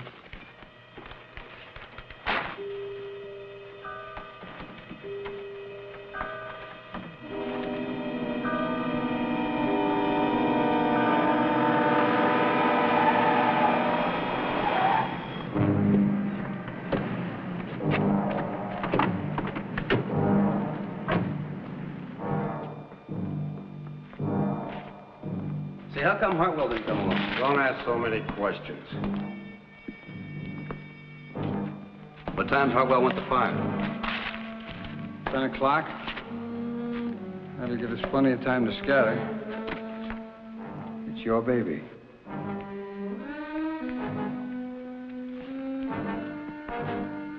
This looks as good a place as any.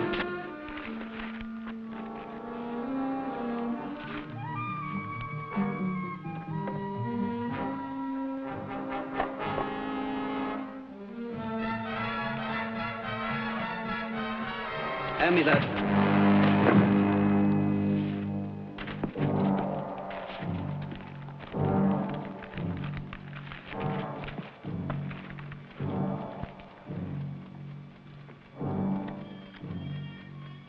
Oh, he's real cute. Get it fixed so it didn't complete the circuit. Can you fix it? Sure. Snap. All I gotta do is make contact with that wire. That'll do it. Yeah.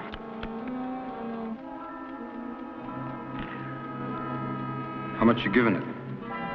8 minutes. That'll give us plenty of time.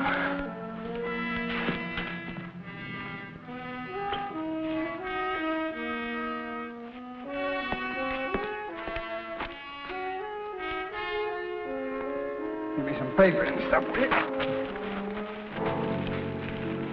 Pack it in. That's plenty. Just get out of here. So long, Kovac. Wait a minute, you idiot. fire will take care of him. Go on, get out of here.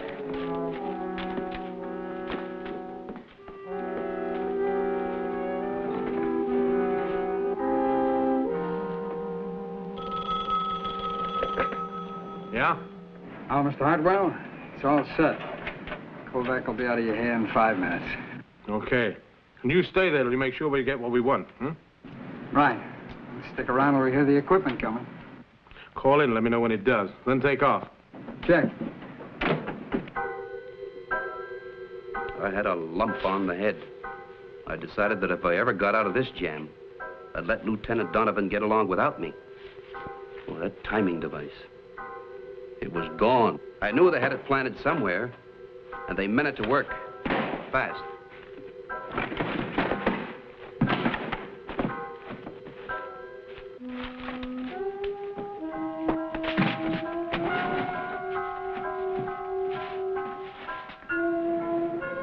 I think we'll cut out of here when we hear the automatic alarm go off.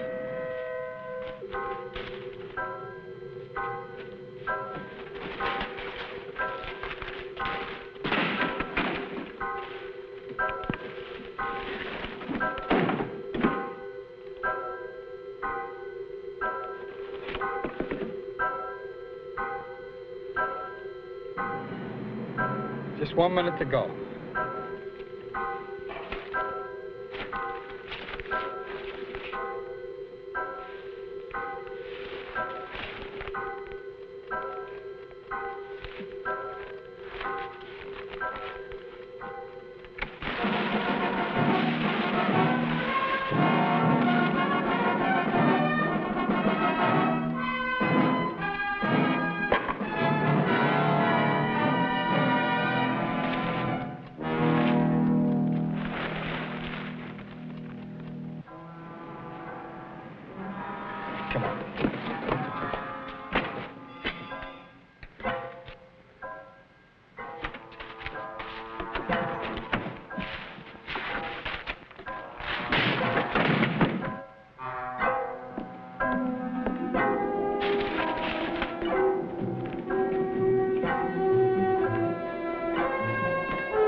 There.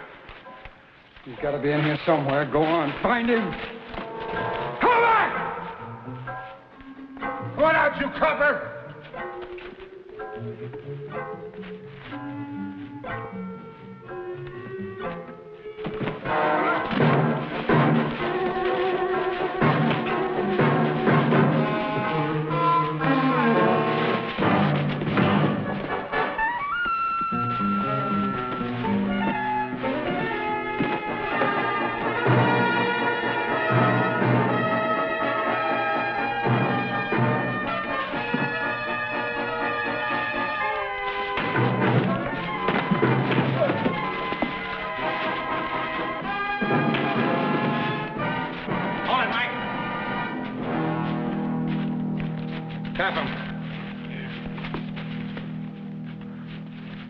I'd get here early, just in case.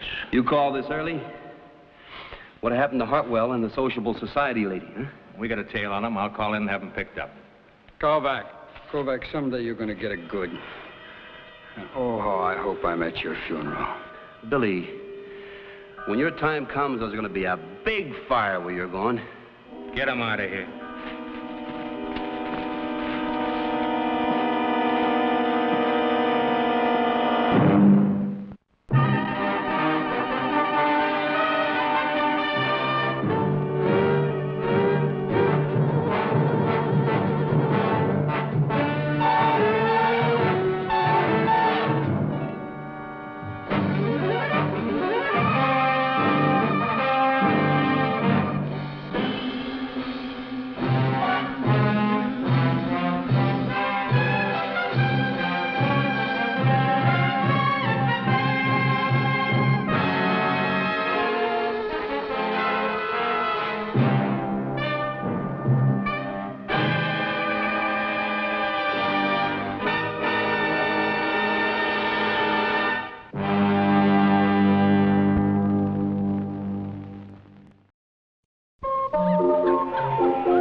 I'm Mike Kovac, photographer.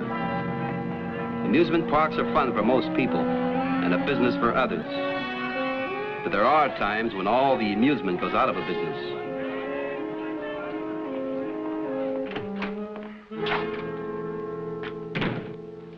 My name's Mike Kovac. Oh, Kovac, I'm glad you could come. Sit down. Thank you. What's your problem? You know, my kid keeps talking about you all the time. Says you're the greatest photographer in the world. Oh, it's nice to have a fan. That's why I sent for you. To tell me that? I wish that was all. Now, my kid's a real camera bug. I must have spent a fortune on camera equipment. Well, I needed some pictures of the park, you know, for publicity. So I thought I'd give the kid a chance, see if I can get some of my investment back, you understand? Yeah, I understand, but it's not clear. Take a look. Here. Here's a shot the kid took from the roof. It's pretty good, fine shot. Your investment in all that camera equipment is justified, if that's what you want to know. Here's an enlargement the kid made. This is part of this picture here, underneath the roller coaster. Now, what does that look like to you? Well, it doesn't look like the funhouse, that's for sure. This big man here looks like he's in the process of dying. Yeah, but he didn't die enough to stay in the park. We covered the whole area underneath the roller coaster. Couldn't find any sign of him. Nobody I ever saw before. Now, we got lots of ice cream jockeys wear the same kind of uniform as that other fella. Did you contact the police? What, and have the whole police force roaming all over my park? Publicity I can use. Notoriety I don't need. I cater to a lot of families with kids. Now, news like this gets out, it could hurt you. All right, you can put me on your payroll. I'll work by the day, plus expenses. No, I'd like to have the negatives to these pictures. This is my address. I'll have the kid bring them right over to you. Here. Here's a pass. I'll get you by the gate. Boy, oh boy. What I wouldn't have given for one of these when I was a kid.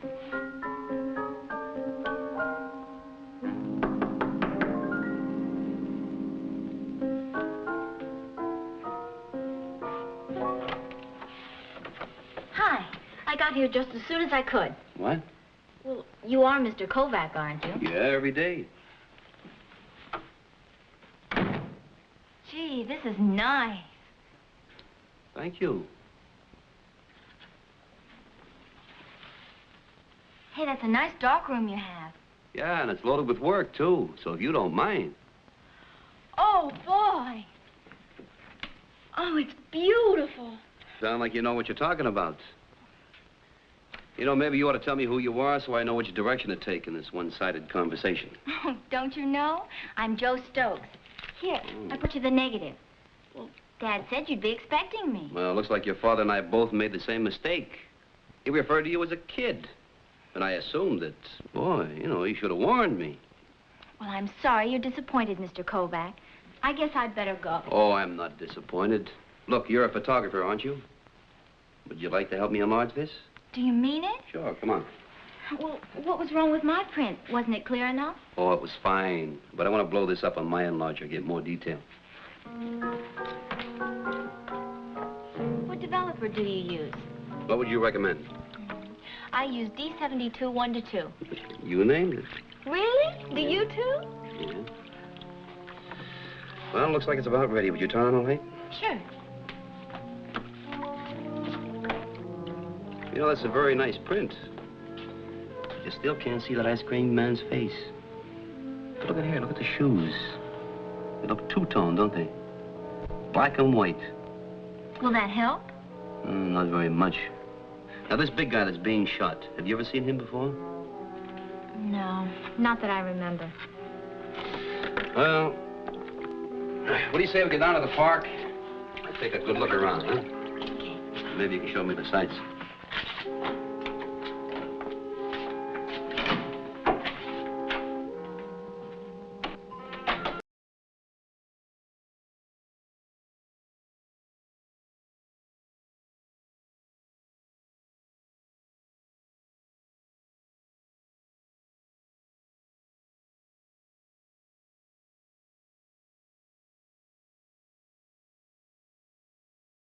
Here's your chocolate. That's 5 dozen. That should hold you for a while.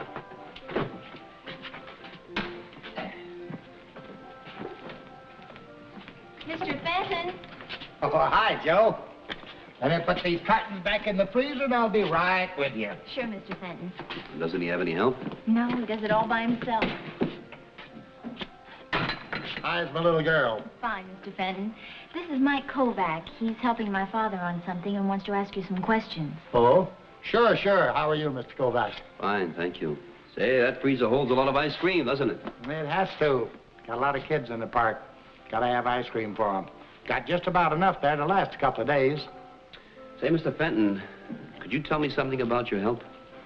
We don't have steady help. We just hire what we think we'll need in the morning. What's up, Joe? Oh, it's just some petty thievery. Then you don't keep records of your vendors, huh?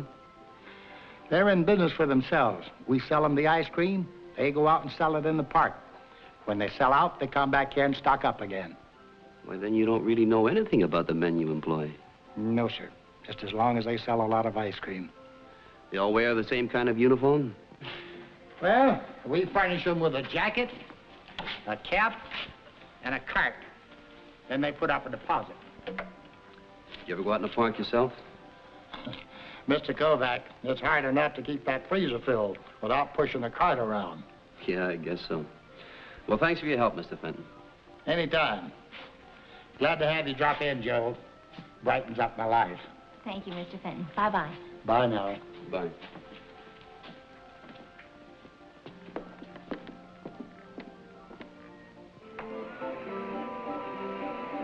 Have you known Mr. Fenton long? Ever since I was a baby. Oh, that's a long, long time.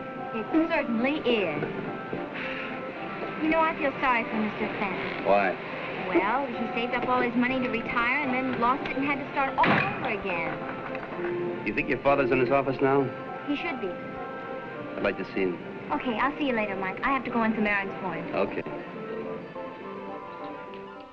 He was asking too many questions, Barney, about the vendors. I don't like it. And I don't want any trouble. Money don't come without trouble. You know, he don't look like a cop to me. Mr. Stokes wouldn't go to the police. He sounded more like a private detective. His name is Kovac. You know, Barney, I think we... Private cop, huh? That's all we need.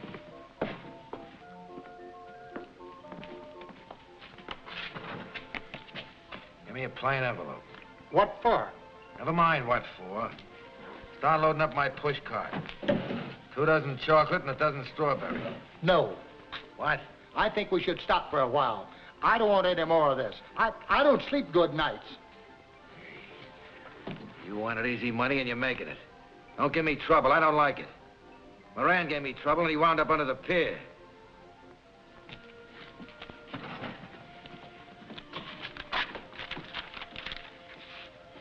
Kovac, huh? What do you want the key to his office? I'm sure Mr. Fenton didn't have anything to do with this. This what? We don't even know what it is yet.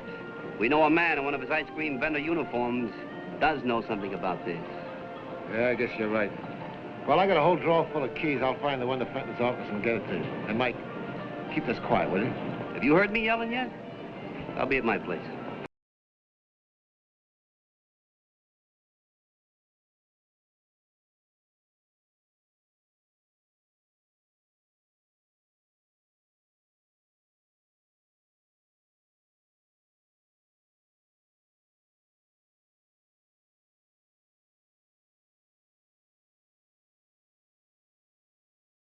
Wait a minute.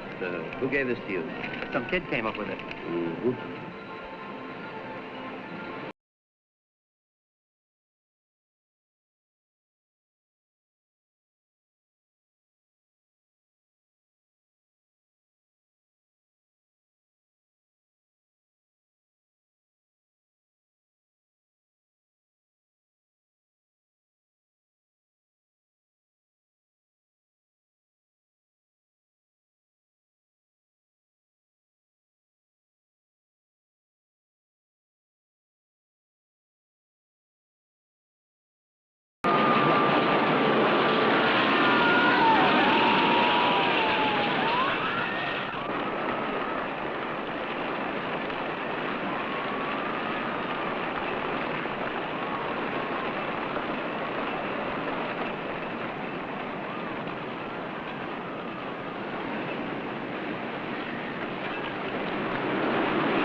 knew now why Stokes didn't find the body he looked for. I was stupid to get clobbered and lucky to walk away from it. But maybe the other guy hadn't been as lucky. Before the lights went out, I'd seen the same black and white shoes worn by the ice cream vendor. There was a connection with the ice cream office I had to clear up.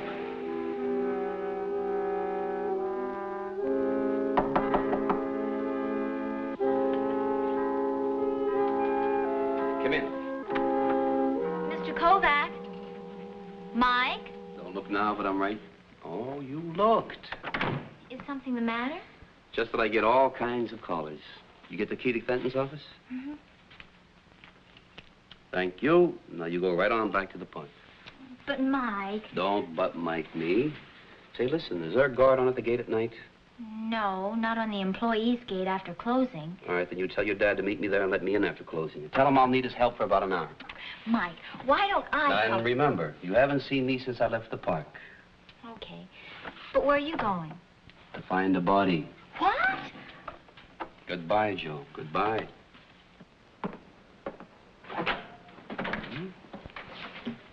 So howdy, Mr. Kovac. Hello, George. Yeah, did you come to visit the other world? Say, how's business? Well, during the week, it gets kind of slow.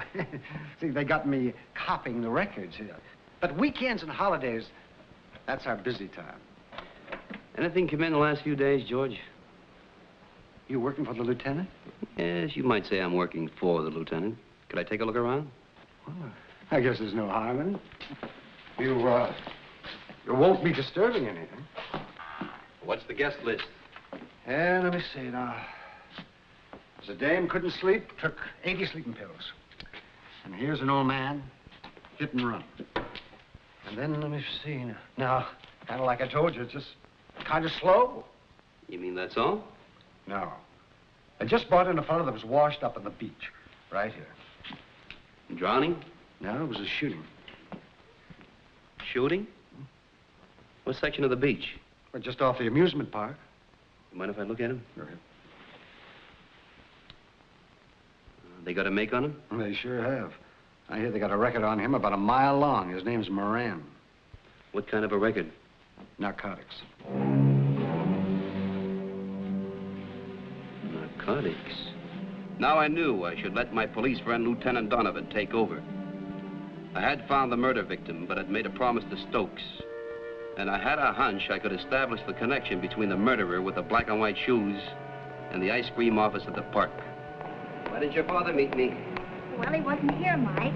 He ate in town, and then, well, he had a business meeting this evening. Does he know you're here tonight? No.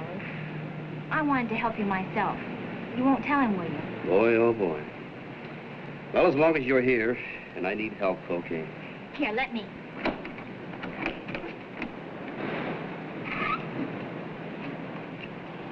Wow. 16 millimeter, telephoto lens, motor. What's this gadget? Small receiver. And this is a miniature transmitter.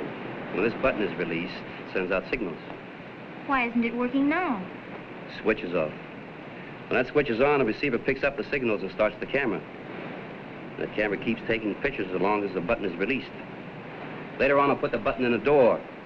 When the door is open, it'll release the button and send out a signal. Now, Joe, you take this. And you keep that button pressed down. And when I call you, release the button, and I'll see if I can pick up the signal.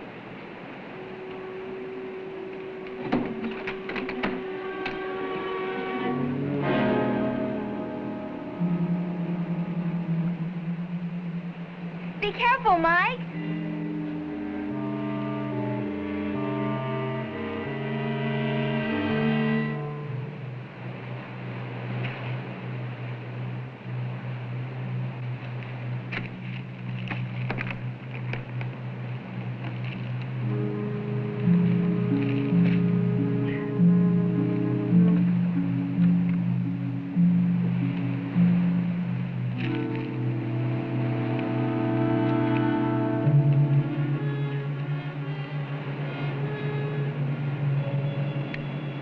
Release the button. Is it working? Yeah, it's working.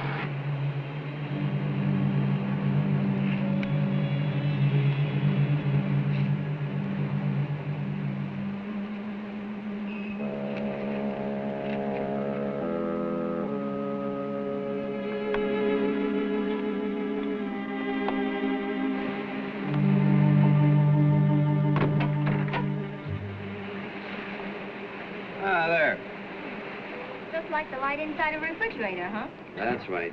And we'll have a picture of everyone going in or out of this door tomorrow. That's real cool. Cool. The object is to make it hot for somebody. And Joe, tomorrow, if anyone, and that includes Mr. Fenton, asks you where I am, you tell them you haven't seen me, understand? Give the same answer to everybody, okay? Okay, I'll take you home. Hi.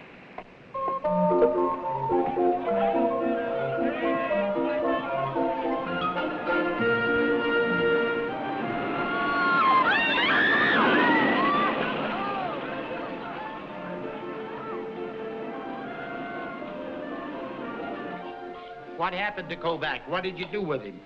What do you care? I just don't like to see things happen to people. What do you think happens to the people that use that stuff you keep in there? I don't want to hear and I don't want to know.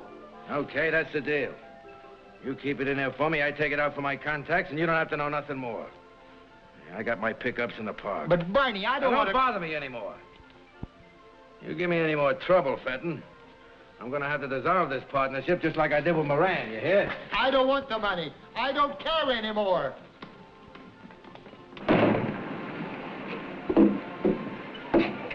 You get your stuff out of here and find some other place for it. I'm going to stay right where it is, Fenton. No, take it out of here.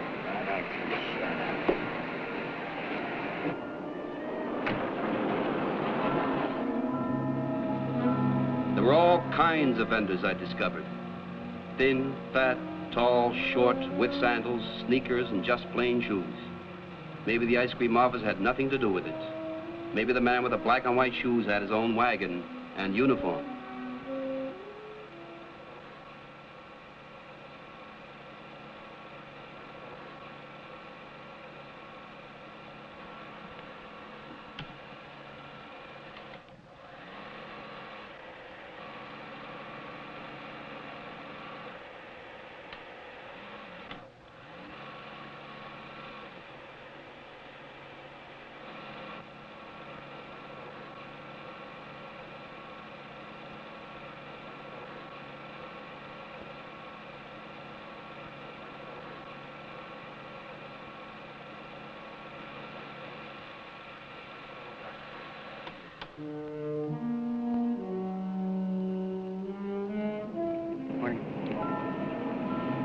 Hi.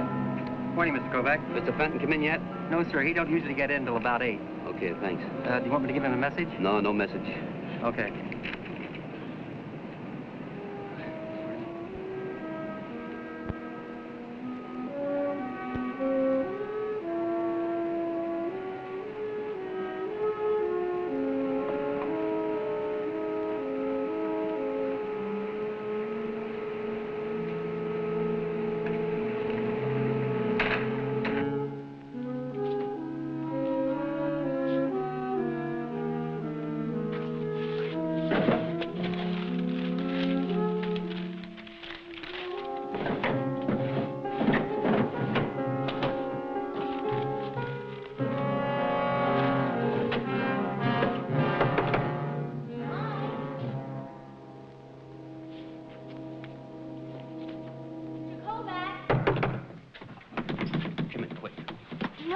Saw me?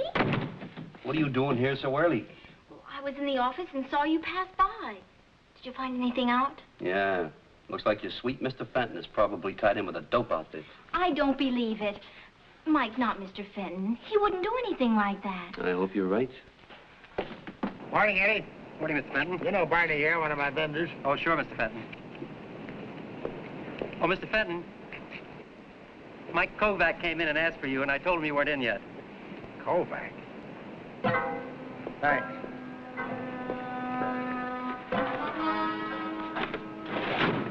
See, you didn't find anything.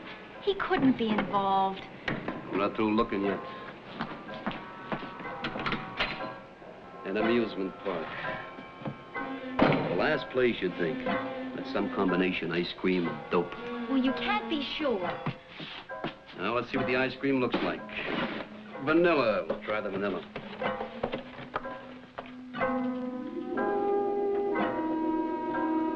You see, it's just ice cream. Yeah.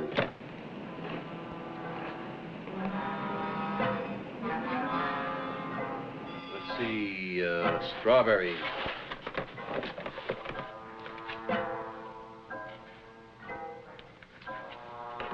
Well, let's look at something else. Chocolate. Let's see what color chocolate is.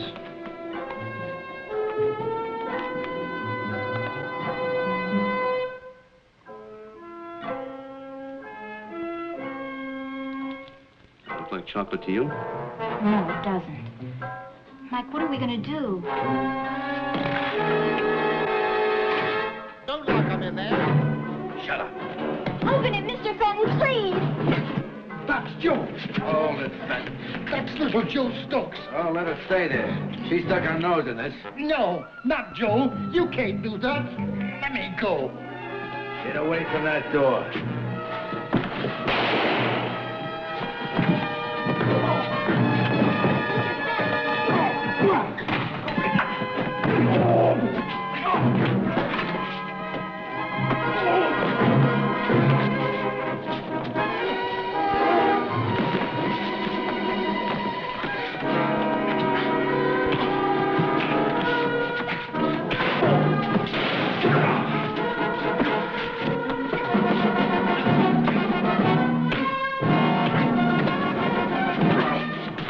Joe, open the door.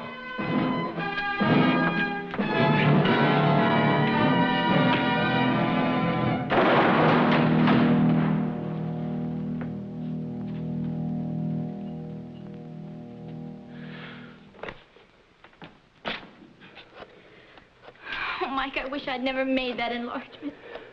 But you still want to be a photographer, huh? Well, you will be. Donovan, this is Mike Kovac. My assistant and I have a murderer on ice for you down here at the amusement park. That's what I said. My assistant.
I'm not leaving here without it, and I mean that.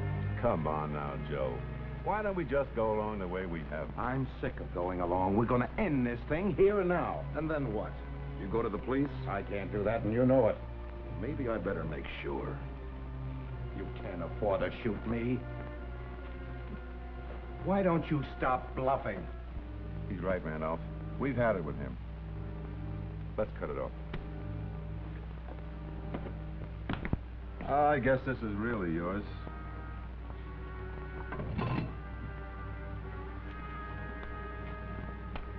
You've paid enough for it.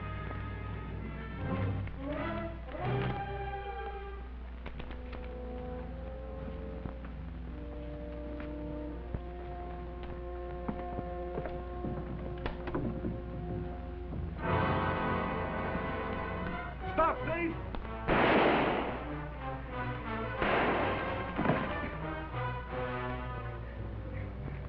The envelope. Wait a minute.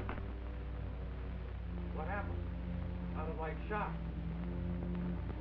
Out the other way. Don't let anyone see you. Get going.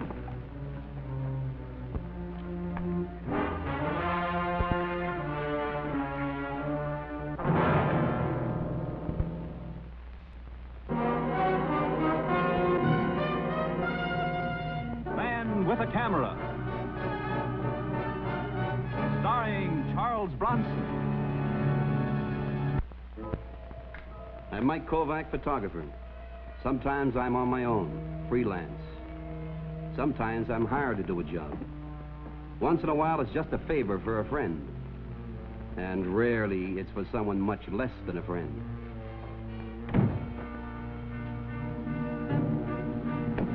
Out! Look, now, take it easy, will you, Kovac? This is only a social call. I don't socialize with you. Out! Look, Mike, why don't we bury our little petty differences, huh? I'm willing to bury the hatchet. Why? Well, I need a little favor. Look, now, before you blow your top, the favor ain't for me. Joe Clemmer was killed a couple of nights ago, right? So he was caught in the act of burglarizing. What do you want me to do, send flowers? Look, it was a bum rap. Joe wasn't robbing that house. Frankie, what are you trying to tell me? Joe was always robbing our house. Look, not since his wife left him 5 years ago. Joe was left with a kid. He couldn't risk being sent up. He's been going straight ever since. What's the difference? So he got it the one time he was innocent. It makes up for all the times he was guilty and got away with it. Oh, boy, you guys killed me. You're all alike. A grifter's a grifter 24 hours a day. The fact that he was a good father or maybe a good friend, this means nothing, huh? You're breaking my heart, Frankie. What about all the people who are all this and they don't rob houses?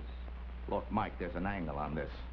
The insurance company had a clause in Joe's policy that said there could be no payoff if he was killed pulling a job. Oh, that's tough. What do you want from me? Look, Mike, I know you don't like me. And I know you felt the same way about Joe Clemmer. But you gotta prove that he wasn't robbing that house when he was killed. Go to the police, Frankie, the police. The police, are you kidding? A two-time loser gets shot just trespassing. Mike, this case is not only closed, it was never even opened. Frankie, I don't want any part of it.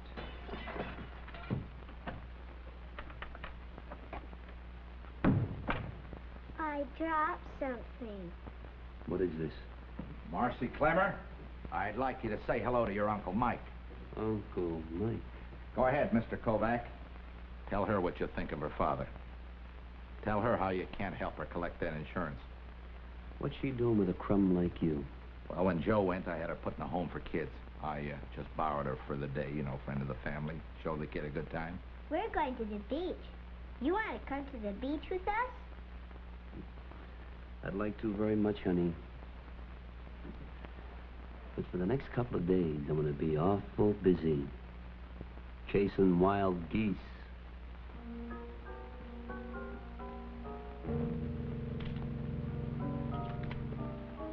You say you used this door? I imagine so. It doesn't look like it was forced at all. I rarely lock this door since it's only glass. A child could get in it with a rock. Where were you? I was upstairs. I thought I heard somebody walking around here. Did you call the police? No. I felt half sure it was my imagination. When I got down here, he was standing by the open safe. Well, what happened then? When he heard me, he turned and ran out the French doors. I hollered to him to stop. When he didn't, I fired. Could I see the safe? Certainly. You know, Mr. Paxton, I hate to bother you like this, but when Lieutenant Donovan asked me to get a picture story of the crime, he said you wouldn't mind. Glad to help. Was there anything missing? No, actually, I keep nothing of value in there. Just a few personal papers, insurance policies.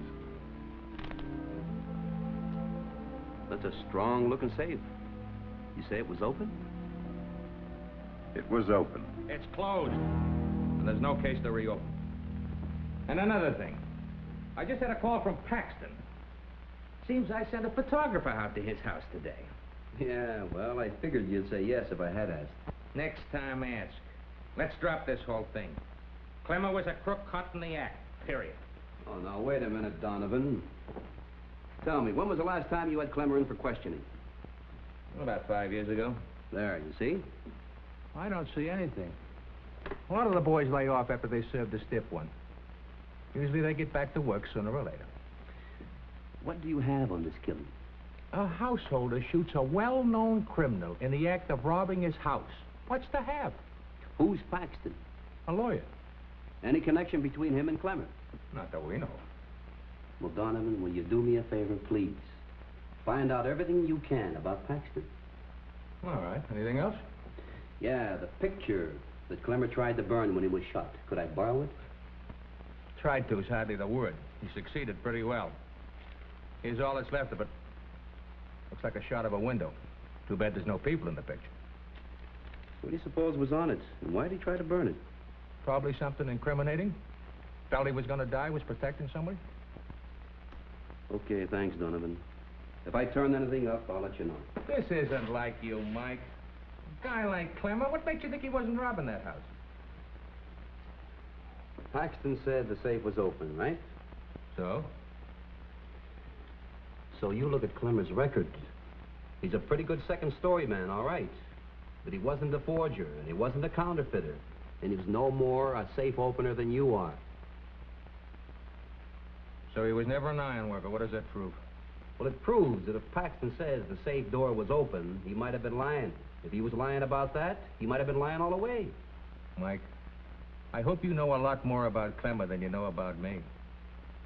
I can open a safe.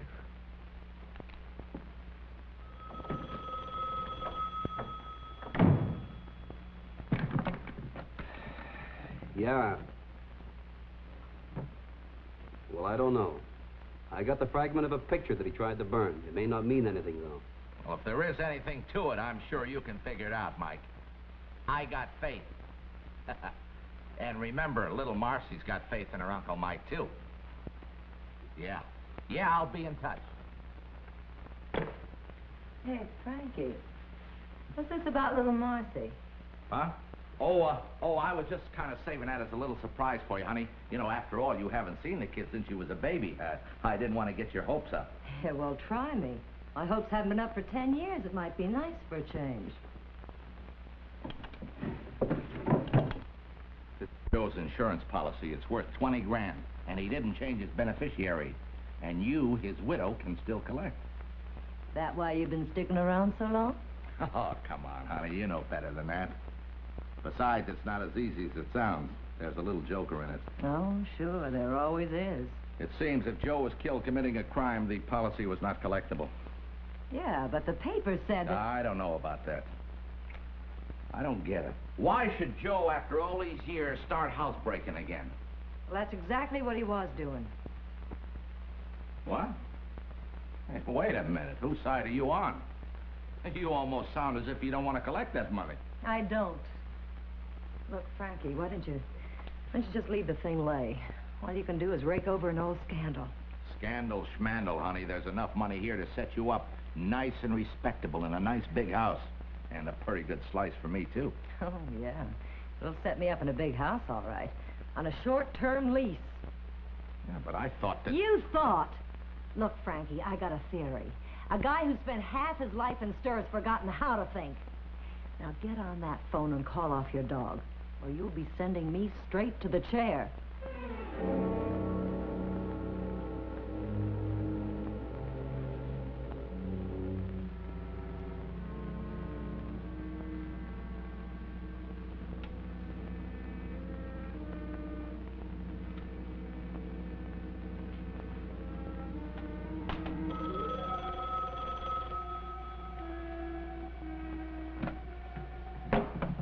Kovac here. Oh, hello, Lieutenant. Turn up anything? I don't know whether it means anything or not, but Paxton was a lawyer. Actually, he never practiced. He was tied up with a private eye outfit, the Paxton Randolph Agency. Paxton quit about 5 years ago, sold out to his partner Randolph, and retired. Was there any connection between him and Clemmer? No? Well, if you do turn up anything, let me know, will you? No, I'm shooting the charred fragment now, then I'll blow it up. I'll send you a copy. Yeah. Okay, goodbye, Lieutenant.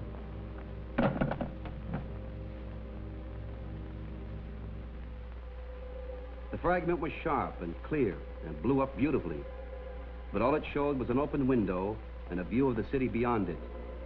The buildings with a New York skyline from across the river. I recognized the bridge. I had to find one room across the river. There could only be one room with a window that looked out on the bridge with precisely that view. Come on in. Hiya, Mike. What are you doing here? Oh, I'd like to have that picture and the small one, too. What are you talking about? All bets are off. You can forget the whole thing. And I'm sorry I... Wait a minute. What do you mean? Oh, something came up. I found out the cops were right. So if you don't mind... Yeah, I mind. I mind like crazy. What's the matter with you? Besides, this is police property now.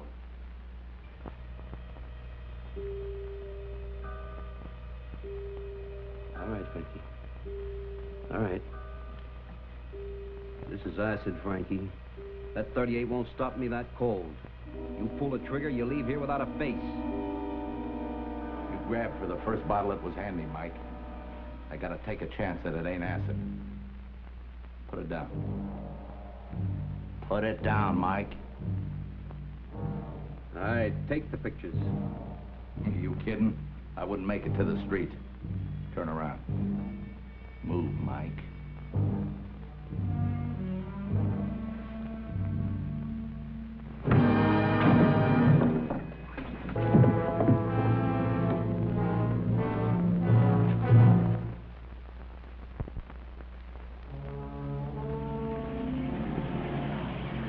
It had been the worst kind of grind. First, I had to prowl the streets to find a spot facing the bridge. Then I had to talk my way into about 50 buildings to check the angle. But it looked like I'd finally hit it.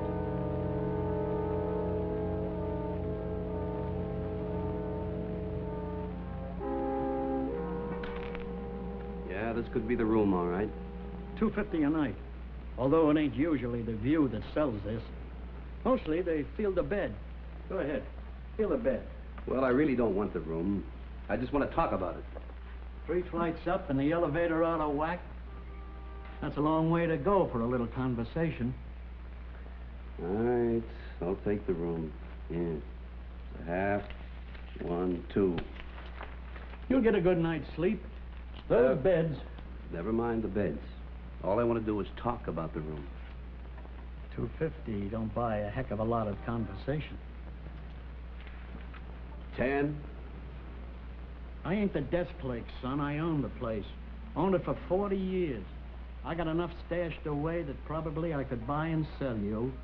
And I didn't make my pile taking bribes from total strangers. What's your name, son? Mike Kovac. What's yours? Cartwright. So now we ain't strangers. What's on your mind? Anything unusual happened in this room lately? I wouldn't be a bit surprised. That's not what I meant. I meant any fights or anything like that. No, not lately. Oh, but we did have a Lulu right here in this room about 5 years back. What happened? Salesman out of Ohio got himself knifed. How'd that happen? Well, I ain't sure. He was with a woman. Police figured it was the Badger game. And when he got wise and squawked, she put her scissors in him. Police never found her. Can you describe her? Sure, but it wouldn't do you any more good than it did the police. If I was to say she had dark brown hair, brown eyes, about 5'4", nice figure, what does it mean? Fits 10 million women. Any distinguishing marks? 2 eyes, nose, mouth. You're a big help. Glad to hear it. I didn't make my pile taking money for nothing. How did you make your pile? Uncle died. Left me a bundle.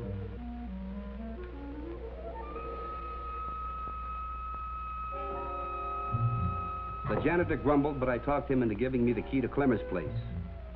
The police had already made a thorough search of Clemmer's apartment, but they were looking for stolen goods. They didn't find any. I was looking for something to connect Clemmer with Paxton.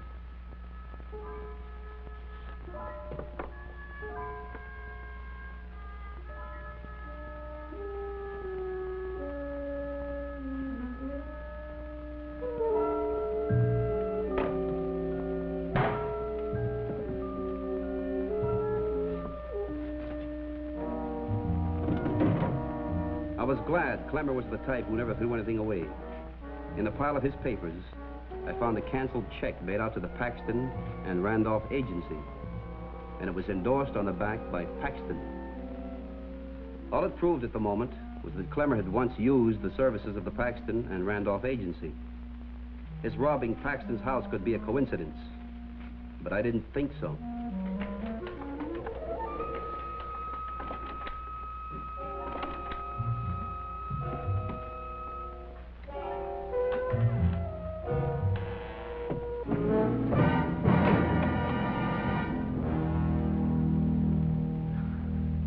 Would you care to try for best 2 out of 3? I'm sorry, I didn't know it was a woman.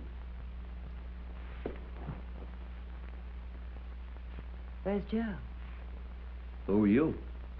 A friend. Yeah, he must be a pretty good friend for him to give you his key. I got lots of friends. Well, you have one less friend than you thought. Joe Clemmer was killed a few days ago. Now you see why a smart girl plays the percentages. Yeah, I see. And since it's about time for dinner? Why not? That's fine. I know a quiet little place across the river. No.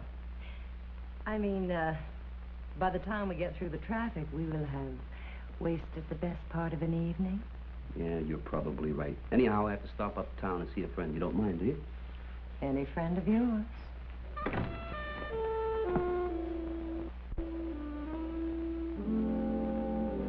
And every Saturday, we always go to the country, except if it was too cold or raining, or if Daddy was too tired. There's something wrong with the car. You know, we hardly ever got to the country. Oh, Mike, she's wonderful. Who is she? Joe Clemmer's little girl. I was sure you two had met. Is she going to have to stay here? Yeah. See, her mother took off about 5 years ago. And the father... Did he leave her anything? Well, he tried, but the insurance company has a legal out.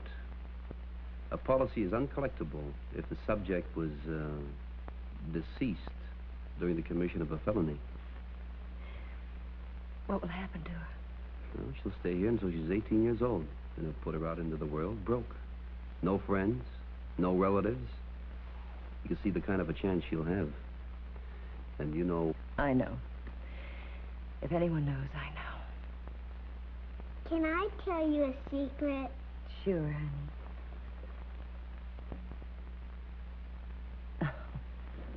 You'll have to pardon us girls, Mike. It seems our noses are getting shiny.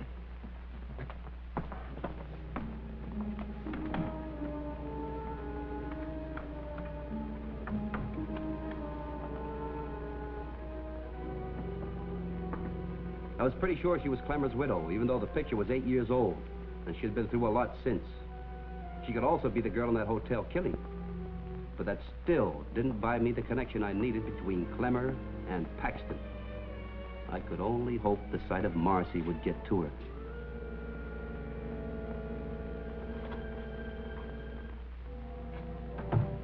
The lady's gone. She said to tell you.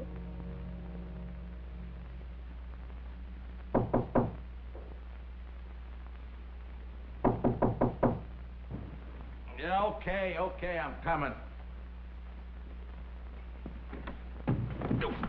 Where is she? Where's who? Clemmer's widow. I've got to find her before she gets herself into trouble. Now, where is she? Oh, she's in so much trouble, she won't mind a little more. I don't know. All right, Frankie, all right. You don't want to thank you for the way you used this last night. No, I mean it now. Didn't even raise a lump on my head. You know, a less careful man might have made a bloody mess of it. Take me, for instance. I'm real clumsy. I learned how to use one of these things in the Army. And the general idea there was not to be so careful. Now, Frankie. Tell me, Frankie. What was Clemmer doing at Paxton's house the night he was killed? Paxton was blackmailing Joe. For what? Well, let go and I'll tell you. Well, when Kara left Joe 5 years ago, Joe hired this Randolph Paxton agency to get some divorce evidence with pictures. Did they get him? Sure they got it, and then some. When they busted in on Kara, she was just pushing the scissors into her boyfriend. He was drunk and he was getting out of hand. Randolph and Paxton got their pictures, and they've been blackmailing Joe ever since. I thought that agency split up. Well, that's just for the record, but Kara told me they're still working together. Why would Joe pay to protect the wife that ran out on him? On account of his little girl, I guess. I guess Joe didn't want her growing up to be the daughter of a murderess. If he was willing to pay, then why did they kill him? Well, I figured Joe He just got tired of taking the food out of his kid's mouth and told him he wasn't going to play no more. Now I got an idea where Marcy's mother went in such a hurry.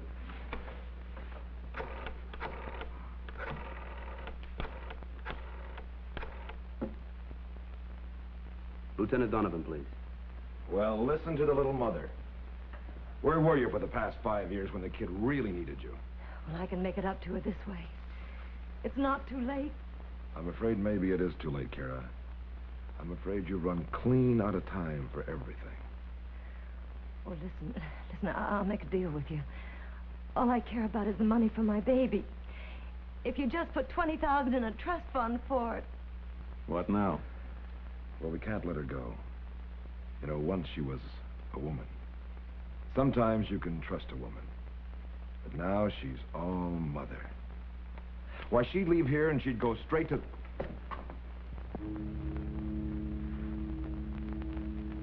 But you'd be a fool to use that gun. Got nervous neighbors. First sound of the shot, they'd be right over here. He's right, Al. We're going to have to take him quiet.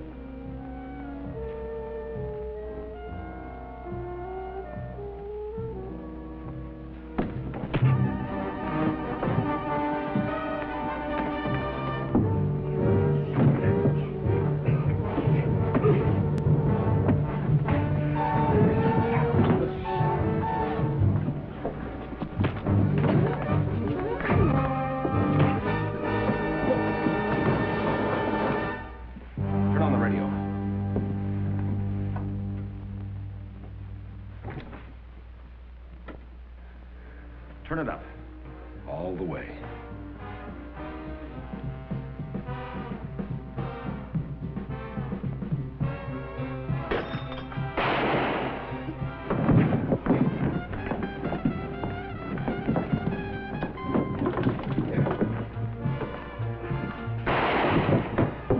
Here.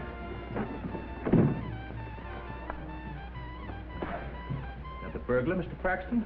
Exactly. This man is working for me.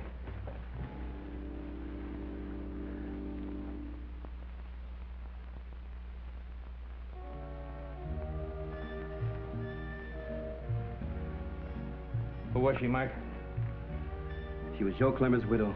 What's the story on Clemmer? These two guys were blackmailing. You can tell the insurance company that he was killed during the commission of a crime, all right.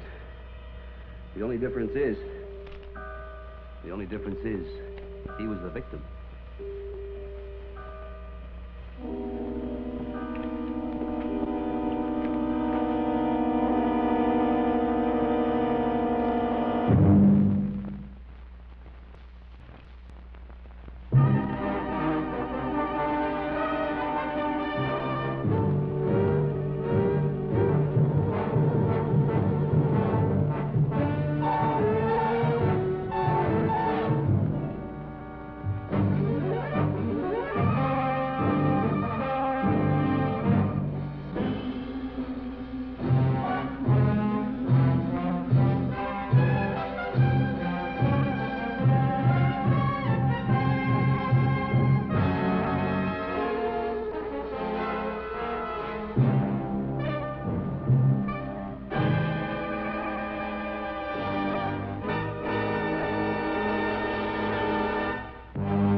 As evidence of the traitorous crime of negotiating with the enemy.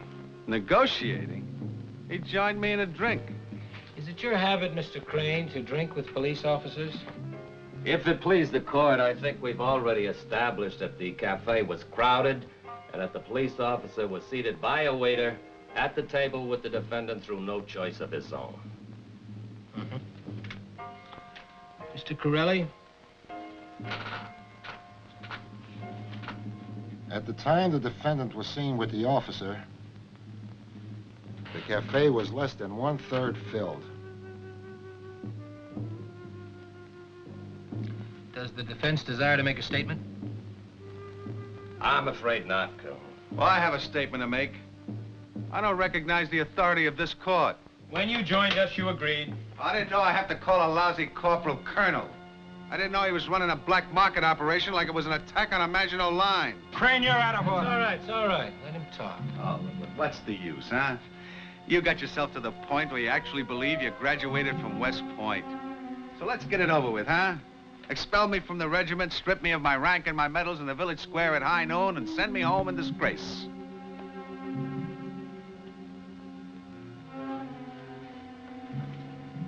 The prisoner will rise and face the court.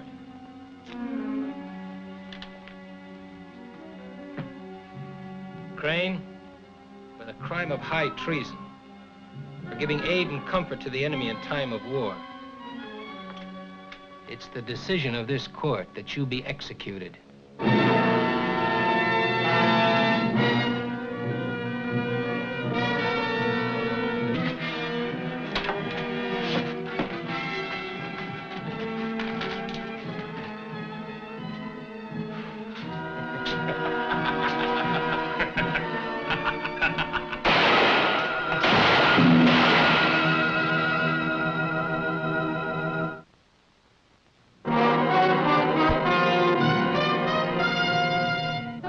With a Camera, starring Charles Bronson.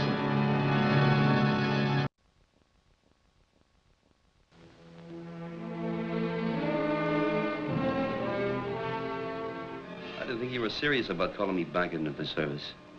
Well, yes and no. You are still on reserve status, and I could make it official. But because of the nature of the work, I'm afraid there might be some raised eyebrows in the Pentagon. Well, suppose you tell me about it. Maybe we'll have some raised eyebrows right here in the office. Lieutenant? Mr. Kovac, the colonel tells me you were a top photographer in Korea. Lieutenant, you know all about me. Tell me about your problems. My post is Paris, criminal investigation.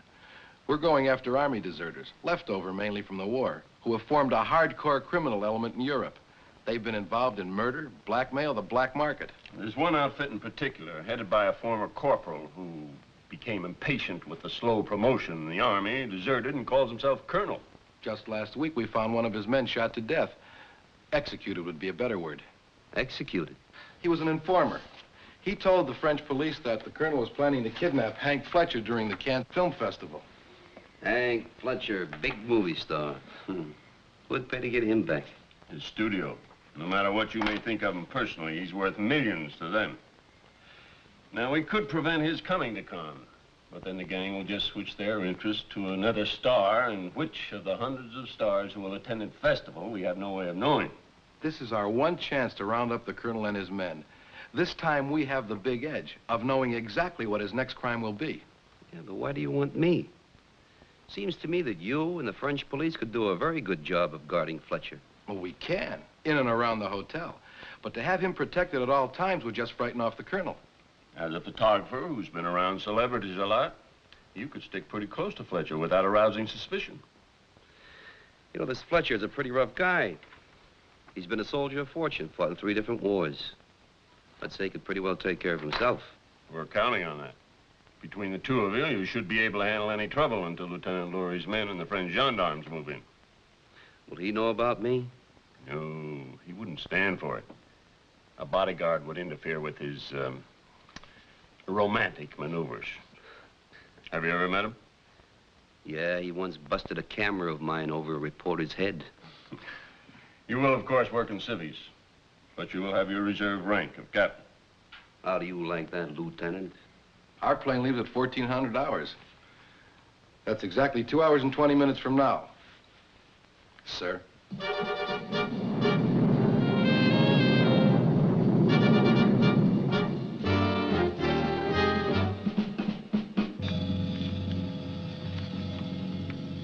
Has Annette made contact with Fletcher? We wasted a lot of carefully worked out plans there, Colonel. All she had to do was smile at him and he flipped. I figured as much. You know, an officer can study for 10 years and not learn half the strategy a pretty woman is born with. I better go over these plans again. Now, this is the road they're going to take to Nice. There's Juan-la-Pigue, and that will suggest a side road into the mountain. Now, that's here. Your stations are marked. Here. Here. And here. I'll stay at the command post, coordinating all your reports. Well, how can you be sure he'll agree to take the side road? You know Fletcher's reputation. And you've seen Annette?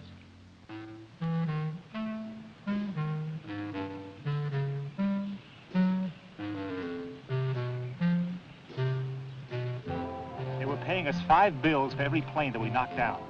So when those 5 bandits came down at me out of the sun, all I could think of was $2,500.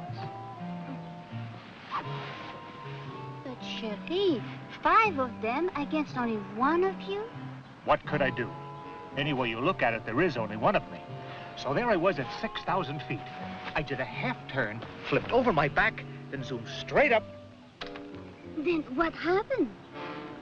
I was killed. I'll be right back, baby. I just have to shoot down one of the enemy.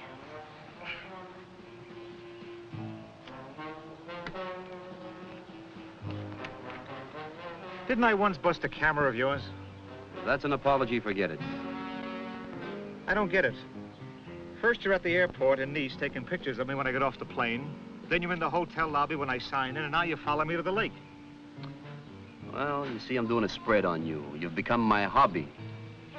I have a feeling you'd be much happier collecting stamps or taking pictures of Bridget Bardot for a change. Oh, why? What's she got? An even temper.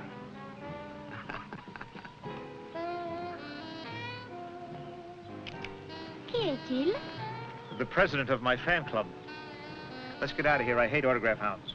You have not forget we are driving tonight to Nice. We'll go back to the hotel and get dressed. I'll meet you at the bar at 7.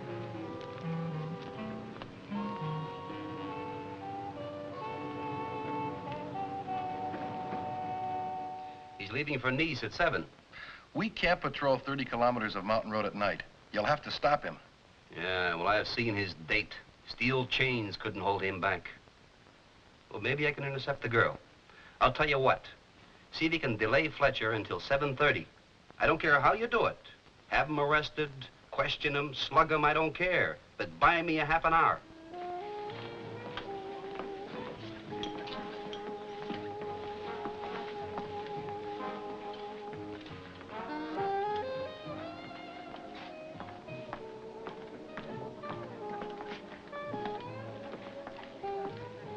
Hello there.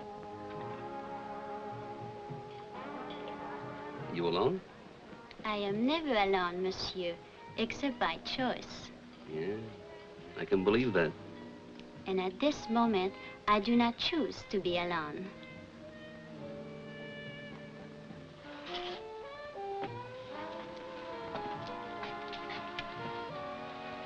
Cognac. 2.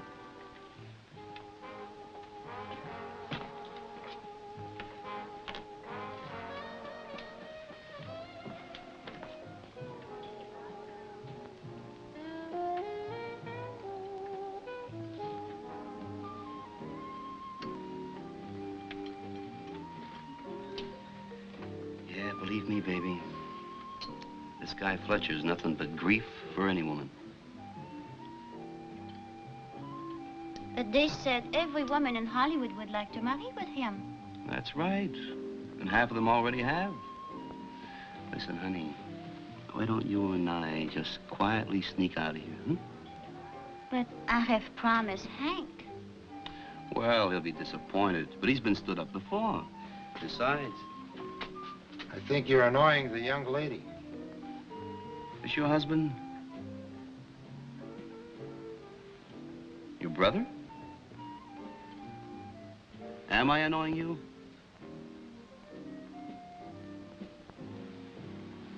So there you are. So what's the big fuss about? You know, it's tourists like you two who give Americans a bad name. Well, beat it, punk. The young lady already has a date. What's the difference if...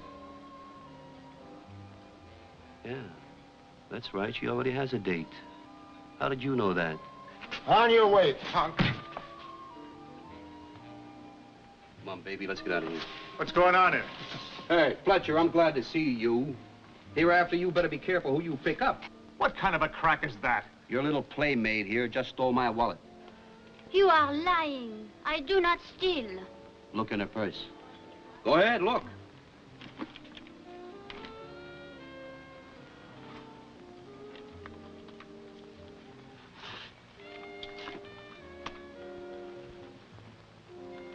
Call the police.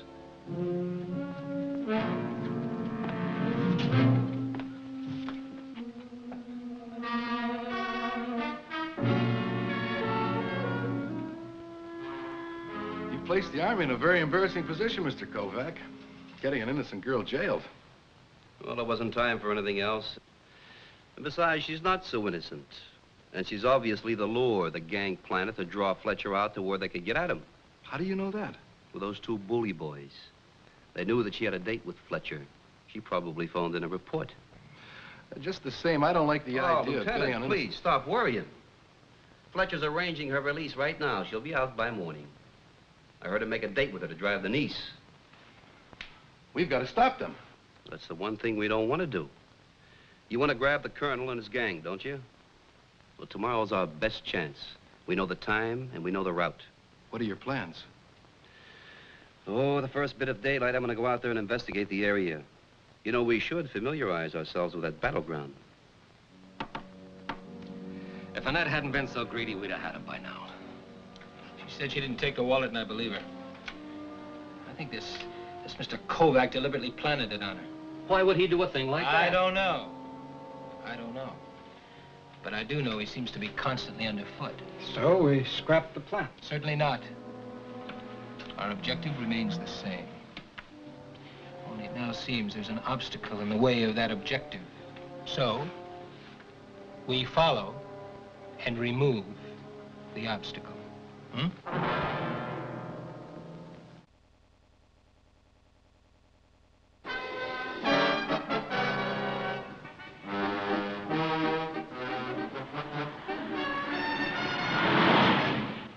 I got up early to take some shots along the road to Nice. But what I didn't know was that someone else had the same idea.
Get everything I wanted, but I was being shot at. These are very good. But there's 30 kilometers of road between here and Nice. You don't have 1/10 of that. Well, like you said, Lieutenant, we can't patrol the whole area, even with the help of the French police. So the kidnapping will have to take place about right here. Well, how do you plan to arrange that? In every military engagement, the battle is half won if you can get the enemy to meet you on the battleground of your own choosing. True. But won't it be dangerous to interfere with their plans? That's the one thing we mustn't do. Now, Fletcher and Annette are driving to Nice, right? Mm-hmm. Well, let them. Our job is to stop them right here. I must admit it's a neat trick, if you can do it. Oh, we can do it. We know that Fletcher drives a rented car.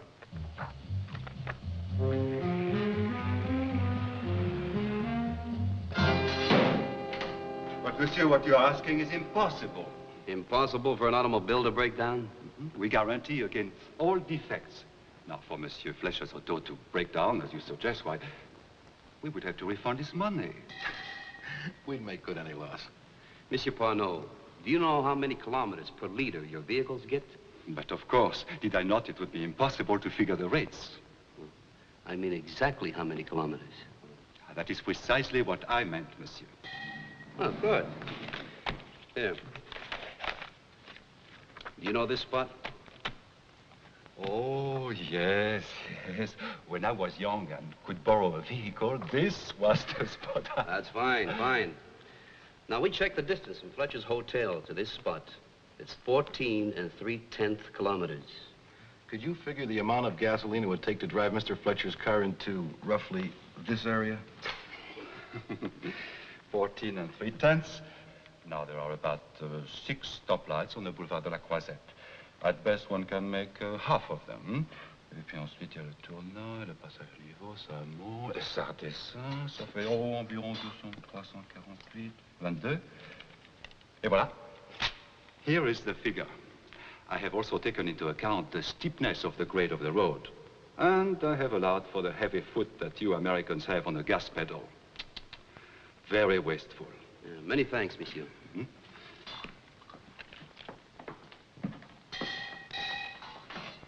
What's our next move? Well, I've got to stay out of sight. Now, as far as they know, they killed me this morning.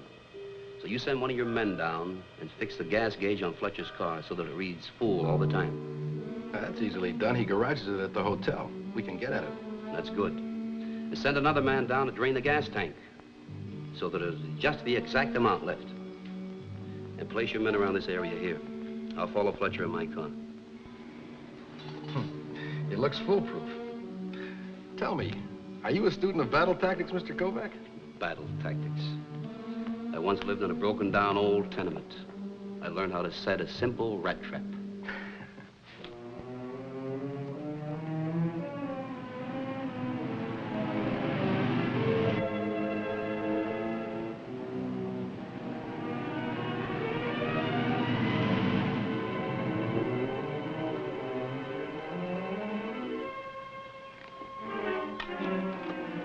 Charlie boy to Mother Hen, I spotted the tiger. He's on the road directly below my post, headed northwest approximately 40 miles an hour. Roger, they should hit the turnoff in 4 minutes.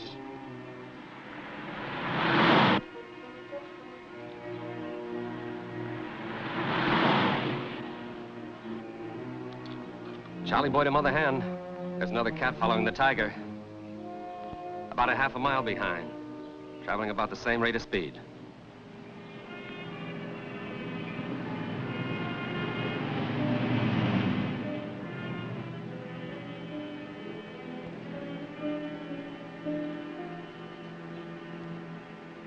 Able rat to Mother Hen. The tiger just passed my post, traveling at about 40 miles an hour. Roger. Charlie boy, start for the villa immediately. Able rat, you will wait 3 minutes and then join us. Come in, Red Fox. Red Fox, I read you, Mother Hen. If by any chance they do not take the turnoff, you will follow them and report back.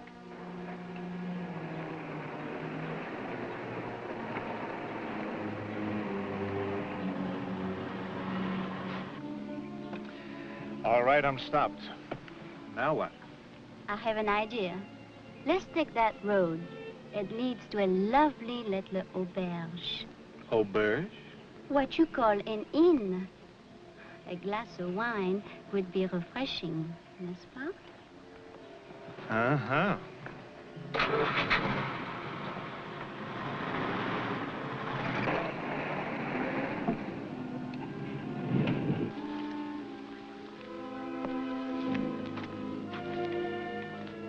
Any sign of them, Sergeant? No, sir.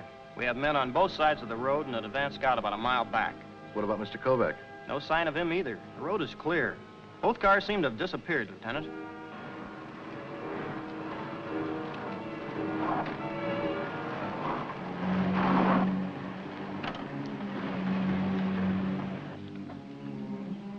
What is the trouble? Oh, I think we're out of gas. Pas d'essence. And I've seen the times I've prayed for this to happen.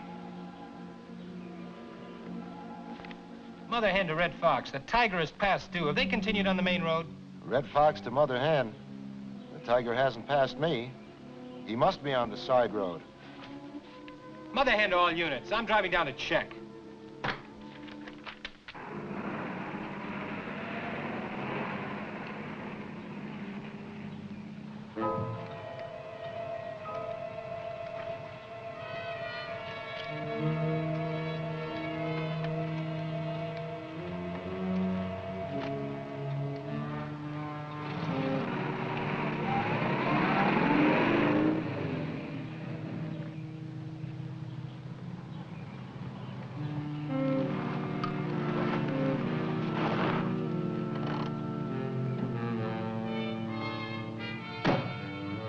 Fletcher.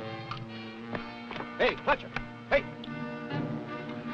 Kovac, you've had it. Come on, we gotta get out of here. There's some guys on our way to kidnap you. Why don't you stop it, Kovac? Come on, it's not a joke. They'll be here any second. Oh, I'm sure they will. You know, the things that you won't do for a picture spread. Well, I'm going to give you something to tell your editor about. Now get out of here and take your phony kidnappers with you. So I haven't got time for a fair fight. I'll be back in a second, Cherie.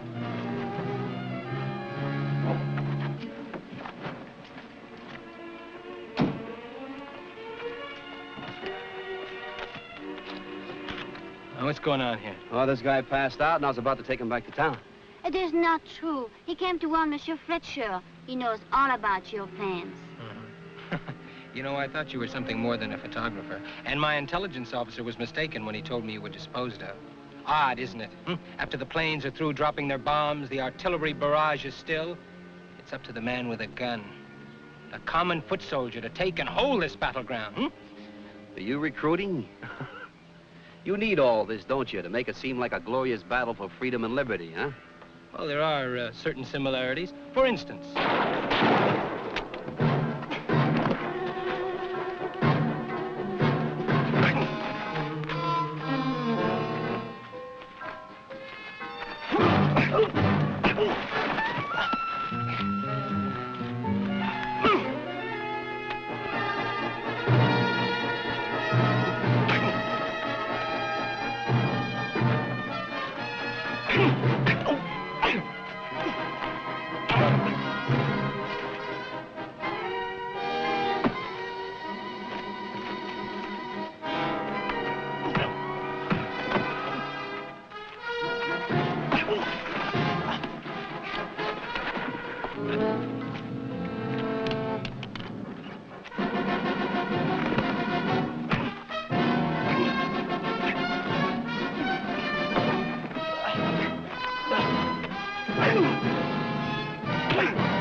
Fletcher, take my car and get some help. Why, you seem to be doing fine. This guy's not alone. The others will be here any minute. You know, Kovac, you fight dirty. Oh, man, I'll give you a fair chance at a fight later. Just do what I tell you.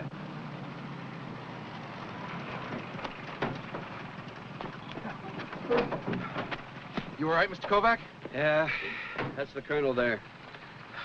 We killed 2 of them. My men have the other one. He was shot up pretty bad. You all right, Mr. Fletcher? Oh, I'm just fine. I've had my car sabotaged, my beautiful date ruined, and I get slugged from behind by your friend here. I didn't get to see this much action with the Flying Tigers. You ought to be grateful to Mr. Kovac. He probably saved your life. Who needed him? These men wouldn't have killed me. The studio would have paid up and everything would have been all right.